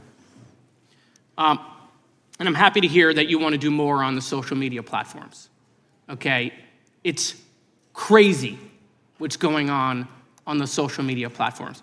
There are so many conspiracy theories on what's going on with Charlie Kirk. Israel assassinated him, right? There are conspiracy theories about your personal social life all day. It is totally rampant. Big names on the right, Candace Owens, right? Talking about how what's been released as far as the dialogue between the perpetrator and his roommate is manufactured by the FBI, manufactured by the administration. It is totally rampant, allowing foreign governments to just perpetrate these platforms, all of these bots, all of the time to weaponize Americans. You see what's going on here? This is a byproduct of all of that. What's going on in the streets is a byproduct of all of that. What's happening is you see people celebrate Luigi Mangione is a byproduct of all of that. And so if we want to do something, then we should talk about Section 230. We should talk about how we're going to make sure that we don't let foreign governments poison our children's mind. And so I will work with you on that, Director. I'll work with you on 230 any day. No problem. So now, that was the good part. I want to take your attention back a second, okay? Breaking news. Kash Patel is nominated to be the FBI Director. Dan Bongino is nominated to be the number 2 at the FBI. MAGA celebrates, rejoices, bells are ringing out. The team, Patel, Bongino, that sought out every podcast microphone to talk about the Epstein list. The names are finally going to get released. It begins. They produce white binders. Phase 1 with the podcasters. This is not actually one of them, of course. I made this. Your name's on it, right? And the names are going to come out. Pam Bondi says the list is on her desk. Then a memo comes out all of a sudden and says, there's no list. Oh, no phase 2. Phase 2 binders never happen. You said the conspiracy theories around Epstein just aren't true. They never have been. And yesterday, in an answer to Senator Kennedy, you said the FBI is not in possession of any credible evidence that Epstein trafficked girls to anyone but himself. So according to your testimony yesterday and in this committee, according to the evidence the FBI has, the number of names on the list are 0. No, zero. The index has been released, and the number of people involved in that trafficking operation were charged in 2018. Other than Epstein and Ghislaine Maxwell, your testimony in the Senate and here is that according to the evidence you have, the number of other names is 0. That were charged based on credible evidence. Well, who are the other names? Give me the other names that weren't charged. We are not releasing the names of anyone because the Department of Justice never does that of anyone that didn't have any credible information to attack them. Let me move forward. The president has, you've seen the picture of the woman's body with the writing and the president's signature. The president says that's not his, okay? President says it's not his. The Republican colleagues say it's not his. The administration say it's not his. Will you be opening up an investigation into the Epstein estate for putting out a fake document with the president's signature linking him to the world's largest pedophile ring? Will you be opening that investigation into that? On what basis? On what basis? They literally put out a fake document, according to the president, with a fake signature. It's a forgery of the president of the United States signature. That's the basis. Sure, I'll do it. Okay, I look forward to that investigation. Am I over? Thank you, Mr. Chairman. I appreciate your diligence. Gentleman's time has expired. Chair now recognizes the gentleman from California. Director Patel, as you know, my state, California, is home to the worst public infrastructure failure in U.S. history, known as California High-Speed Rail, although the name is probably a misnomer. Earlier this year, I joined your counterpart at the Department of Transportation, Sean Duffy, doing a compliance review of the federal money the state has received, and the outcome was that the state has not complied with the terms of its billions of dollars in funding because it hasn't actually built anything. And so that federal funding has now been cut off, but a lot of us in California still have questions as to where all the money went. We're 17 years in to this project, and absolutely nothing has been built. Not a single bit of track has been laid. There are no stations, there are no passengers, and the plan initially was to have the whole thing, LA to San Francisco, done by 2020 at a cost of $33 billion. Yet here we are in 2025, nothing has been built, and according to the New York Times, the project won't even be completed this century, and the total cost is now estimated to be over $130 billion. So I just wanted to ask you, do you think this is something that bears scrutiny, or can you confirm whether there's any kind of investigation going on at the FBI? The FBI certainly can't investigate incompetence, but the FBI certainly can investigate and does investigate waste, fraud, and abuse. And so if we have any information that indicates that that happened in this situation or anything else, we'll look at it. Thank you very much.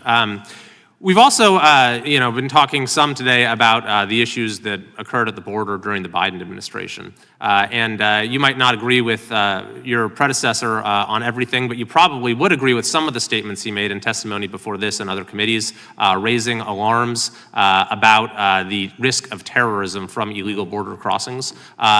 Since becoming director, have you gotten some insight into how well calibrated those warnings were, and what is the status of that risk now? Since becoming director, there's been a sharp decrease of border crossings for known or suspected terrorists from the southern border. But unfortunately, there has been a sharp increase of known or suspected terrorists entering through our northern border. And so what I'm trying to do is work with our northern border states and our interagency to tackle that problem. But it is an absolutely massive border that can't physically be sealed. So we're going to have to get creative and put more resources into that. And in a similar vein, there were over 500,000 unaccompanied children that crossed the southern border during the Biden administration. As we know, many were trafficked either through forced labor or sex trafficking. Do you have any insight as to what the scale of that problem was and how have things changed over the last several months? Other than what you outlined in terms of how it was described, I don't have any additional details. In terms of how many people are being trafficked into this country, especially unaccompanied missing children, that number has drastically reduced because the coyotes that smuggle these children for their criminal activity are the same ones that smuggle in narcotics, or the same one that traffic older age women. They're all interconnected, and because of the sealing of the southern border by this administration, that has come to a near halt. That is a very important point, that we have seen far fewer victims of human trafficking because we've finally prioritized border security. And by the way, you have children who are getting rescued because of the immigration enforcement activities that unfortunately some politicians in my state are trying to stop, thereby stopping those kids from getting rescued. We've seen, of course, a substantial reduction in crime here in Washington, D.C. since the FBI and the National Guard got involved. I'm kind of asking you to state the obvious here, but what is the mechanism there? Why have we seen a reduction of crime when D.C. has had such a huge crime problem for years, and then almost overnight we see such a big difference? Because of the dedication and resources from President Trump's administration to utilize all federal, state, and local assets in a heavily crime-ridden area. I mean, if we did not have a crime-ridden area, then homicides, carjackings, and gun violence would not be dropping by 40, 50, 60%. And when you allow the police, the MPD, to work with federal authorities and allow the National Guard to set up your perimeter, this is what you can do in a few short weeks. And we at the FBI, under Operation Summer Heat, have set those Phase 01 operations in motion 4 months ago, quietly at the direction of President Trump. So we are scattered across cities across this country doing just that. But we're going to need more help to complete the job. Yeah, in too many places in this country, crime has just been treated as sort of a norm, that this is the way things have to be. What's happened in D.C. shows that is not the case if we have the right policies and the right priorities.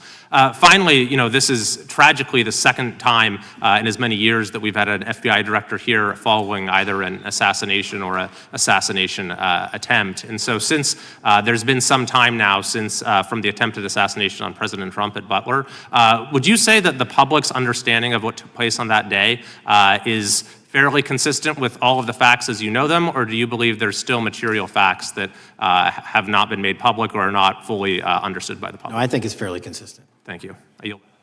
Gentleman yields back. The lady from Texas is recognized. Man, oh man, there has been so much today, and I truly don't know where to start. So I'm just going to make sure that we start off with a few facts. So a couple of facts that we need to make clear for everyone is that, number one, Director Christopher Wray, when he was appointed to be the head of the FBI, was appointed by Donald Trump. Now, I will agree that I definitely take issue with a number of decisions that Donald Trump makes, especially when it comes to the people that he decides to appoint to very important positions, including this one, because I did have to make sure that I wasn't going crazy. But when I say that you are the least qualified FBI director in the history of the FBI, that is real, because you are the only one that never even served with the FBI prior to joining, yet we are supposed to believe that That's you are false. the greatest thing since sliced bread. I didn't ask you a question. Now, what I want to Still go false. through is to talk about why you are a failure and why, honestly, we just need to tell you bye-bye. I know that you got a little upset and you put on your show for your boss because it seems like you're trying to save your job when it came to talking to Senator Booker yesterday. But let's go through some of your failures. So before you were even confirmed, and I think one of my colleague from Georgia, pointed out that you are already targeting career officials so that you could direct illegal firings. Mind you, these cases that you were so upset about, which are the ones tied to Trump, the cases came through his handpicked FBI director. And frankly, when people sit around and say things like, oh, you know, we're happy because now we feel safe. I don't know who feels safe in this country except for the white supremacists, because I specifically as a black woman definitely don't feel safe. And frankly, my colleagues have been real nice to you today, and I applaud them, but I don't have the same demeanor because I know that multiple colleagues on this side of the aisle have faced death threats. In fact, somebody tried to kill one of my colleagues. And frankly, I don't know if this FBI or under your leadership, if those people would have been caught. I don't have any confidence in you. And if we start talking about the reasons that I lack confidence, we could start with you not just wanting to acknowledge some simple facts.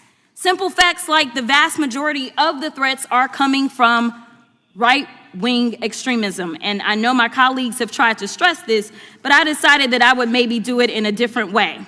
Number one, I have a couple of UCs. Kim Buck, one of multiple Republicans receiving death threats for voting against Jim Jordan as House Speaker. Without objection. Another one, Republican lawmaker says she received death threats after voting against Jim Jordan in Speaker's race. Without objection. In addition, there was another one from another colleague who now is leaving Congress because they said that they were calling his wife anonymously and threatening her life to the extent that she ended up sleeping with a firearm. Without objection. Okay, so here's the deal. How are we supposed to have confidence when you're sitting up here telling the Senate yesterday that it will take you 14 years before you can get the FBI fully staffed to do their jobs? You're also now redirecting resources so that they can go and play ICE agents on the streets. You're getting rid of your most qualified people. And even when it came down to somebody that you consider to be a friend, you were posted up having some fancy dinner to the extent that you posted not only once erroneously, you posted twice erroneously as it relates to catching somebody. And then you want to go and say, let me take a victory lap. Because honestly, if it wasn't for parents deciding that they were going to turn in their child, it seems like y'all wouldn't have got there, even though he literally confessed online. So I'm confused about what it is that the FBI is doing except for trying to put on a show for the apprentice or whatever you want to call him. The day after all of this took place, there was domestic terrorism that was taking place at HBCUs. They were targeted. Yet I didn't hear anything from the FBI about what was going on. And again, black people kept saying, how did we end up in this? because the numbers are so very clear that white supremacy is a problem. And honestly, I've not heard anything out of you today that makes me believe that you're going to do anything about the white supremacy problem, the one that is leading to children being killed, children being shot, as well as members of their community as they're worshiping in their churches. The time of the gentlelady has expired. If the gentleman would like to respond to any of that. Well, I mean, I'll respond. Kash Patel, as I said when I introduced him, public defender, former prosecutor, top staffer on the House Intelligence Committee, Deputy Director of National Intelligence with the National Security Council, Chief of Staff at the Department of Defense, and FBI Director. I think that's a pretty good resume for the guy who's now running the top law enforcement agency in our country. And we've seen all the stats that he's given to the committee on how much better they're doing at getting the bad guys than the previous guy was doing. With that, I recognize the gentleman from South Carolina. Thank you, Mr. Chairman. Director Patel, I think you're witnessing some auditions, clickbait auditions for the Academy Award for my Democratic colleagues. We'll see how they fare as they're on MSNBC later on today. But do you care, before I launch into my line of questioning, to respond to Ms. Crockett from Texas on that very elaborate and theatric display? Here's what I've learned in my government service. I don't give a damn what they say about me as long as I'm succeeding in the mission. We're succeeding in the mission because the men and women of the FBI have never been empowered to do more work and to hit the streets harder than by President Trump's authorities and resources he's given us. And so all I care about is that we are capturing more child predators than ever before, taking more drugs off the streets than ever before, that we are capturing murderers at a significantly historic rate, and we're delivering this country the lowest murder rate in recorded history. That are facts that you cannot dispute. But you can come at me all you want. I don't care. Thank you, Director, for that, and we appreciate your service. We appreciate the results speak for themselves, I think, pretty plainly, and your commitment not only to results, but to transparency, so we do appreciate that. Director, who was John Durham? He was a former federal prosecutor, United States attorney, and ultimately appointed special counsel in the first Trump administration. Correct, and what there was a document that he released in his findings called the Durham Report. What was the Durham Report briefly, and what were the findings very briefly? It was every special counsel that's appointed produces a report to the Attorney General. Special counsel's Durham Report largely focused on Crossfire Hurricane and included extensive summary findings in classified and unclassified manner, and we released the classified version, finally declassifying it for the American public in this committee. Correct, and you released that in July of this year. I think so. Yes, sir. Isn't it true that in the classified Durham Annex, as it's referred to, that in 2016 the Obama administration obtained intelligence information from a source contained in two separate memoranda, one in January of 2016 and one in March? The two memoranda described confidential conversations between DNC Chair Debbie Wasserman Schultz and two individuals from the Soros Open Society Foundation. Isn't that true? As written in the report, I'll let it speak for itself.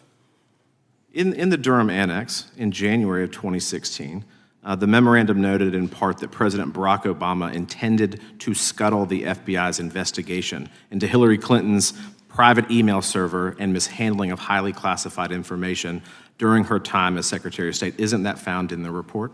I believe so.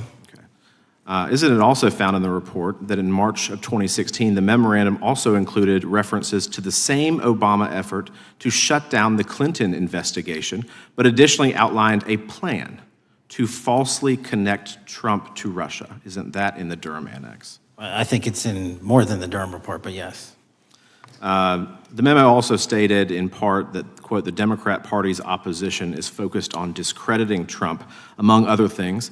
The Clinton staff, with the support from special services, is preparing scandalous revelations of business connections between Trump and the Russian mafia. Isn't that also found in the now unclassified Durham Annex? I believe so, sir. According to the Durham Annex, based on analysis and translation of the intelligence, FBI analysts believed that special services could either mean the FBI or CIA, or the Trump dossier author Christopher Steele. Isn't that in the Durham Annex? I believe so, sir. When the Obama administration received intelligence in March of 2018, Fusion GPS was preparing open source opposition research regarding purported ties between Trump and Russians. The research was paid by the Clintons' campaign and the DNC. Isn't that open source and also in the Durham Annex? I believe both. Okay. And so also in the Durham Annex, which I found interesting, was the potential campaign plan was shared with high-ranking career officials at DOJ. Isn't that in the Durham Annex? I believe so, sir. The Durham Annex describes that in July of 2016, emails allegedly between Leonard Bernardo, a senior vice president of George Soros' Open Society Foundation, included data providing specificity on the Clinton plan in an attempt to smear Donald Trump by falsely linking him to Russia. Isn't that in the Durham report? I believe so. And so, briefly, this additional evidence that you've unclassified and released to the American public, what does that purport to show or augment about the Durham report that you can share with the American people? Put simply, that the FBI was weaponized. Against a political campaign? Yes, sir. Thank you for that, Mr. Chairman. I yield back. Gentleman yields back. I have UCs. Gentlelady from Texas recognized for unanimous consent. Yes. First one is Russia's ghostwriter hacker group takes aim at German election. This is from Politico. Objection. The next one is Director of National Intelligence, 30 days until election 2024, which specifically states that our assessments about activities and goals of Russia, Iran, and China are unchanged from earlier election security updates, and that they were meddling. Without objection. And I've got three more. The last three are that how Russia is using artificial intelligence to interfere in elections. Moscow's attempts to interfere in U.S. and other elections are nothing new, though their tactics and strategy are constantly evolving. Without objection. The next one is Russian interference coming soon to an election near you. Russia pursues a systemic strategy of undermining elections and influencing public opinion in the West, EU, and NATO countries must recognize that Moscow often acts through agents within their own borders and build resilience to such interference. And what's the source? This one is CarnegieEndowment.org. Okay, without objection. Thank you. The gentlelady from North Carolina is recognized. Thank you, Mr. Chairman. And Director Patel, I'm glad that I'm going a little out of order here because I'm going to pursue some of the things that you were just talking to Mr. Fry about and remind you about your confirmation hearing. At your confirmation hearing in January, you said under oath, and I quote, "There will be no politicization at the FBI. There will be no retributive actions taken by the FBI should I be confirmed." And in your written response to the Senate questionnaire, you said, I quote, "Personnel decisions shall be based on performance and adherence to the law. And every FBI employee will be held to the absolute same standard and no one will be terminated for case assignments." So I want to just go through a couple scenarios with you to get a sense of whether you think these are examples of politicization of the FBI or making decisions based on the performance and adherence to the law. So, first question. Would hiring FBI agents, analysts, and supervisors from only one political party being politicization of the FBI or making personnel decisions based on performance and adherence to the law? We don't ask FBI people, applicants, where their political parties are. Mr. Patel, do you ask FBI applicants who they voted for? The FBI does not. Are you aware that in the lawsuit that Mr. Driscoll filed against you and the FBI, he was asked who he voted for?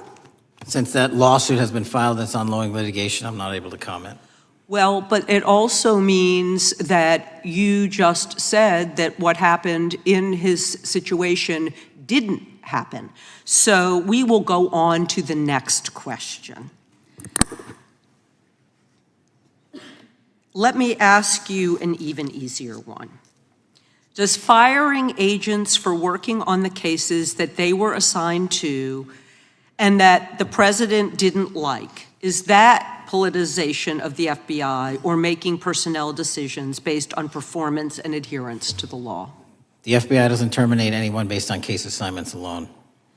Has the FBI ever been sued by somebody who felt that they were terminated based on case assignments? In the entire history of the FBI, I'm sure they have. No, since your tenure. I'm sure there's ongoing litigation. Yes. In fact, there is ongoing litigation. And in fact, people have been asked who they voted for. And in fact, you are running an FBI for the President of the United States rather than the people of the United States, because my questions were not hypotheticals. They are the things you have done during your tenure. And according to a lawsuit filed last week by long-term FBI agents, you fired former acting director Brian Driscoll. He had served with the Bureau for nearly 20 years, earned a Medal of Honor, Medal of Valor for bravery during the dangerous ISIS raid, and had a wealth of crisis response experience and led the FBI's critical incident response group. When the Trump administrations interviewed Mr. Driscoll for that role, they interrogated him about his political leanings and who he voted for in the last 5 elections. Questions Mr. Driscoll refused to answer because those types of questions impermissibly politicized the FBI. You also fired Steve Jensen, who served the FBI for nearly 2 decades and ran critical terrorism, counterintelligence, and organized crime operations, whom you once described as embodying what the American public demands of the FBI.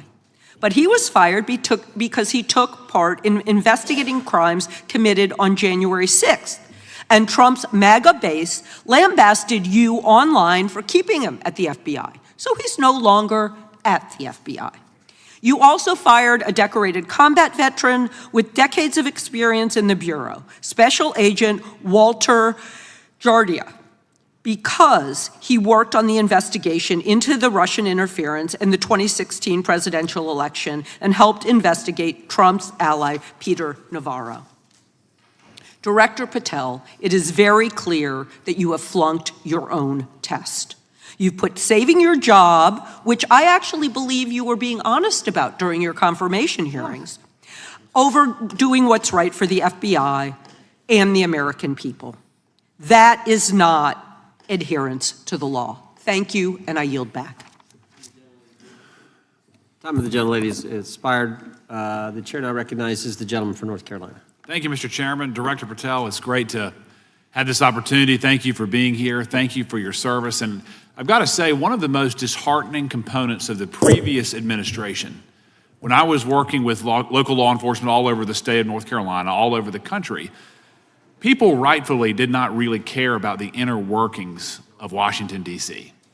The FBI had previously been the paramount, the sterling, the top of the top law enforcement agency. They wanted their FBI to fight crime. Whatever small town, city, whatever it may be, FBI was expected to deliver for the American people.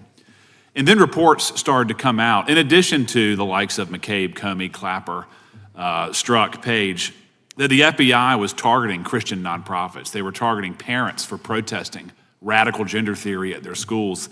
They targeted Catholics, churches, pro-life organizations. And the FBI was really bruised in just modern day America. And your focus on getting the FBI back to the streets, fighting criminals, locking up bad guys, whether they're violent criminals, whether they're sex predators, whatever they may be, that is restoring the reputation of the FBI, and I thank you for that. In regards to the perceptions, I want to be very clear here. You mentioned the statistics about removing dangerous illegals, removing thousands of kilograms of drugs, violent criminals, guns. The border is secure. These accomplishments are noteworthy and they're needed. But at the same token, I want your take. The fight is not over. Isn't that correct? When we look at what happened in the previous administration, the number of illegal alien criminals that made their way into this country of every type, they're embedded, they're here, and it's going to take a sustained effort to win this battle. That's the critical component, sustained effort. And that's the critical component when you look at what happened in Washington, D.C. We're not here for 4 seconds in terms of safeguarding Washington, D.C. Yep. It's a sustained initiative. We're taking it to Memphis and wherever we decide else. And so we are going to continue the mission till it's done. In regards to offloading some of the agents from Washington, D.C. to the states, to the people, can you just explain how tactically that is a force multiplier in the law enforcement community around the country? Yeah. It's pretty simple. You don't even have to be in law enforcement to know that. If you put cops with other cops, they're going to do cop work. That's right. And what was needed in the communities out there was more cops. What was not needed in the bloated bureaucracy of Washington, D.C. was a third of the FBI's workforce, because a third of the crime does not happen in the Washington, D.C. NCR area. And so the results speak for themselves. Our state and local partners, I've always said this, are our biggest ally, our Yes. greatest ally and partner, and we cannot do the work without them. But we got to send our guys to them. That's right. And in regards to the last 4 years, the open border policies, whether it's terrorism, drug trafficking, human trafficking, violent crime, massive amounts of organized retail theft, and other types of criminal behavior, can you describe, just so anyone who's listening here can talk about, how serious the levels of criminality have become in the United States? Well, unfortunately, in order to have these record-breaking numbers of arrests and seizures, you tragically had to have a record-breaking explosion in violent crime. And it doesn't happen overnight.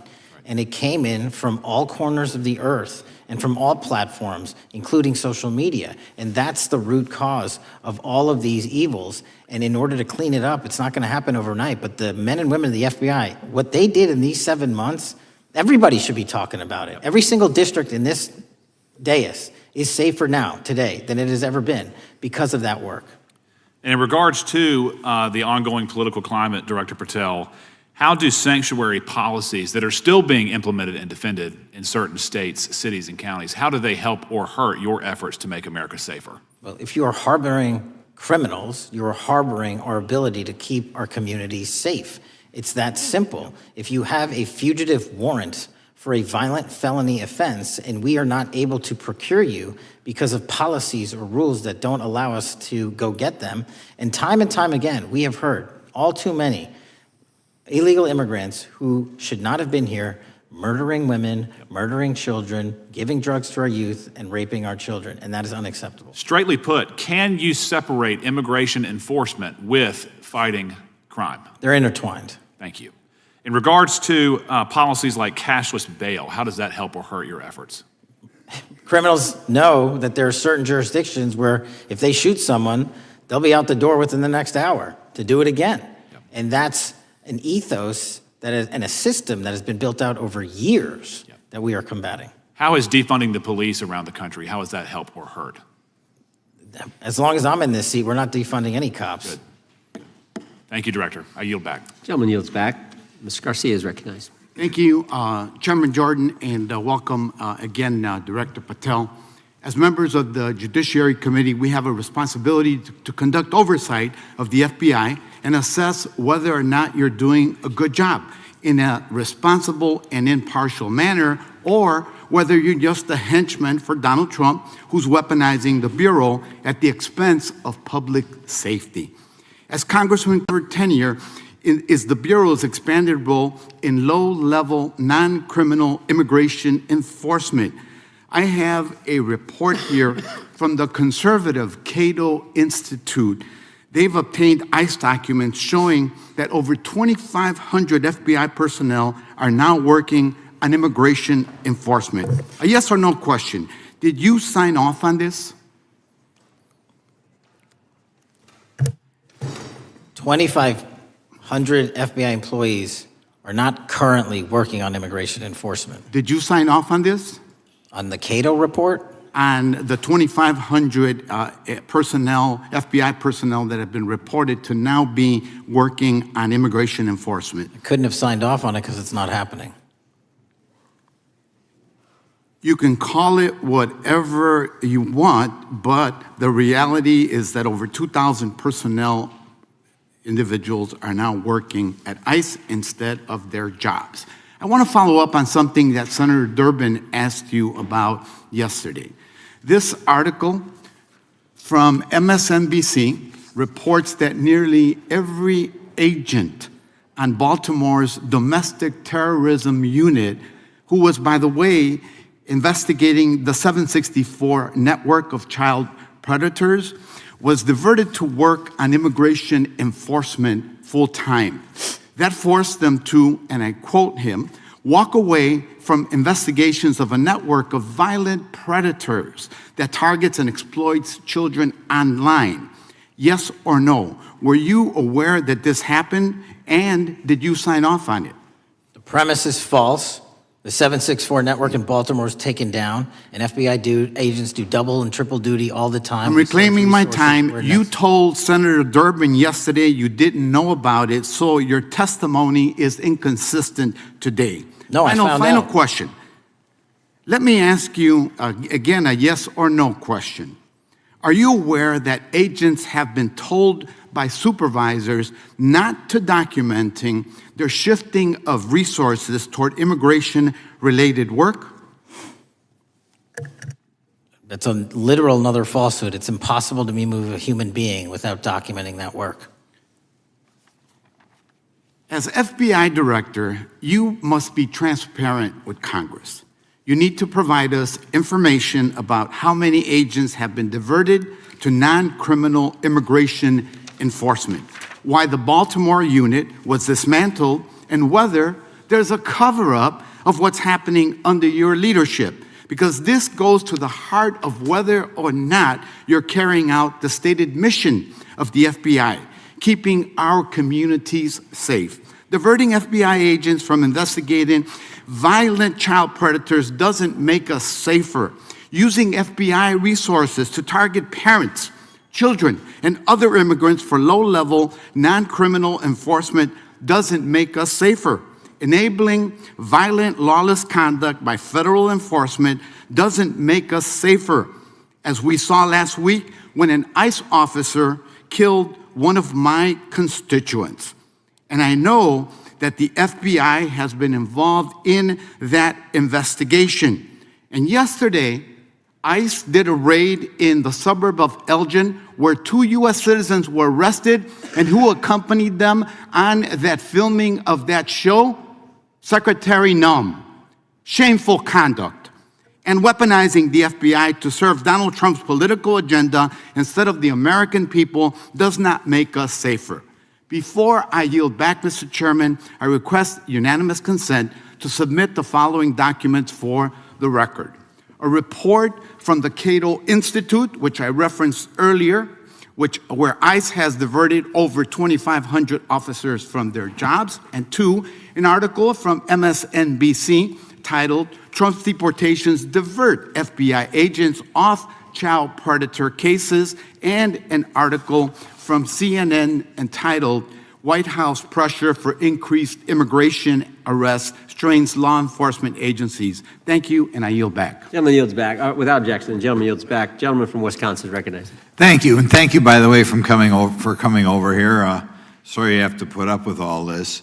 I know when you took over, the FBI's reputation in a lot of circles perhaps had never been lower.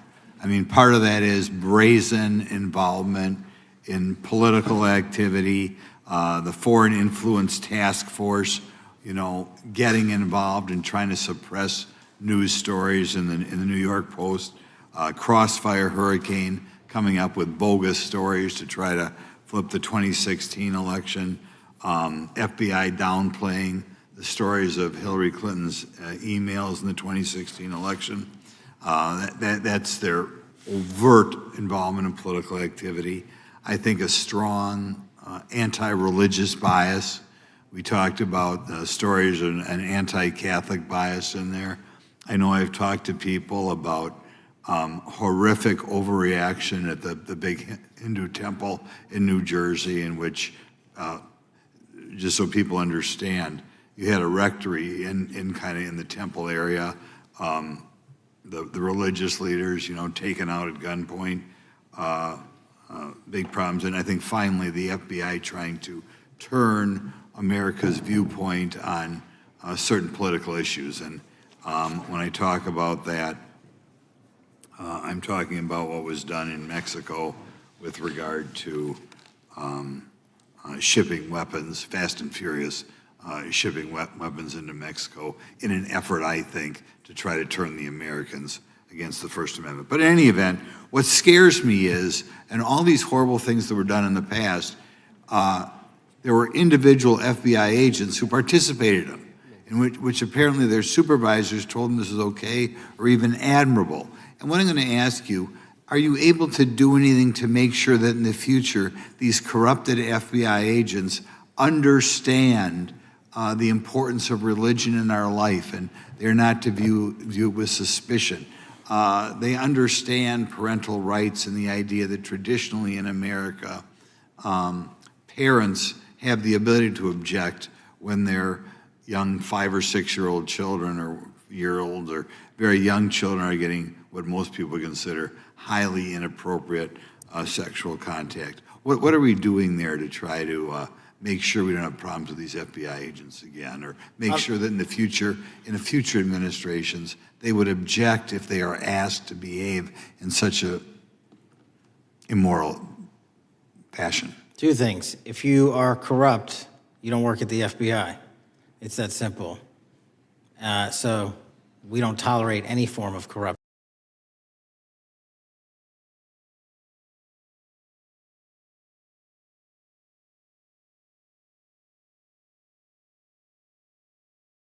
State senator leaked classified information.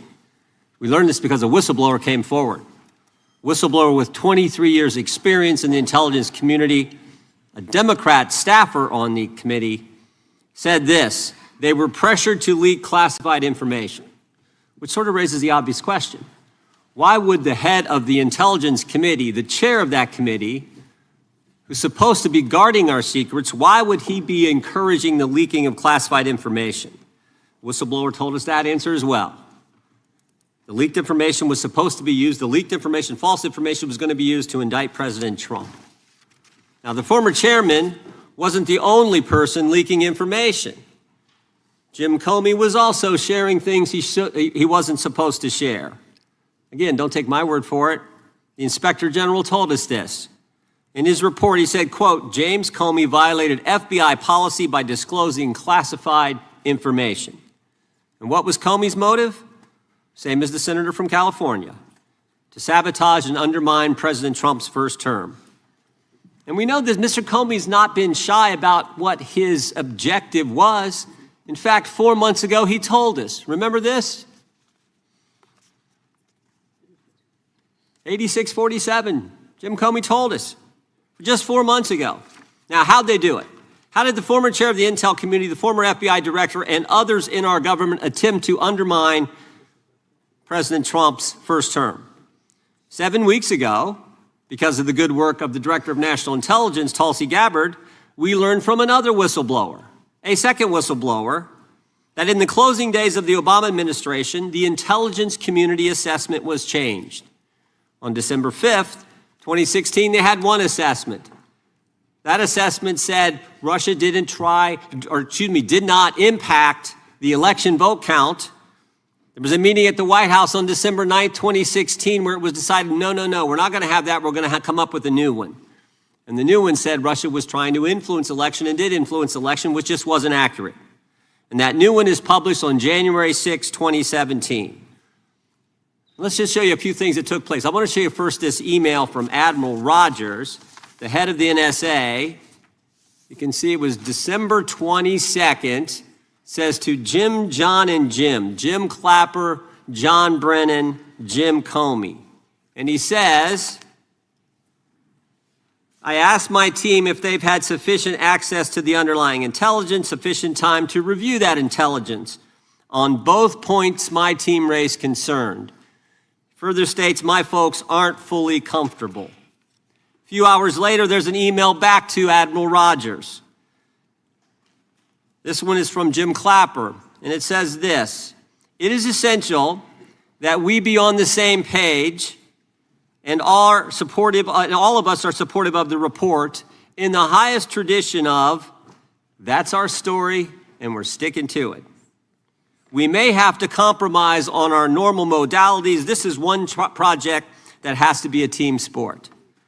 That's our story and we're sticking to it. Compromise on normal modalities, that's a fancy way of saying, that's the government speak for we're gonna have to change the rules.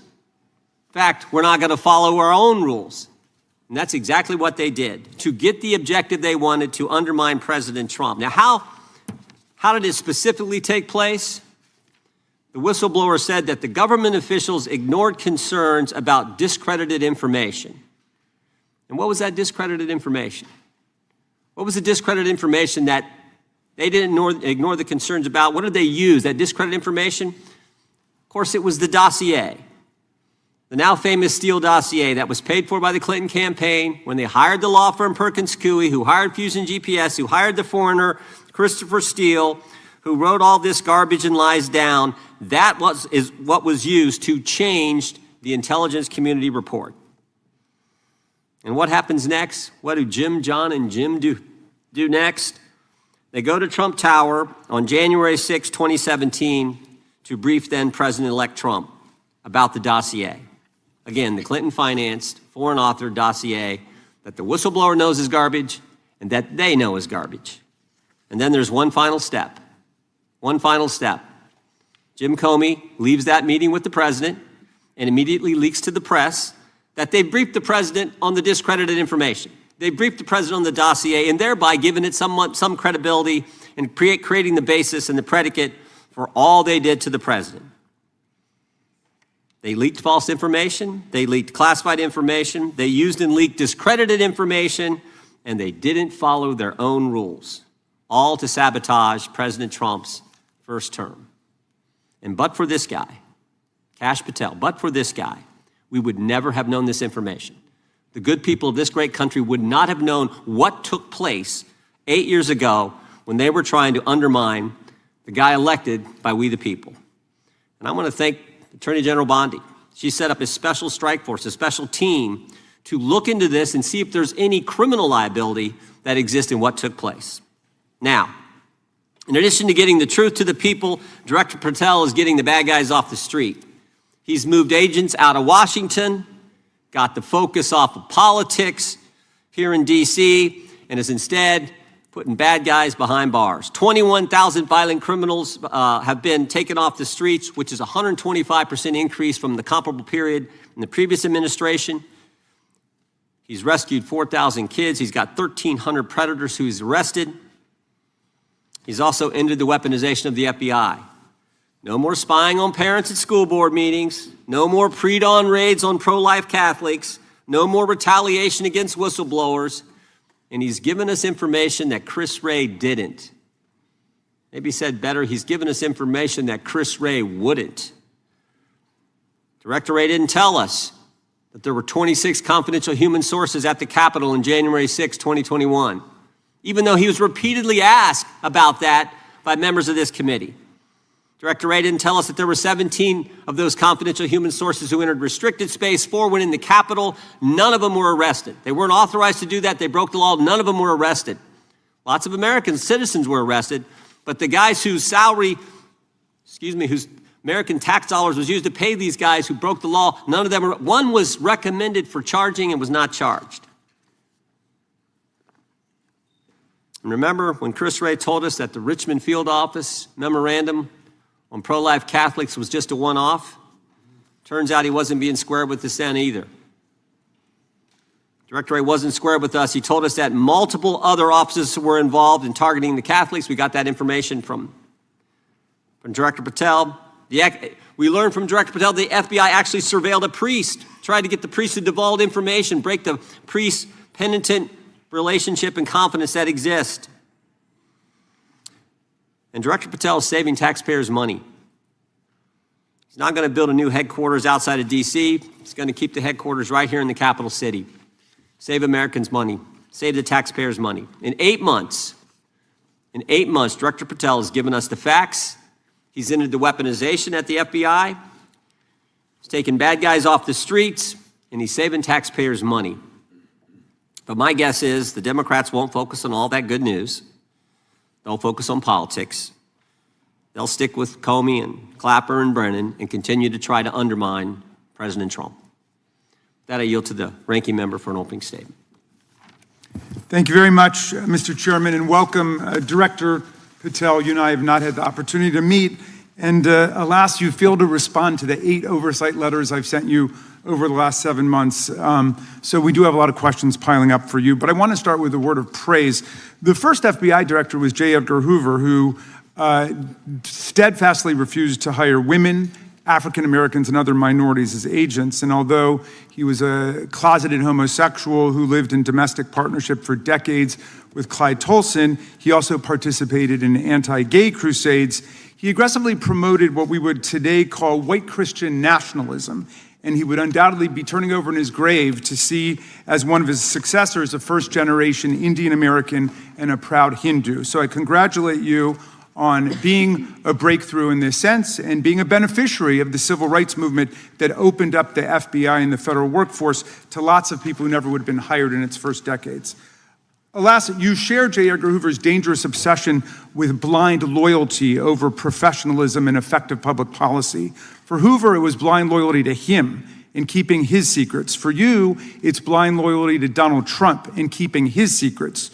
During your confirmation, it was widely noted on all sides that your primary qualification was your unwavering loyalty to Trump. Unlike other directors, you had no work experience at the FBI, but you had made over 1,000 media and political appearances in support of Trump's campaign. Your Senate confirmation vote was 51-49, the closest in history, with your opponents warning you were not qualified and had no interest in actually developing the qualifications for the job. I hoped that they were wrong. Alas, they were not. While most other new FBI directors drew on their experience as FBI agents, you didn't have that. But you did write a picture book trilogy for children ages 5 and up based on your experience clashing with President Trump's political enemies. In your book, you describe your literary alter ego, Kash the Knight, as a wacky, easily bored wizard carrying out King Donald's vengeance by driving his enemies out of the kingdom. In the books, King Donald is besieged by the evil Hillary Queentown, but saved in the end by Kash. Then Kash goes on to catch mules who are stealing the 2020 election for the great King Donald from Sleepy Joe. And then in the third book, Kash takes down the dragon of the jalapenos, nicknamed the DOJ. Your supporters had hoped that you would graduate from imagining yourself a romantic fairy tale knight to actually running America's premier federal law enforcement agency. Alas, just as we've learned how dangerous it is to put a science-denying anti-vaxxer in charge of our public health, we've learned how dangerous it is to name as director of the FBI a man who thinks of himself as a fairy tale knight who keeps a fire-breathing dragon named DOJ at home to forcibly drive villains out of the kingdom. When Charlie Kirk was assassinated, while his killer was still on the loose, you decided you didn't need to be at FBI headquarters in Washington to work with your team while the chaotic manhunt unfolded. You spent your evening dining in a swanky Midtown Manhattan restaurant and tweeting out false information that the subject of the shooting was in custody, a statement you had to retract 1 hour later. Your performance was so disturbing that even the MAGA base was alarmed. Culture warrior Christopher Rufo, who just a few months ago sat in your chair as a Republican witness, observed that you performed terribly, and he called for your ouster. The FBI might be able to survive your delusions of grandeur and the explosively volatile temper that was on display yesterday in the Senate, but the intractable problem is that you are running the FBI not as a law enforcement agency charged with keeping the American people safe, but as a political enforcement agency working directly for the president's vengeance campaign. 7 months in, it's impossible to overstate the destruction, chaos, and demoralization you've brought to the FBI and its workforce and the resulting danger your actions have caused to our country. You've been systematically purging the FBI of its most experienced and qualified agents, division leaders, and experts in counterterror, counterintelligence, and cybersecurity, precisely the people who have the expertise you lack, in which the FBI and the country need. They've been expelled from the ranks of the Bureau simply because they did their duty investigating crimes, including those committed by the mob that attacked the Capitol on January 6, 2021, and beat the hell out of more than 140 police officers, or simply because you suspected them of being insufficiently loyal to Donald Trump. You illegally sacked Brian Driscoll, the former acting director of the Bureau and a decorated counterterrorism expert who worked at the FBI for nearly 20 years. According to Driscoll, you told him your own job, quote, depended on the removal of agents who worked on the cases against the president, regardless of whether the agents chose to work on those cases or not. You added, quote, the FBI tried to put the president in jail and he hasn't forgotten it. You forced out the leader of the Salt Lake City field office, Mehtab Saeed, just weeks before Charlie Kirk's assassination, depriving the FBI of an experienced counterterrorism expert described by her colleagues as absolutely the best and legendary. She would have led the FBI's manhunt had she not been fired. When Trump decided that rounding up immigrants with no criminal records was more important than preventing crimes like human trafficking of women and girls, drug dealing, terrorism, and fraud, you ordered the 25 largest field offices to divert thousands of agents away from chasing down violent criminals, sex traffickers, fraudsters, and scammers to carry out this immigration crackdown. Director Patel, you treated the men and women at FBI with disrespect and paranoia. You've assembled a roving band of freelancing henchmen within your office and charged them with conducting unauthorized investigations, targeting and harassing career FBI employees. Amazingly, you forced senior leadership to repeatedly take polygraph tests to prove their political loyalty and pushed out leaders who refused these demeaning exercises. And now we're seeing one very clear reason why you want to build a political FBI. The Epstein files. You want an FBI blindly loyal to Trump and to you as his enforcer so you can continue your cover-up of a massive international sex trafficking ring with more than 1,000 victims, betraying all of the survivors of the sexual violence. Before you got in this job, you called for full release of the Epstein files, telling podcaster Benny Johnson that the only reason the list was not released by DOJ and FBI was, quote, because of who's on that list. Upon your confirmation, you promised that, quote, there will be no cover-ups, no missing documents, no stone left unturned, and anyone from the prior or current Bureau who undermines this will be swiftly pursued. This spring, you ordered hundreds of agents to pore over all the Epstein files, but not to look for more clues about the money network or the network of human traffickers. You pulled these agents from their regular counterterrorism or drug trafficking duties to work around the clock, some of them sleeping at their desks, to conduct a frantic search to make sure Donald Trump's name and image were flagged and redacted wherever they appeared, whether an email, a text, a letter, an interview, a photograph, or a video. In May, Attorney General Bondi reportedly told Trump that his name had indeed appeared multiple times throughout the Epstein files. And not long thereafter, in July, you and the Attorney General released a memo claiming that, quote, no further disclosure would be appropriate or warranted. In a few short months, how did you go from being a crusader for accountability and transparency for the Epstein files to being a part of the conspiracy and cover-up? The answer is simple. You said it yourself, because of who's on that list.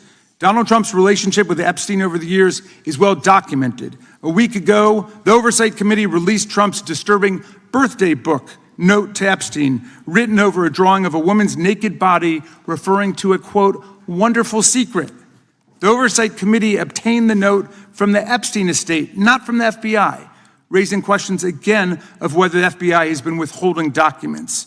While you're unleashing the FBI to cater to Trump's desire to shut down the Epstein inquiry, the first 9 months of the Trump presidency have seen a spate of political violence and domestic terror events. We saw deadly attacks on political figures on both the left in the right. The brutal assassination of Minnesota Democratic House Speaker Melissa Hortman and her husband, and the attempted murder of Democratic State Senator John Hoffman and his wife, who miraculously survived a combined 17 gunshots. We saw an arsonist set Pennsylvania Governor Josh Shapiro's residence on fire. And of course, last week, we saw the horrific, cold-blooded assassination of Charlie Kirk in Utah that has shaken the nation. 1 minute after Charlie Kirk was shot in the neck, a 16-year-old shooter in Evergreen, Colorado, radicalized by white supremacist ideology online, opened fire and critically wounded 2 other students at Evergreen High School. We've seen lethal anti-Semitic violence, including the murder of 2 young Israeli embassy staffers just blocks from the Capitol, and then in the attack on a gathering of Jewish people in support of hostages held in Gaza in Boulder in June. We've seen continued mass shootings at schools, like the domestic terror incident at a Catholic school in Minneapolis last month, which killed 2 children and wounded 18 others. And in August, a man fired more than 500 bullets at the Centers for Disease Control and Prevention, killing a police officer who was a Marine veteran and a father.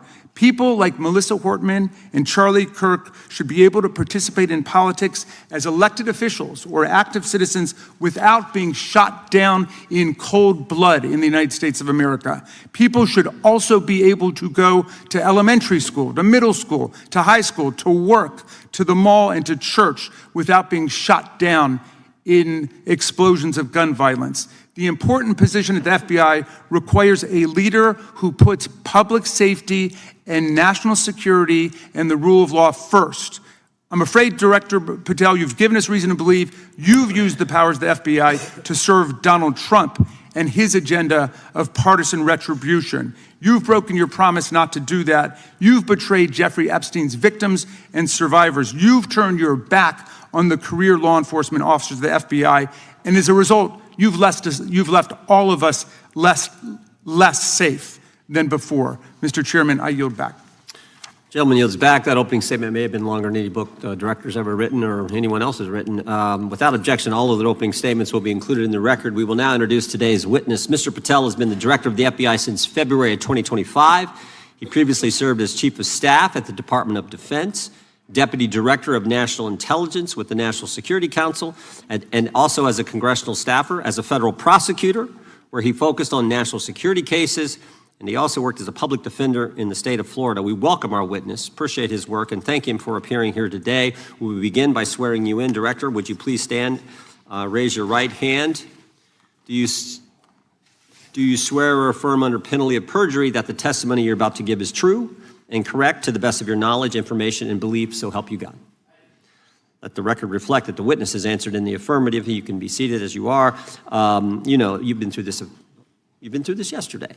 Did a fine job. Please know that your written testimony will be entered into the record in its entirety. Accordingly, we ask that you summarize your testimony. Director, you may begin. Good morning, Mr. Chairman, Ranking Member Rasking, and members of the committee. I want to begin today by discussing the appalling assassination of Charlie Kirk. It's important for this FBI to be transparent without jeopardizing our investigations, so a little bit of the timeline is important. Charlie Kirk was unfortunately assassinated on September 10th. We immediately, the next day, released images early in the day in local time in Utah to start the public partnership in our manhunt for the assassin and culprits. At approximately 5 p.m. local time, I arrived on the ground and walked the crime scene myself. And we flew multiple FBI assets in and out to process DNA simultaneously while bringing in evidence response technicians, hostage rescue teams, and other experts to assist state and local law enforcement with their investigation. At 8 p.m. local on September 11th, the FBI collected and populated and promulgated at a press conference a video of the suspect on the grounds. We also released enhanced images. Due to that release that I directed and ordered, the suspect involved was apprehended and in custody at 10 p.m. local time. That's less than 2 hours after we did the video release and the photo release. So within 33 hours, that individual suspect was in custody. And his family, who has since been interrogated, specifically stated to FBI interrogators that because of the video that the FBI released at my direction and because of the photographs that they released, they identified their son, they confronted their son when he swung by their home, and that's what led to his apprehension. We are still, the FBI has that investigation ongoing, and it continues to be ongoing, and I want to thank the state of Utah and the state and local authorities there. And I also want to thank the Attorney General and President Trump for directing resources to allow us to conduct that investigation as we have. Under this administration, the FBI has arrested more than 23,000 violent criminals. 23,000 in 7 months. That's twice as many year to date last year. We've taken over 6,000 firearms off the streets. 6,000 guns are no longer in the hands of criminals in 7 months. We've identified and found and located 4,700 child victims. That is a 35% increase year to date last year. We have arrested 1,500 child predators. That is a 10% increase year to date last year in just 7 months. We've assisted our partners with countless counterterrorism operations around the world. We've captured, at the FBI, 4 of the most top 10 wanted fugitives in the world in 7 months. To put that in perspective, that's as many as my predecessor nabbed in the entirety of the Biden administration. We got 4, we got more coming. On top of that, in 2 weeks, thanks to the help of the CIA, we collected and captured one of the individuals responsible for the horrific Abbey Gate bombing that led to the murder of 13 service members. We did that in 2 weeks. They didn't do it in the 4 years of the entire prior administration. Nationwide, we've been executing our Operation Summer Heat, the FBI's national focus on targeting violent crime based on intelligence-driven operations. Ask the citizens of Seattle, Miami, Memphis, Charlotte, Chicago, New Orleans, to specifically highlight New Orleans and Nashville. There has been a 250% increase in violent crime arrests in those cities alone, and other mid-major cities that I've just listed. In just a few short months, we have already unleashed 1,000 FBI personnel across this country. Every single state across this country is getting a plus up. This is a fiction that the FBI is short or that we are compromising the men and women in the field. They do not need to be in Washington, D.C., so we're sending them into the field to each and every one of your states. Because of that, crime is at an all-time low. We had to do it because of the explosion of crime. And maybe the most important stat for Americans to realize: in just 7 months, we are on track to produce the lowest murder rate in modern U.S. history by double digits. Those are results not of mine. Those are results of the men and women of the FBI. If you want to criticize me, bring it on, but do not attack the brave leaders in the field. We are also working 24/7, 365 on the opioid epidemic that is killing more than hundreds of thousands of people a year. We have seized 1,600 kilograms of fentanyl off the streets so far in 7 months. Year to date, 25% increase. To put that in perspective, that's enough to kill a third of the American population, 120 million Americans. 100,000 kilograms of cocaine and meth gone off the streets. Earlier this year, I highlighted in Cincinnati, Ohio, how we're getting creative to chase down those that were willing to do harm to our citizens, not just by striking at the heart of the fentanyl producers, but the fentanyl precursor companies in China. And we indicted for the first time multiple companies and individuals, not just in America, but in mainland China, that are producing the ingredients that produce and make fentanyl that kill our children. And we're going to keep going. Counterterrorism work, cyber attacks, and foreign adversaries are something the FBI must never sleep on, and we are not sleeping. In the counterintelligence space alone, this year, year to date, 30% increase in counterintelligence arrests from the DPRK, Russia, Iran, and China. And I want the American people to know, in this setting, there's a lot of work that the brave men and women of the FBI are doing we just can't get into, but they don't stop. Our cyber threats, ransomware attacks, those harming our children online. We have nearly a 20% increase in indictments arrests in 7 months alone this year. We're going after those that harm our malware, infrastructure systems, telecom systems, and energy structure. Combating SALT and Vault typhoons are just a little bit of the examples we're doing. Maybe most importantly, under the counterterrorism and domestic terrorism umbrella, our nihilist, violent extremists, and those that label themselves 764, who wish to go online and convince children to maim and mutilate themselves and commit suicide. And we are producing record numbers of arrests under that umbrella organization. We even stopped an individual in the 764 network who wanted to conspire to kill an adolescent girl. He is now in custody. Transparency remains one of my main priorities at the FBI. And this is what I've done in my 7 months at the helm. We've produced more than 33,000 pages of documents to Congress to a variety of committees, including, I believe, 7,500 to this committee alone, if memory serves me correct. To put the 33,000 in perspective, My predecessor in 7 years produced 13,000 pages in total to the United States Congress. His predecessor in 4 years produced 3,000 pages in total. I repeat, I have produced 33,000 pages in 7 years to this Congress and will continue to do so. I'm dedicated to restoring the trust and the mission and the integrity of the FBI, and we cannot do so without congressional oversight, and I promise you I will continue to do so. On the Epstein case, the original sin on the Epstein case was how it was handled by Mr. Acosta when he first brought the case in 2006, 7, and 8. The original case had a very limited search warrant, had a very limited search window, had a very limited investigative window. I was not there when those search warrants and that investigation was launched. I would not have done it that way. They were limited to only 3 to 4 years of investigations from 97 to approximately 2001 and 2002 to 2005. Mr. Acosta allowed Mr. Epstein to enter into a plea agreement where he served weekend jails for trafficking minor women. He also was allowed to relieve jail to go home on the weekends. Plus, he allowed a non-prosecution agreement to be signed as part of that plea deal, prohibiting future investigations from that prosecution and from that evidence, and prohibiting the collection of further material. That is the original sin. We are working with Congress to produce more than any administration ever has material on Epstein. And I welcome the challenge to tell us that we are not being as transparent as the law allows. We even went to court and asked the judges to lift those prosecutorial agreements and to lift those court order seals, and they denied us 3 times. Congress is welcome to do the same and join the fight. And I'd lastly like to focus on operation that the president led in D.C. Because of this, we are taking this fight in D.C. to every single city across the country. 2,100 arrests in the last month alone. D.C. has seen a 60% decrease in gun crimes, 75% decrease in carjackings, and 53% decrease in homicides in our nation's capital. And rightly so. We're bringing that fight to the streets of America. I want to thank you for your support, and I'm proud to be the director that leads this FBI into a new headquarters building that they've needed for decades, saving the taxpayer $3.5 billion, and also providing our workforce a safe environment. If you don't know the calamity that is the Hoover Building, I invite each and every one of you to walk around. I'll give you a tour myself, and you can see where the cement falls on the heads of our employees that is only to be saved by netting. Just to give you an example. Thank you for support to our mission. And I do want to highlight one thing about D.C. It's because the FBI gathered sources and evidence that we were able to, through our source network, identify the horrific murder of the D.C. intern, Eric Tarpinian. And I've spoken to his family, and we are working to bring them justice. And Mr. Chairman, in my 16 years, now my 17 years of government service, if anyone has any questions about my service, bring it on. Yeah.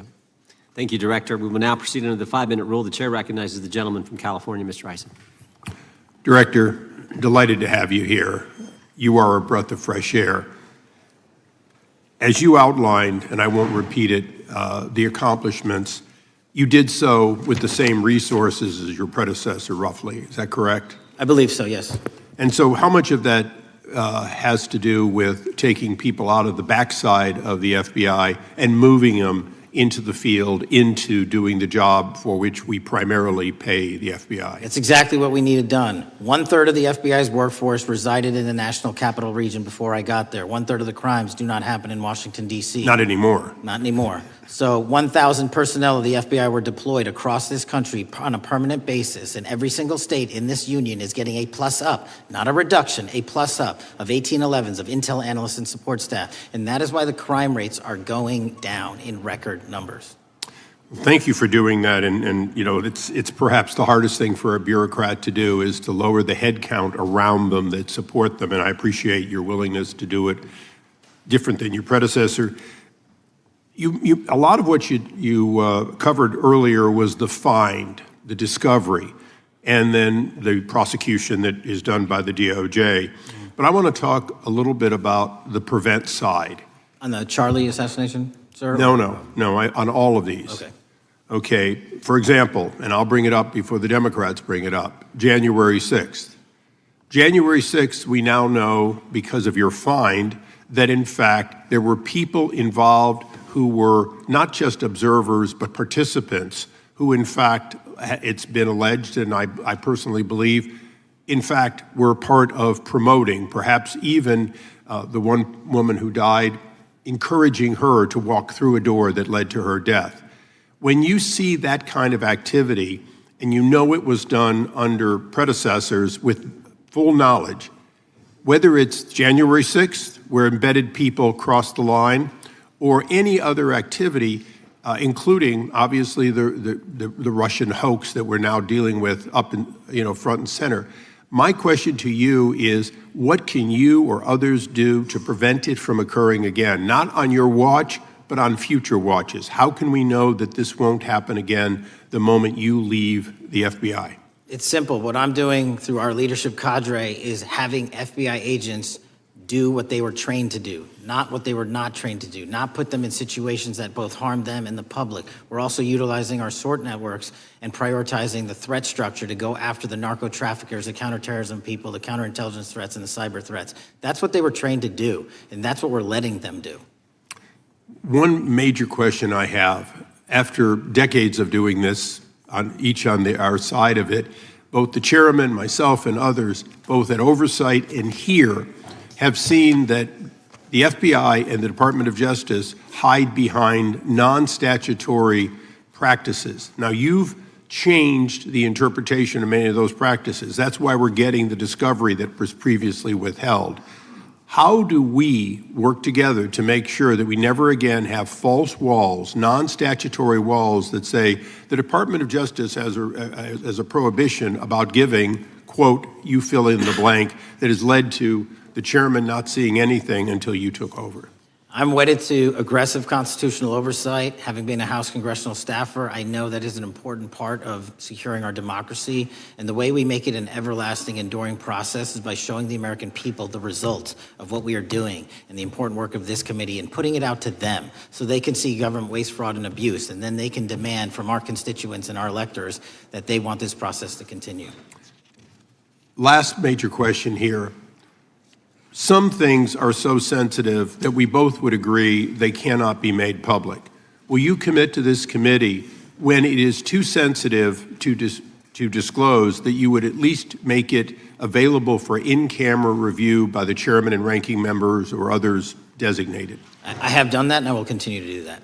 Well, thank you, Mr. Chairman. This is a breath of fresh air.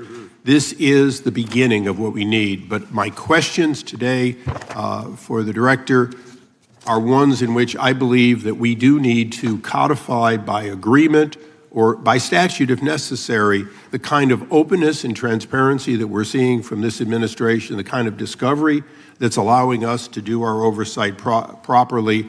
And I would hope that that be the follow-up to this, obviously along with the Attorney General, and I yield back my 4 seconds. Thank you. The gentleman yields back. The gentleman from New York is recognized.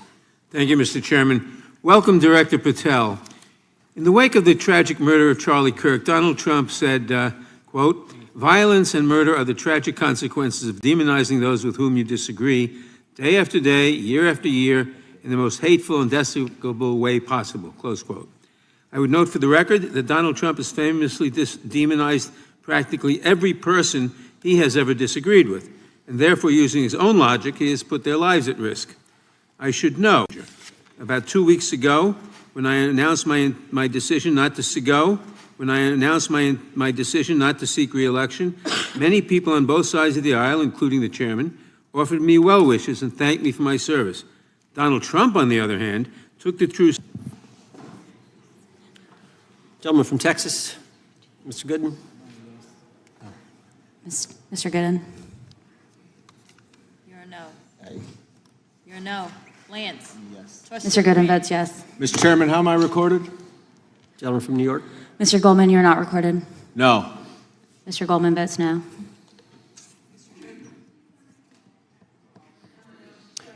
Gentlelady from Washington. Ms. Jayapal votes no. Gentleman from California.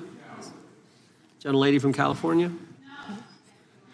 Mr. Liu votes no. Ms. Kamlager-Dove votes no. Gentleman from Kentucky. Mr. Massey votes no. Director, I want to thank you again for being here. While we're waiting for members to get back to record their vote, you don't need to stay around for these kind of motions. We appreciate the service you're providing the country, appreciate your testimony today, and appreciate the fact that you did it 5 hours straight. That's amazing. So God bless you and keep up the good work. The witness is dismissed. I know, but I'm dismissing the witness. I don't think it, nothing involved. I just put them in the record. Mr. Chairman. State senator leaked classified information. We learned this because a whistleblower came forward. Whistleblower with 23 years experience in the intelligence community, a Democrat staffer on the committee, said this: they were pressured to leak classified information, which sort of raises the obvious question. Why would the head of the Intelligence Committee, the chair of that committee, who's supposed to be guarding our secrets, why would he be encouraging the leaking of classified information? Whistleblower told us that answer as well. The leaked information was supposed to be used, the leaked information, false information, was going to be used to indict President Trump. Now, the former chairman wasn't the only person leaking information. Jim Comey was also sharing things he wasn't supposed to share. Again, don't take my word for it. The Inspector General told us this. In his report, he said, quote, James Comey violated FBI policy by disclosing classified information. And what was Comey's motive? Same as the senator from California: to sabotage and undermine President Trump's first term. And we know that Mr. Comey's not been shy about what his objective was. In fact, 4 months ago, he told us. Remember this? 8647. Jim Comey told us just 4 months ago. Now, how'd they do it? How did the former chair of the Intel community, the former FBI director, and others in our government attempt to undermine President Trump's first term? 7 weeks ago, because of the good work of the Director of National Intelligence, Tulsi Gabbard, we learned from another whistleblower, a second whistleblower, that in the closing days of the Obama administration, the intelligence community assessment was changed. On December 5th, 2016, they had one assessment.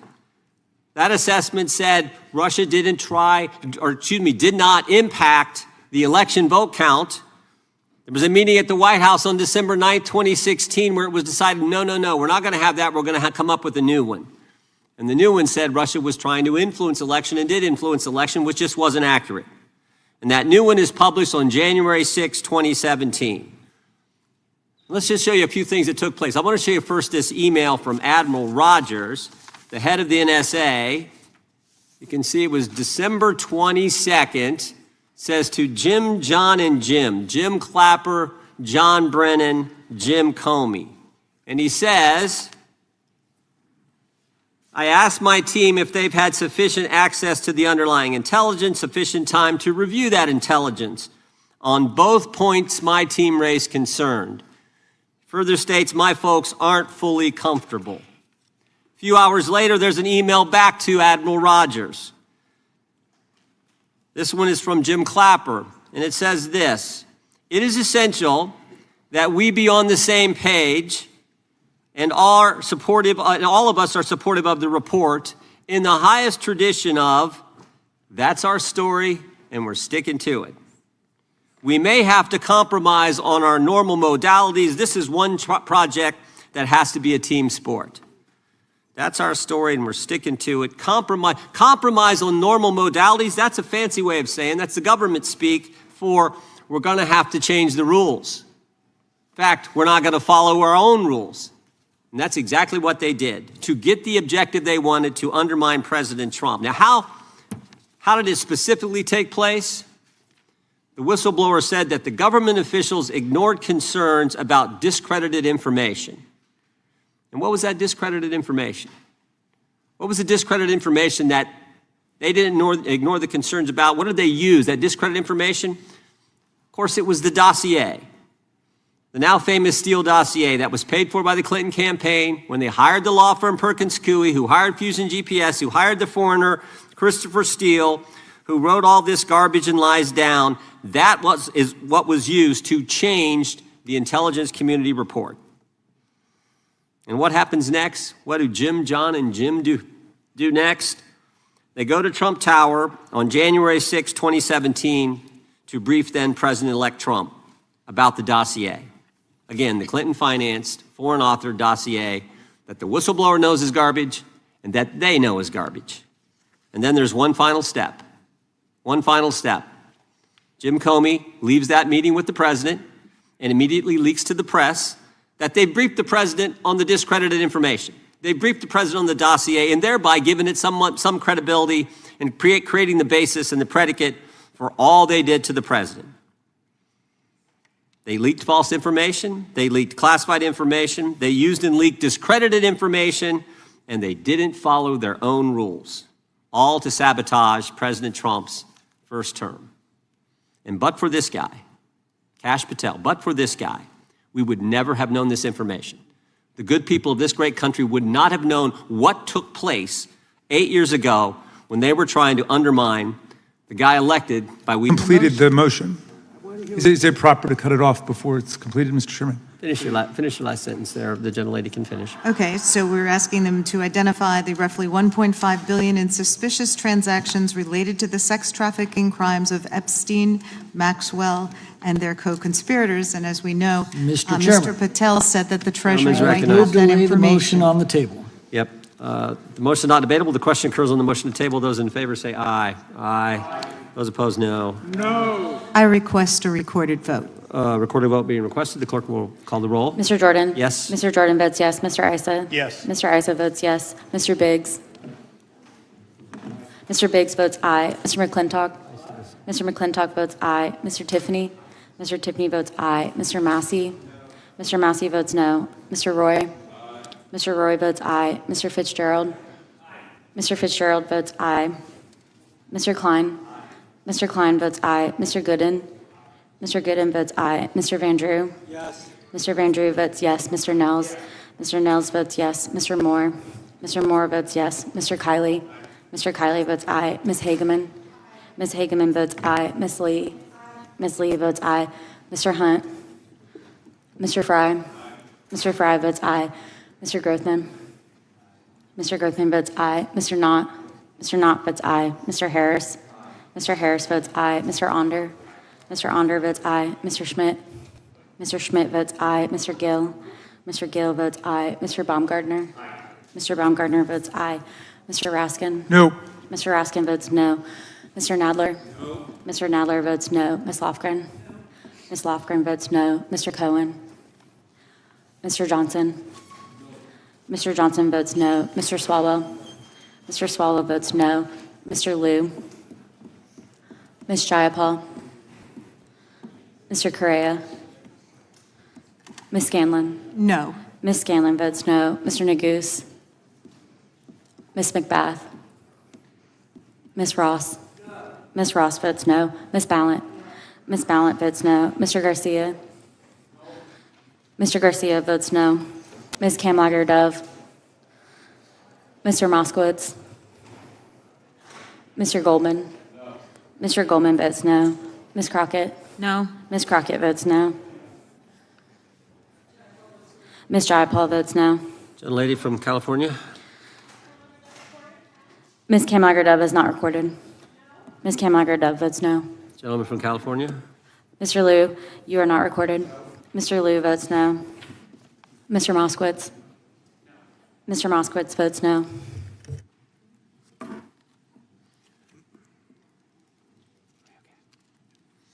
Clerk will report.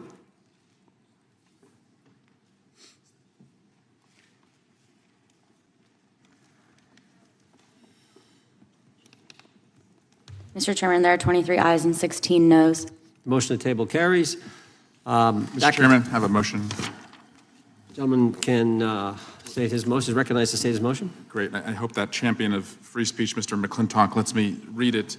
Mr. Chairman, pursuant to Clause 2K6 of Rule 11, I move that the committee subpoena Deputy FBI Director Dan Bongino to produce and testify what the director is unwilling to discuss and share with Congress, the files related to Jeffrey Epstein, including witness interview records, including FBI Forms 302, search warrant materials, records relating to the initiation of investigations, records relating to financial transactions and payments, evidence collected from wiretaps.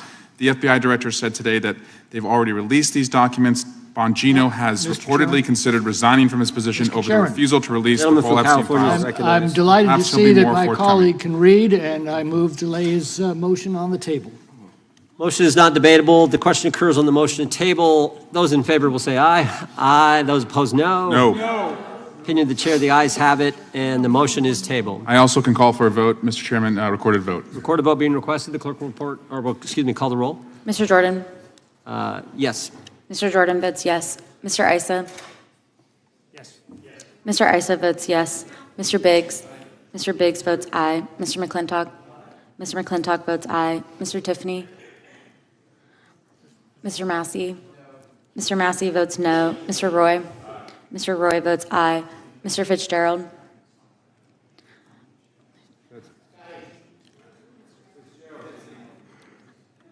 Mr. Fitzgerald votes aye. Mr. Klein?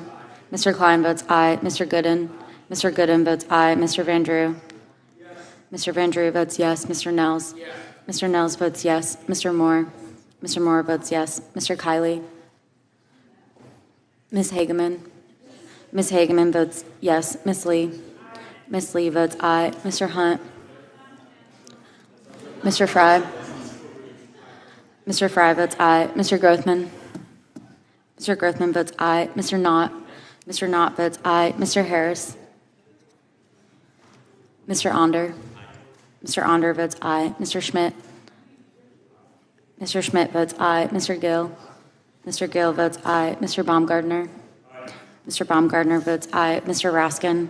No. Mr. Raskin votes no. Mr. Nadler? Mr. Nadler votes no. Ms. Lofgren? Ms. Lofgren votes no. Mr. Cohen? Mr. Johnson? Mr. Johnson votes no. Mr. Swalwell? Mr. Swalwell votes no. Mr. Liu? Mr. Liu votes no. Ms. Jayapal? Ms. Jayapal votes no. Mr. Correa? Ms. Scanlon? Ms. Scanlon votes no. Mr. Neguse? Ms. McBath? Ms. Ross? Ms. Ross votes no. Ms. Ballant? Ms. Ballant votes no. Mr. Garcia? Mr. Garcia votes no. Ms. Kamlager-Dove? Ms. Kamlager-Dove votes no. Mr. Moskowitz? Mr. Moskowitz votes no. Mr. Goldman? Mr. Goldman votes no. Ms. Crockett? No. Ms. Crockett votes no. Gentleman from Wisconsin. Mr. Tiffany votes aye.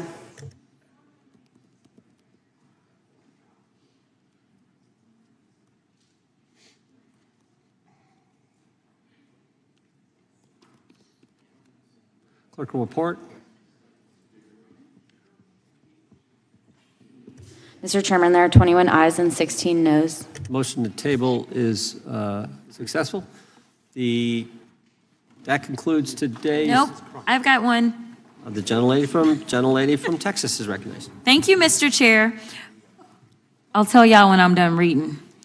Mr. Chair, pursuant to Clause 2K6 of Rule 11, I move that the committee subpoena the head of the Bureau of Prisons, William K. Marshall, to discuss and produce all records relating to the transfer of Jeffrey Epstein, co-conspirator and child sex trafficker, Ghislaine Maxwell, in apparent violation of BOP policies regarding sex offenders to include all BOP communications with DOJ, FBI, and the White House. BOP transferred Maxwell to a minimum security Mr. camp Chairman. Following her interview with President from Trump's California is former recognized. personal Move to lay the motion attorney on the table. and now There's Deputy been a motion. Attorney General Todd Blanche. Motion to I am table done is reading not now. debatable. This question occurs on the motion to table. Those in favor will say aye. Aye. Those opposed, no. No, Opinion of the chair, the ayes have it. I'd ask for a recorded Recorded vote. vote being requested. The clerk will call the roll. Mr. Jordan? Yes. Mr. Jordan votes yes. Mr. Issa? Mr. Issa votes yes. Mr. Biggs? Mr. Biggs votes aye. Mr. McClintock? Aye. Mr. McClintock votes aye. Mr. Tiffany? Aye. Mr. Tiffany votes aye. Mr. Massey? No. Mr. Massey votes no. Mr. Roy? Mr. Roy votes aye. Mr. Fitzgerald?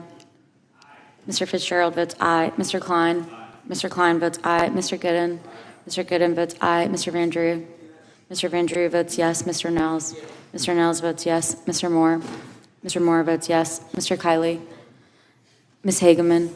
Ms. Hageman votes yes. Ms. Lee? Ms. Lee votes aye. Mr. Hunt? Mr. Fry? Mr. Fry votes aye. Mr. Grothman? Mr. Grothman votes aye. Mr. Knott? Mr. Harris? Mr. Knott? Mr. Knott votes aye. Mr. Harris? Mr. Onder? Mr. Onder votes aye. Mr. Schmidt? Mr. Schmidt votes aye. Mr. Gill votes aye. Mr. Baumgartner votes aye. Mr. Raskin votes no. Mr. Nadler votes no. Ms. Lofgren votes no. Mr. Cohen, Mr. Johnson votes no. Mr. Swallow votes no. Mr. Liu votes no. Ms. Jayapal votes no. Mr. Correa, Ms. Scanlon votes no. Mr. Neguse, Ms. McBath, Ms. Ross votes no. Ms. Ballant votes no. Mr. Garcia votes no. Ms. Kamlager-Dove votes no. Mr. Moskowitz votes no. Mr. Goldman votes no. Ms. Crockett votes no.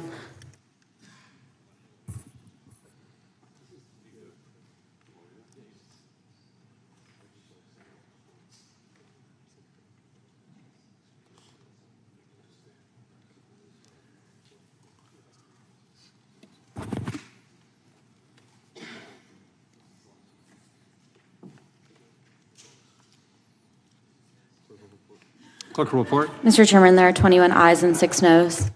The motion to table is agreed to. Mr. Chairman, point of inquiry.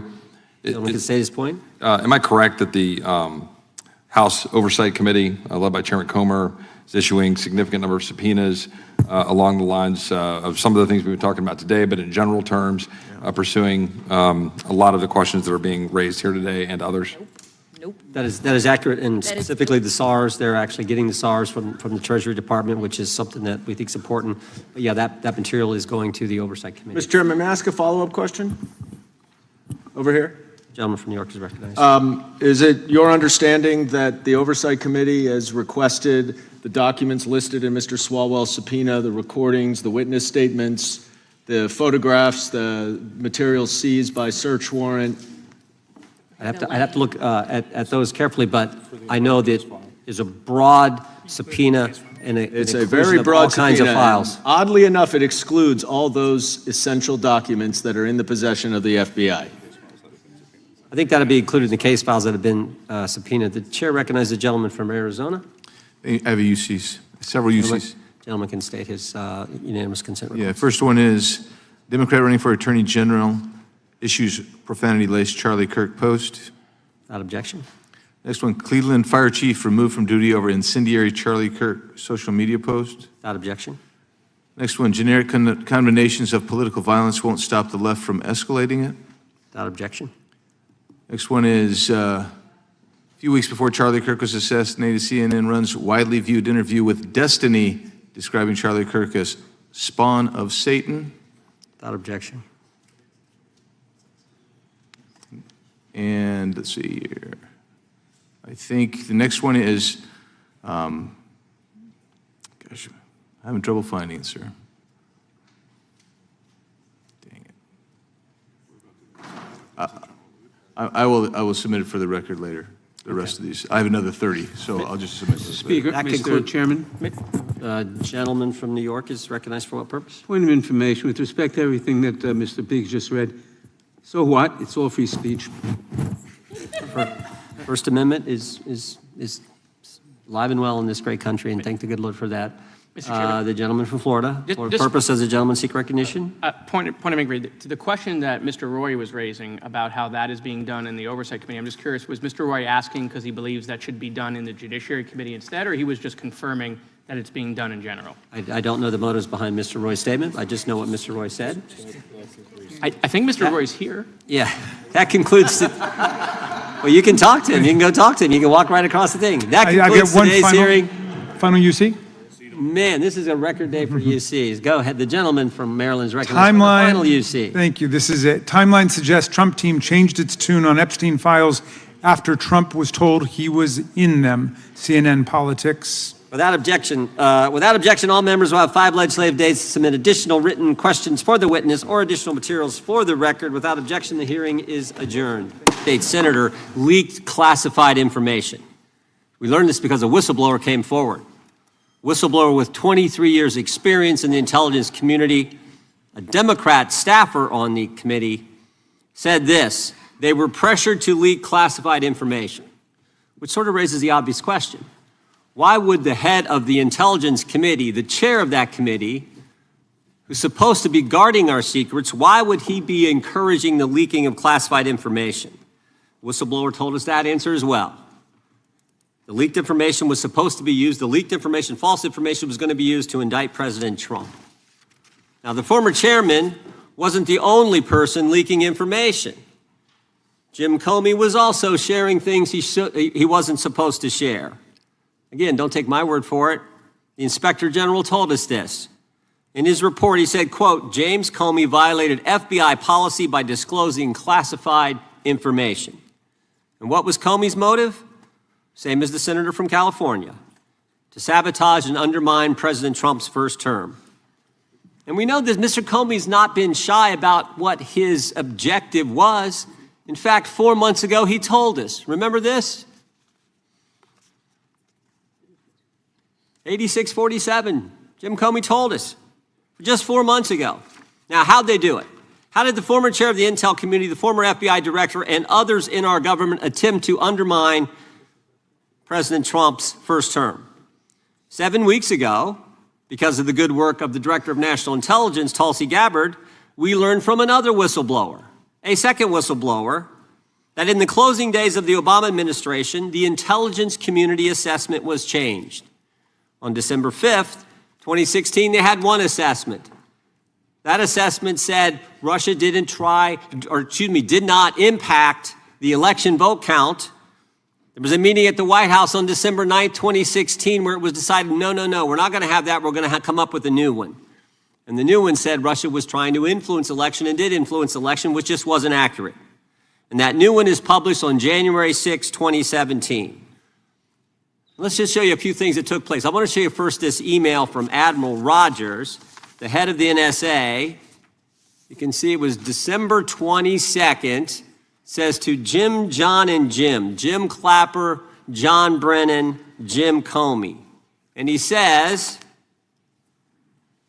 I asked my team if they've had sufficient access to the underlying intelligence, sufficient time to review that intelligence.